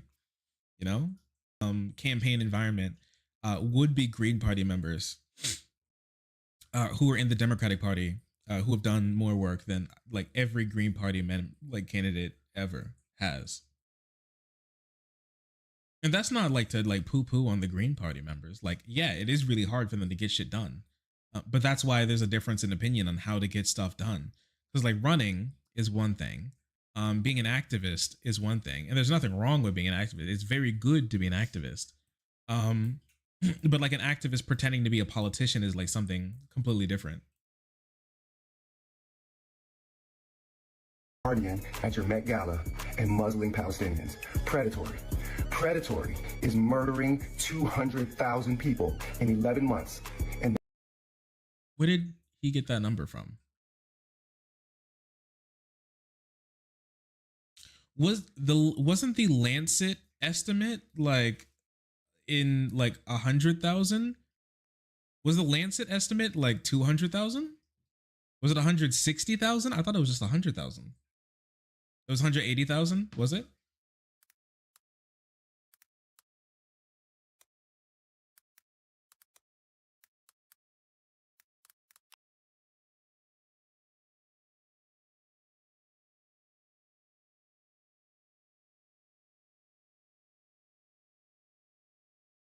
I know he's probably quoting the Lancet number, but I didn't think the Lancet number was a 200,000. But let me read it again because I just haven't read it in a little while.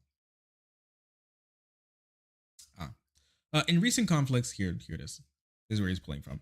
In recent conflicts, such as indirect deaths, tend to be between 3 to 15 times the number of direct deaths. Applying this conservative estimate of 4 indirect deaths per direct death, to the 37,396 deaths reported, it is not implausible to estimate up to 186,000 or even more deaths that could be attributed to the current conflict in Gaza.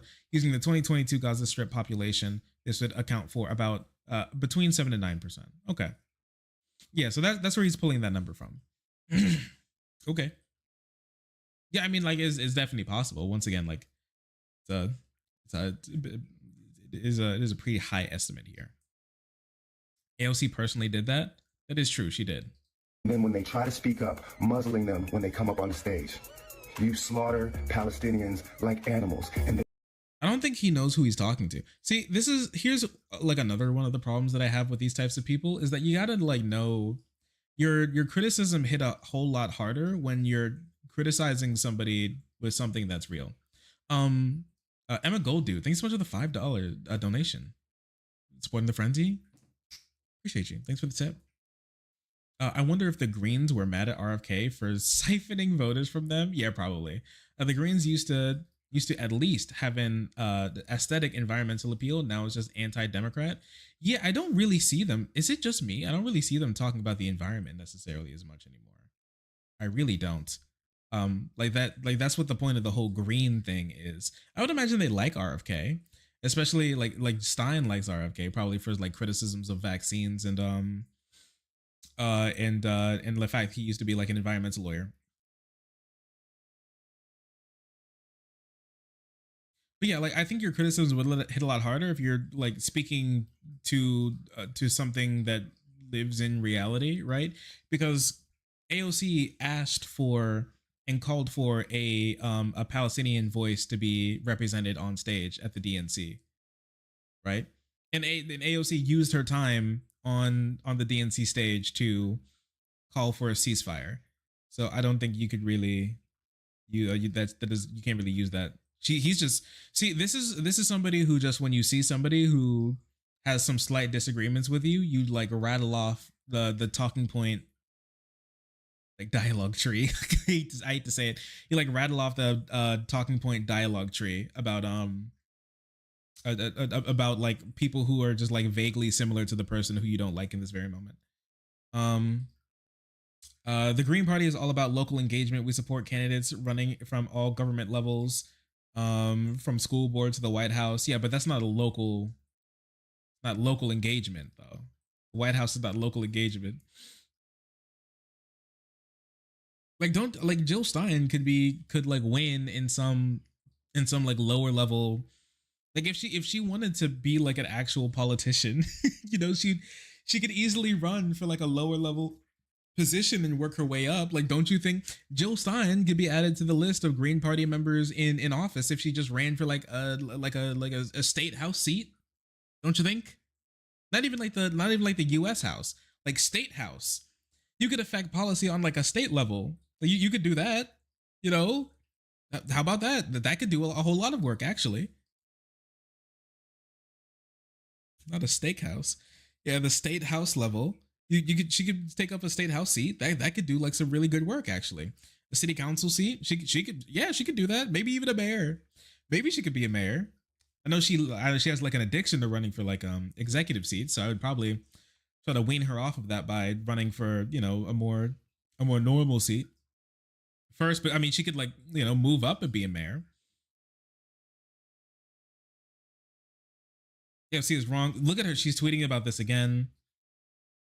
Third parties are required to run for POTUS. I've seen this. I'm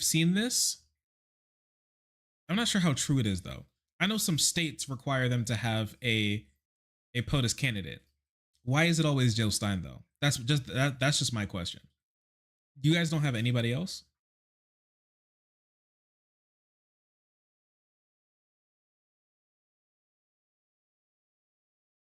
Retweeted this again. That's the second time that's been retweeted. Muslim voters evenly split between Jill Stein and Kamala Harris, new poll finds. Where's this from? A poll of 40% drop in Muslim support for Democrats as they lean to third-party candidates amid outrage over Georgia. Is it Georgia? God, sorry, Lord. It's getting late for me, huh? Gaza. A protester holds up a sign reading "Abandon Harris" as marchers. The DNC. When did this come out? Let me see.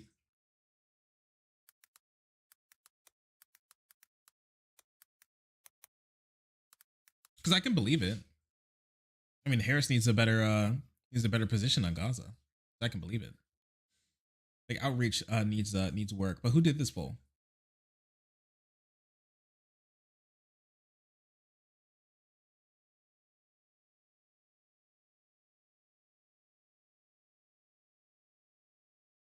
Roughly 60% planning to choose either a third-party candidate or Jill Stein.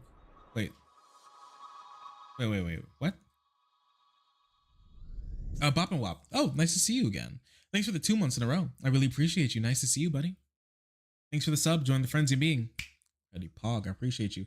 New poll conducted this week shows that the majority of Muslim voters in the United States are evenly split on who they plan to vote for president in the upcoming election, with roughly 60% planning to choose either third-party candidate Jill Stein or Vice President Harris. A new survey is part of the report published on Thursday by the Council of American Islamic Relations chair shows that the majority of Muslim American voters have decided against voting for either the Republican or Democrat. Can we take a look? A little looky. A little looky. Chair 2024 survey for Muslim voters. Let's see. So they're the ones who did the poll?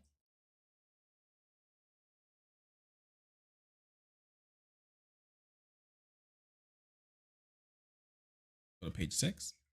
Oh, no, is it here? Let's see.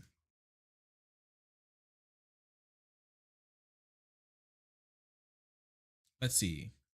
Okay, so we're looking at 29, like basically split 29-29 between Harris and Jill Stein. And then 16% are undecided, 8% say they're not voting, 11% say they want to vote for Donald Trump. Okay. Okay. I mean, I think it's a little much to say that 60% are voting for someone else when you have like an almost 20% undecided at the moment. But okay. I mean, yeah, I can believe this. I guess. I mean, Jill Stein has been doing a lot of work to specifically siphon off Muslim voters from Kamala Harris, but she's not helping by not having a better position. 55% are unsure about which party should control Congress. Had need for increased voter education and engagement. Respondents showed varied plans of civic engagement, with 17% intending to donate to campaigns and 15% planning to volunteer for a civic or religious organization. Okay. Okay, so there's this one poll.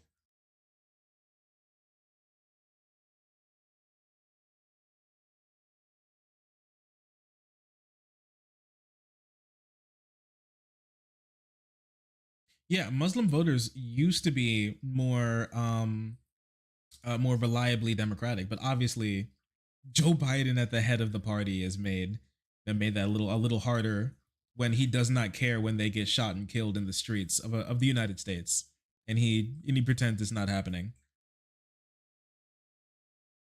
That does hurt. I will say that is a problem.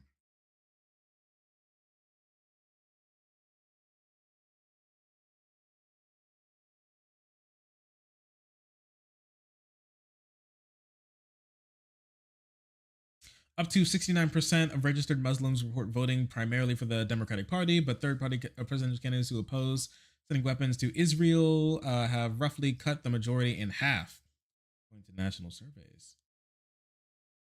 Okay. Hey, whoa. He's trying to be a weirdo over there. I'm not sure if there are any other polls on this. It seemed like there's just one at the moment.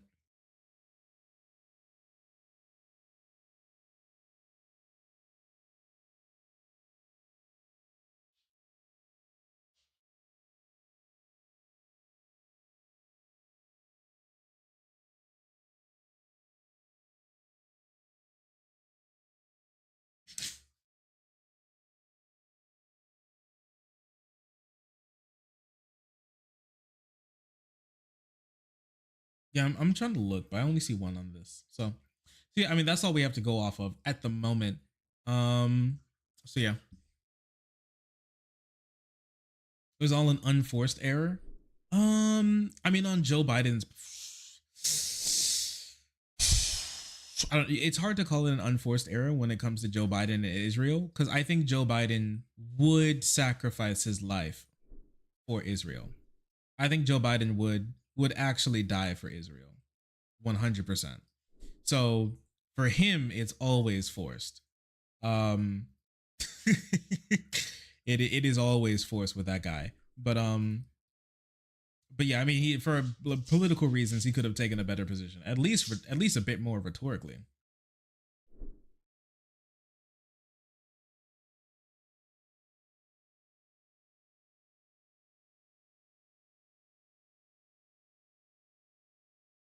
Yeah, he could have talked about the rise of Islamophobia more. You're very right. He could have. He did not. The squad refused to vote as a block. Why? Because they faced the choice of either playing it the company way or risk losing their jobs. Well, I mean, you just gotta pick your battle. I don't know. For some of these people, they don't pick any battles, right? Like everything is their battle, right? Like you need to be able to pick a battle.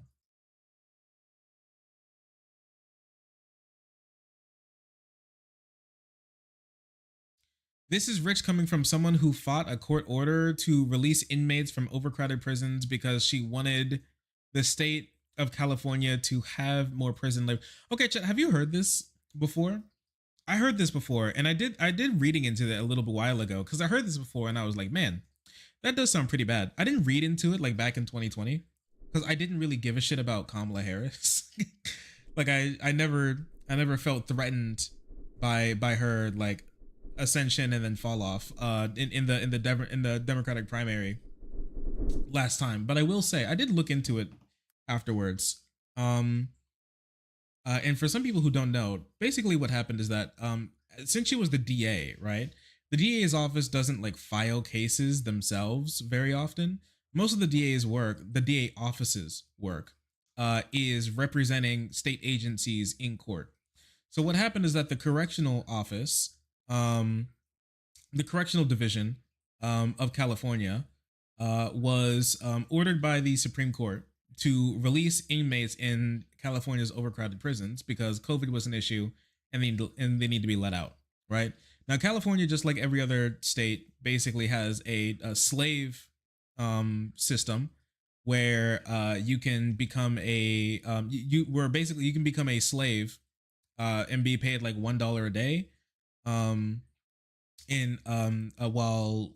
while working, and sometimes that can go towards your sentence, right? When it comes for you to like, you know, get reevaluated for your sentence. Now in California at the time, wildfires were getting bad and they were short on firefighters, and so the correctional office was like, yo, listen, DA's office, we don't want to let go of all of our slaves because they're epic and we love slavery. And so can you cook up an argument for us in court to be able to keep the slaves and not let them go, right? And one thing that the slaves got, the one specific type of slave in California got was what was a 2-for-1 firefighter a sentence credit, right? Basically meaning that you can become a slave firefighter and you can work you can work and be like a slave firefighter for a while, and every day you work 1 day as a slave firefighter, you get 2 days off of your sentence, basically.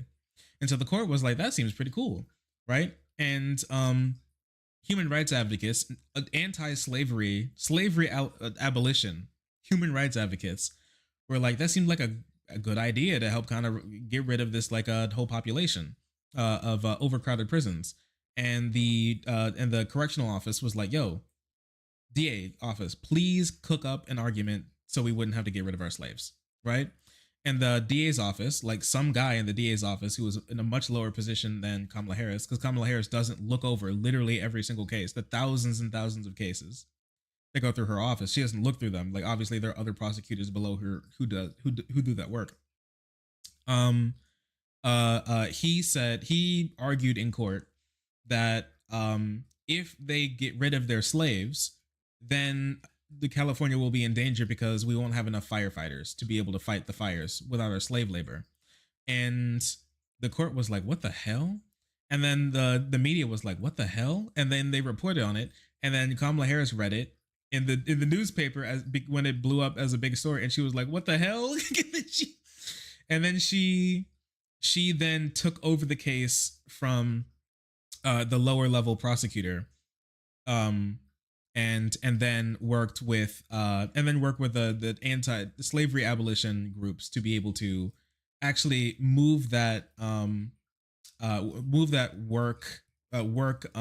sentence credit system over to all workers, not just the firefighter slaves. All slaves will be able to work and get the 2-for-1 sentence credit. Well, all non-violent low-level prisoners who work as slaves will get the 2-for-1 credit. So that's what actually happened. That's what actually happened. If you want to know the actual story behind Kamala Harris fought to keep slave labor because she loves slavery as a half Jamaican.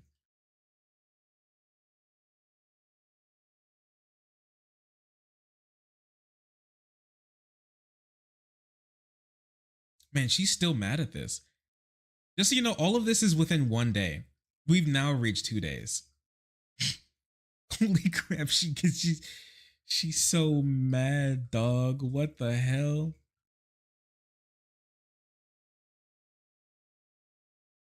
Oh, but then I wanna talk about this, right? Because she then decided to like respond to AOC herself. You're just showing up once every 4 years to do that? You're not serious.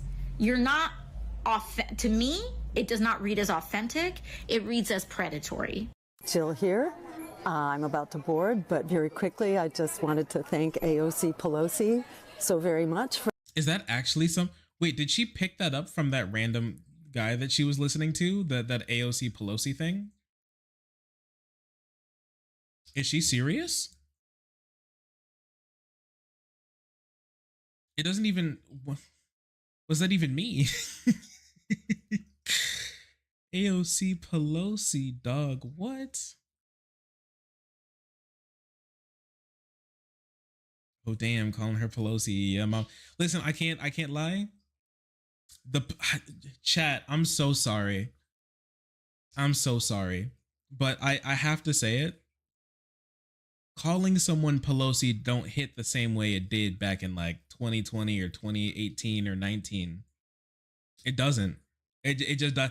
After Pelosi went, after Pelosi flashed the blicky to Biden and told him to step down, it just don't hit the same that it did. It don't. It really don't. It don't hit the same. Not only that, she's not even like the party leader anymore. She's not even the House leader anymore. She's just some lady now. Saki Tanuki, thanks for the 5 gifted. I appreciate you. Thank you. Thank you for helping others join the frenzy. Being incredibly pog. Thank you. Appreciate you. Even more hecked thing was that for a really long time, the prison firefighters couldn't actually become firefighters after leaving prison.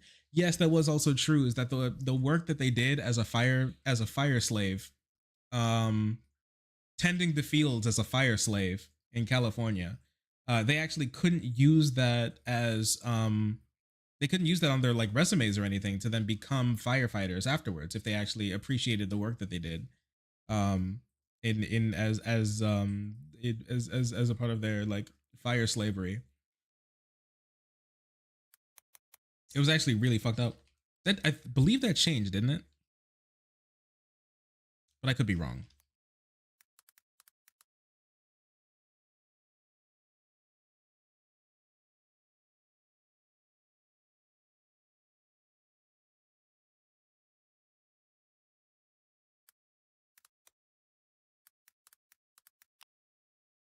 For her very authentic concern about growing green power. Clearly, AOC is the attack dog du jour, and the Democrats are running scared, and they should be, because who wants to support a genocide?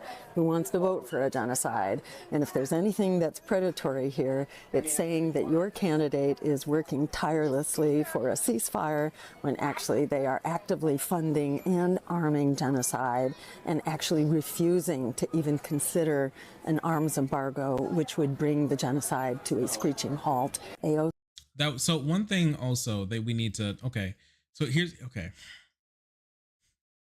there's like two things, okay, about this, is that one, cutting off arms sales to Israel would not stop the war. Israel does make their own weapons, and they get weapons from other people as well. Other countries, there are other countries in the world who are giving weapons to Israel, and not just us. It would not stop the war instantly. It would just stop our involvement in funding it, which I think is good, which I think we should do.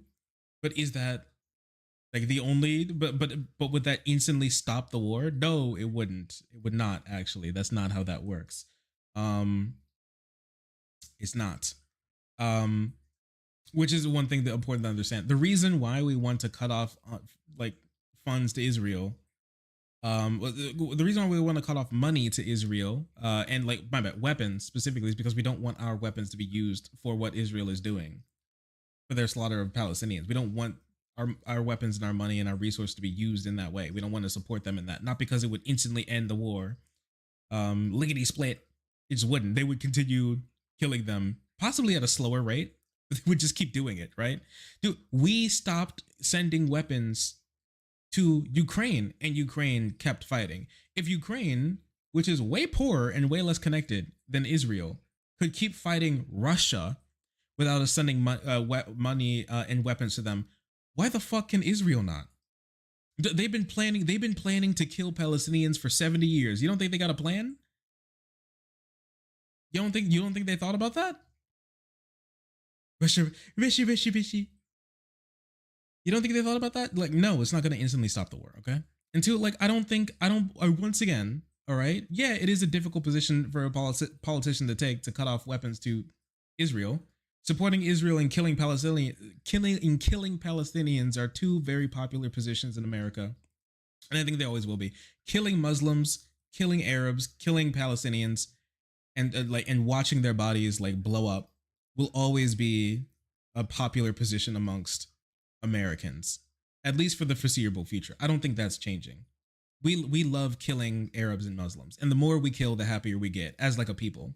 And so, like, yeah, it's America's pastime. Oh, I think we love it more than baseball, actually, right? So like changing that is a very difficult thing to do, and I don't personally advocate for that to happen, because I think that it would like instantly win you every single election. I think we do it because I think we advocate for that and believe that because we believe it's correct, right? Not because we think that it's some sort of instant win button, instant win condition for the election, which I don't think that it is. I don't know. I think it's even possible that I believe the polls when they say like people do think that we might need to be like take a more conservative stance when it comes to Israel, not like the Trump conservative stance, like conservative stance in giving them weapons and stuff to Israel. Like, sure, I get that, right? Like at the moment. Whether that would actually translate over to vote share, I'm not sure if that would be the case. I can imagine a reality where it does actually hurt her, at least in some measurable way. I don't know what'll happen, but I can understand as a politician being worried about that. But yeah, like I think we should change that position because it's right, not because it's an instant win election button.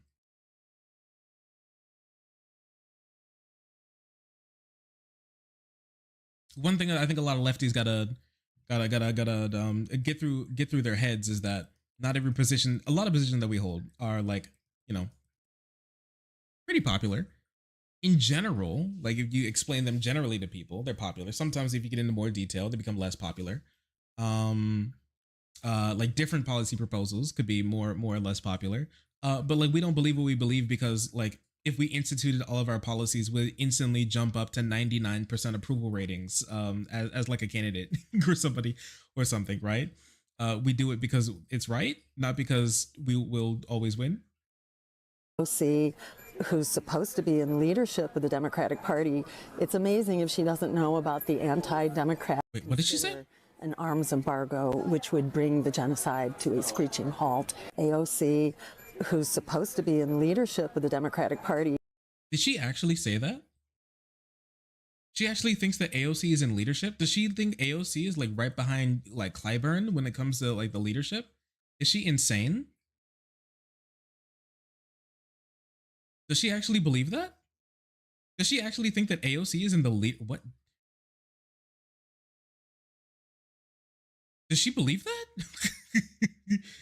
She doesn't actually believe that, right?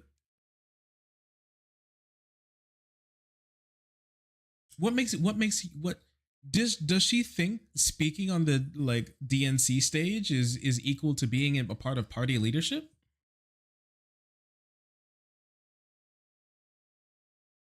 People keep saying that AOC is being groomed to be the next Pelosi. I don't know. I'm just going to be real with you. People who say that, I think, need to start a grooming routine themselves. That sounds kind of insane. You got to like think a little bit harder about that. She is being kept at arm's length for the most part in every like appreciable way. It's amazing if she doesn't know about the anti-democratic tactics and strategies that the Democratic Party uses to crush and silence political opposition. They've been hiring an army of lawyers to throw. What was that? Democrats prepare aggressive counter to third-party threats. Amid army of lawyers aim to challenge the steadily advancing ballot access efforts of independent candidates. Democrats fear could peel voters away in swing states. Well, I mean, it is a valid fear, true. Yeah, I mean, like this sucks. But I've looked through some of the cases where third parties were like kicked off the ballot. Sometimes they just lie. Sometimes they just lie about their ballot. Like RFK Jr. Like Jr. got kicked off of a couple of ballots when he was trying to get ballot access because he simply lied about his residence, like over and over again. And yeah, the Democrats sued him, and then he got kicked off the ballot because he lied. To throw competitors like me off the ballot. They've been hiring infiltrators and saboteurs and Long JFK, just like events, recruiting. Wait, what? Saboteurs? Independent third-party project manager, gathering on-the-ground intel to inform an overall landscape assessment of independent and third-party candidates, including ballot access progress, campaign activity, organization strength, voter grassroots enthusiasm, identifying, activating in-sales leadership and supporters for 4 current and future program priorities. Yeah, this isn't a saboteur. Volunteers for petitioning reviews for legal adjacent support for potential ballot access challenges, participating in petition review and supporting. This is not a saboteur. Following RFK, Cornell West, Jill Stein, and candidate events in regions and sharing intel in real time, recruiting volunteers to attend third-party independent candidate campaign events to report back on campaign activity. This is literally just bird watching. This is just like gathering intel. I thought this was going to be written down like throw pig shit at Jill Stein when she's speaking in Michigan. Like, wait, it's literally just like research. It's just like it's just Oppo research. Is this her first time reading like Oppo research and being like, holy shit? And publicly posting job advertisements for those positions. They've been hijacking. Yeah, that's just Oppo research. Do you not wait? Does the Green Party not have people who do this? Does the Green Party not have people who do research on with the Democratic Party campaign activities to be able to keep up with like what they're doing and to be able to counter them? Or do they just like kind of work with a blindfold on and always get caught flat-footed whenever anything happens? our public funding in order to keep us off the ballot, and they actually impersonated the Greens to throw us off the ballot in NC Democrats forced to pay Green Party for frivolous intervention. I don't know what that means.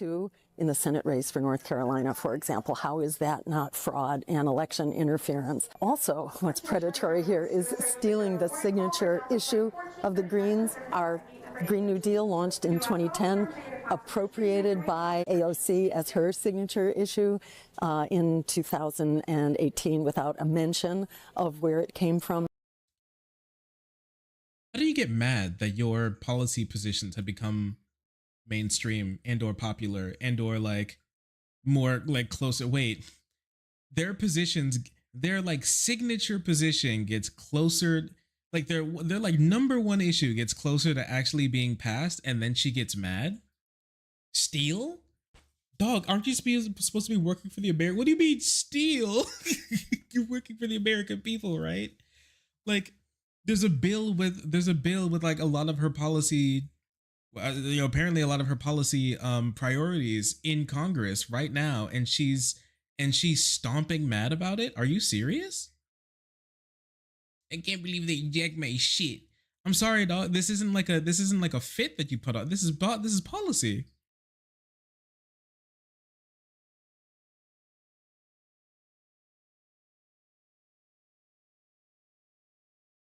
What is happening?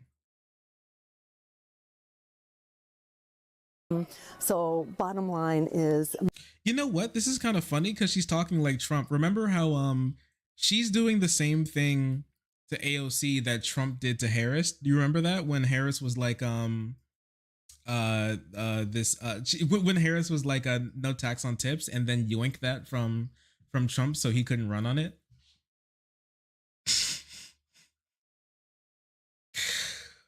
Shit is so funny. What the hell? She jacked my shit. She jacked my shit. That's my policy. You can't run it. You can't try to implement my policy. That's my policy. Oh, it's so embarrassing to show up to the to prom in the same dress. Who could have seen this coming, man? What a piece of shit, dude. Can you imagine AOC trying to run and pass my policy proposals and the things that I find most dear and important to my heart? I hate when that shit happens. What about you guys? Man, I hate when I get closer to winning. I hate it.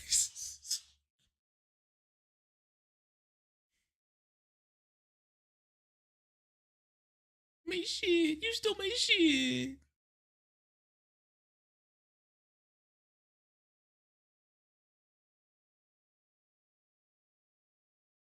Americans want more choices. We are that choice. We are the one choice, which is anti-war, anti-genocide, pro-worker, climate emergency. Check us out. Jill Stein.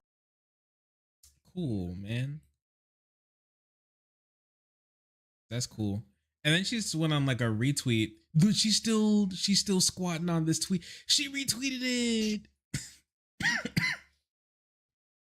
Yo, she's not her posting. Oh, they're posting NPC memes. What the hell? She's still going? Yes, she is. It's been 4 days and she's still going. She's still mad. Not her ass watching memes. This is crazy. Look at it. She's so mad. She's so mad. The retweeting's crazy. Okay. When was the last one? 7 hours ago, man. She is logged on. Okay. All right. My ass has never been closer to winning and got angry.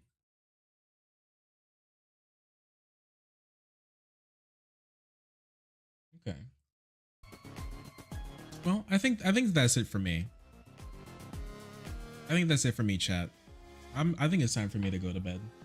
I'm a sleepy boy. Here's my doctor gave me sleeping medicine because sometimes it's a little harder to sleep. So I got this little pill bottle. I can nibble on pills and then go to sleep. It's crazy. It works out really well. Begging you to play it with sound.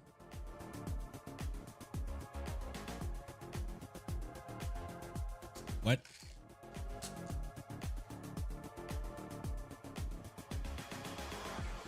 What is this? Oh no! Oh, this AI video of Star Wars that just dropped. You want a sword fight, man? Come on, I'll sword fight you, man. Let's sword fight you.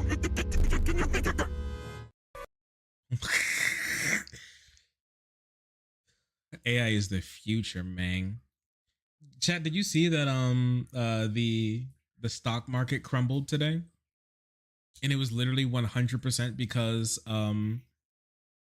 those it was 100% because those AI stocks that like got juiced earlier in the year crumbled because everybody realized, wait a second, I don't think this AI thing is actually going to go as far as we thought it would, and people started yanking their money out of the out of like Nvidia, which out of nowhere, like early in these last 2 years, turned into the #1 largest stock in the Dow Jones.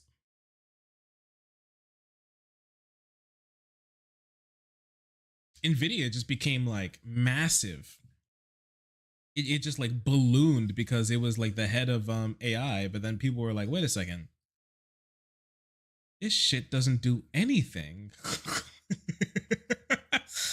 And then they were like, we gotta stop giving them money, man. This is a waste of everybody's time. And they started pulling their money out of the stock market, and now the stock market crashed because what Nvidia lost like what like market cap? Wait, what was that? What was this market cap drop? It was massive, wasn't it? Yeah, it was like 10%, but like the dollar number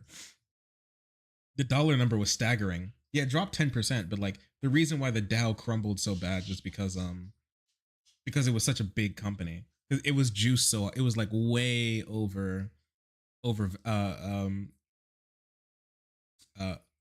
overvalued in its speculation. Oh yeah, $249 billion.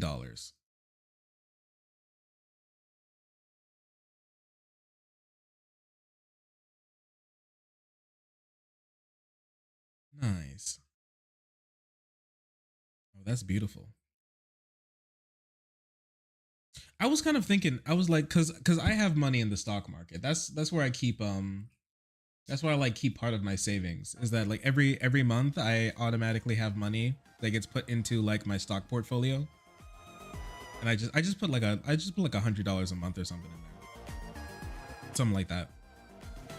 And so I just have it like sitting in there, like just automatically, just to help out with savings, right? And I was like, oh, maybe I should try to like transfer a little bit of money to Nvidia, because I heard like Nvidia was popping off, but then I was like, but then I heard how big it was popping off, and I was like, that shit's definitely gonna pop. I was like, that's a bubble if I've ever seen one. That's really a bubble if I've ever seen one. Gamer trader, that's true. I always think about how everybody with a 401k actually needs to be guillotined. But yeah, like I was like, I wonder if like putting Nvidia is worth putting any money into. But then I was like, yeah, that's just a huge bubble. When I heard stock market rally from AI speculation, I ran in the opposite direction after I heard that. I was like, oh.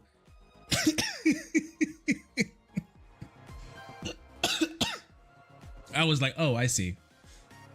I've seen this one before. I've seen this show before. I know what happens at the end of this. And then it just happened to be, it was going to be one day. It just depends on the day. And today was that day. $279 billion loss. 10% drop as it goes. He bought. Don't beat. He put his life savings into Nvidia. Don't beat.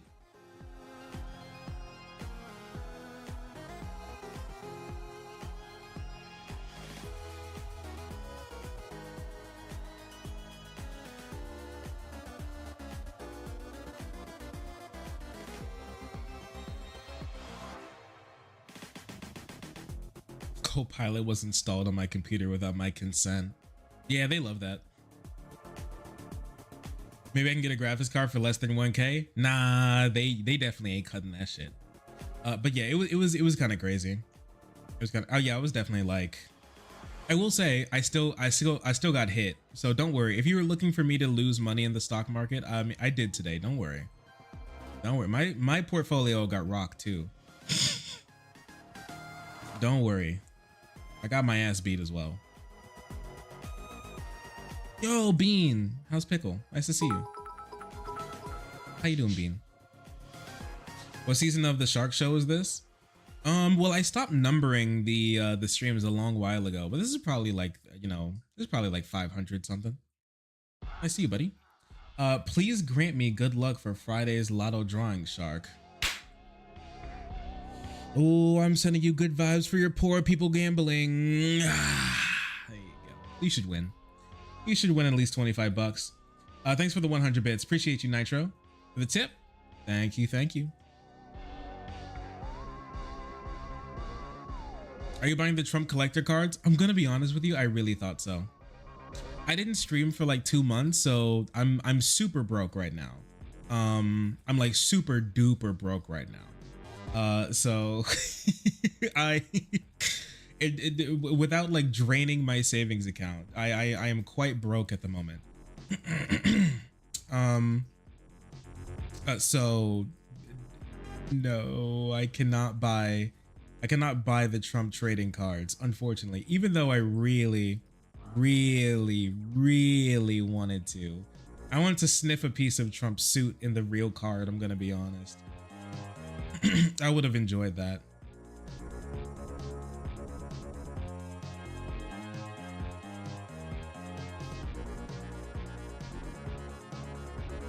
Based in Red Pill? Oh, Jar Jar. Here you go, Brokey. Thank you for helping us. Thank you for helping out poor Brokey. I appreciate you. Thanks for the 10, Josh. Thanks.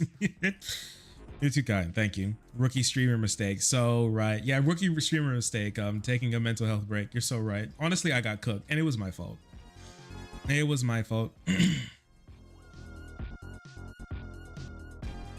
How can you say no to those hideous sneakers? Listen, I didn't say no. My bank account did, okay? I'm still a normal. I may be a streamer, but I'm still a normal guy. Shark collector cards when? Yeah. Hopefully soon. I put like I gotta put like a lock of hair in one or something. What you scoffing over there for?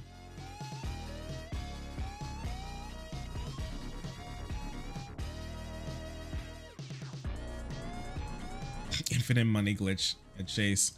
Yeah, only right. 150 each. Yeah, honestly, that go crazy. I should. You're right.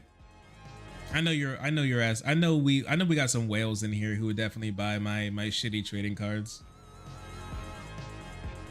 Instead of the trading, I need to sell the I still have people to this very day asking to buy the "Please be patient with me" hat. So that if I make any merch, that's first on the list. I know I'll be hunted and killed if I don't make the "Please be patient with me" hat an actual merch item. Make it camo. You want to make it camo with like orange lettering?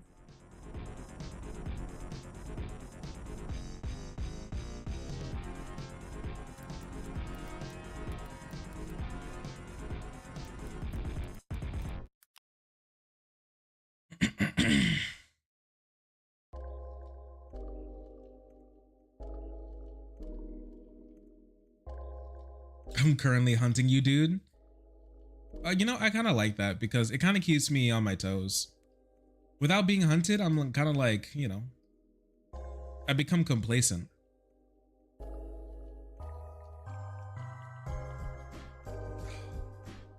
They need like I don't know if they make one with a camo version.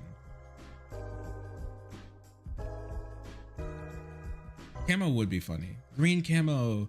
Sorry, this size and combination is out of stock. Please choose a different size. No. Limited color. No, they do have a camo one, but they said it's out of stock for the hat that I want. Wait, so that means that they have it on some hat, just not the hat that I wanted.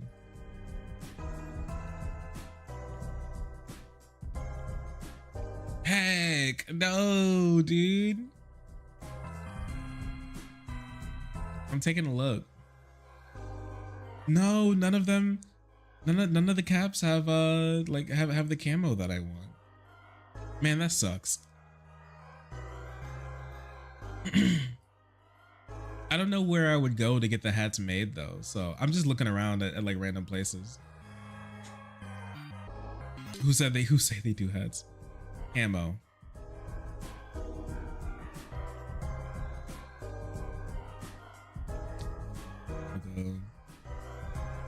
Okay, what about this one? The old army is the old army one.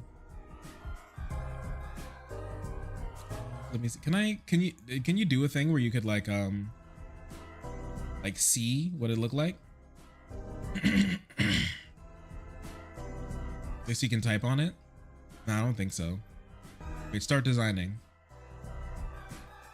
Ask Whiteleaf? Yeah, maybe. Maybe. Wait, let me see. Let me give this a try. Wait 1 second, chat. Did I just type yet? Oh wait, here we go. What? I can just only put one letter? What the heck?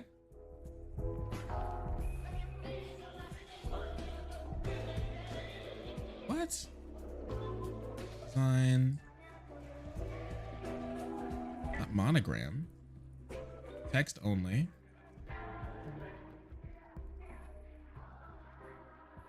What? Nah, this shit is ass. Chat, they're screwing me over, chat. It only lets me type one letter at a time. It lets me type one letter. What's happening? F. I can type F. No, dude, this is horrible.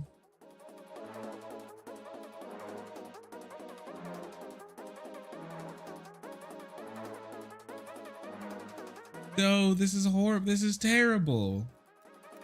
Why are they so bad? Why does everything suck so bad? You ever think about that in life? You ever think about how everything sucks? You mean, when you ask what's the song, you mean this song that's playing right now or like the song that was playing?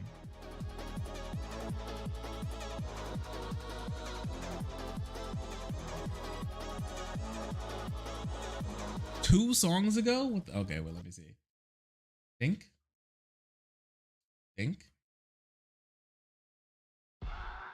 You mean this?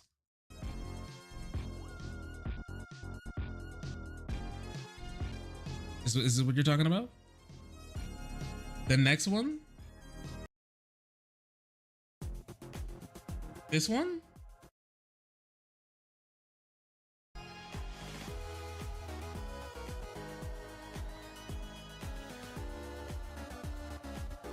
I can't believe Kamala would do this. Yeah, Kamala has cornered the market on camo hats for like no good reason. You have a link to the playlist? Yeah, type in exclamation point. It should be G music.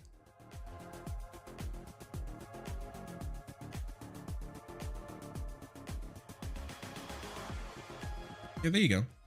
That's the playlist we use. If you would like the songs.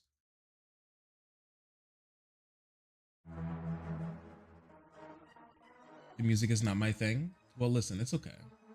That's why I spend a lot of time talking, so you don't have to listen to the music all the time.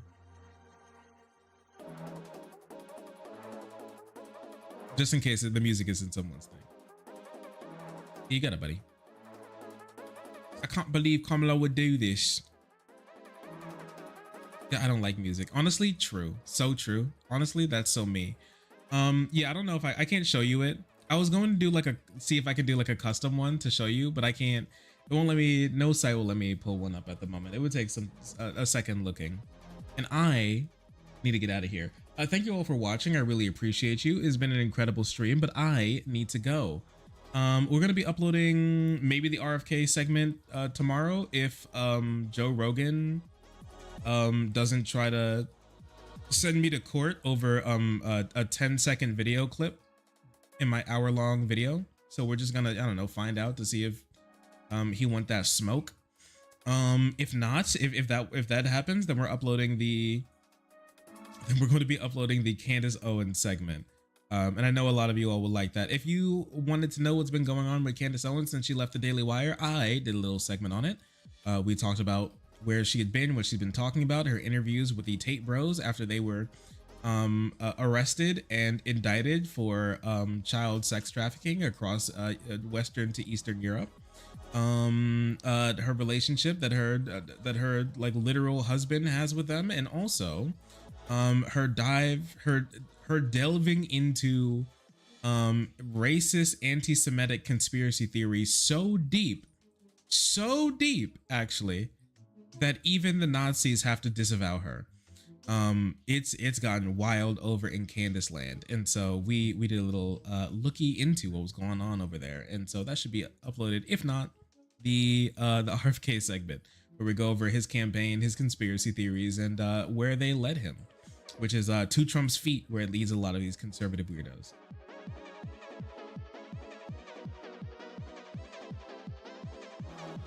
Do hippy dippy, answer Danabo. What the hell? How do you know about that? Okay, I guess I'll open Discord once again. Thank you everybody for watching. I appreciate you all, and I hope to have you back on another wait a second, this isn't a good outro music. Yeah. I hope to have you back for another meme stream.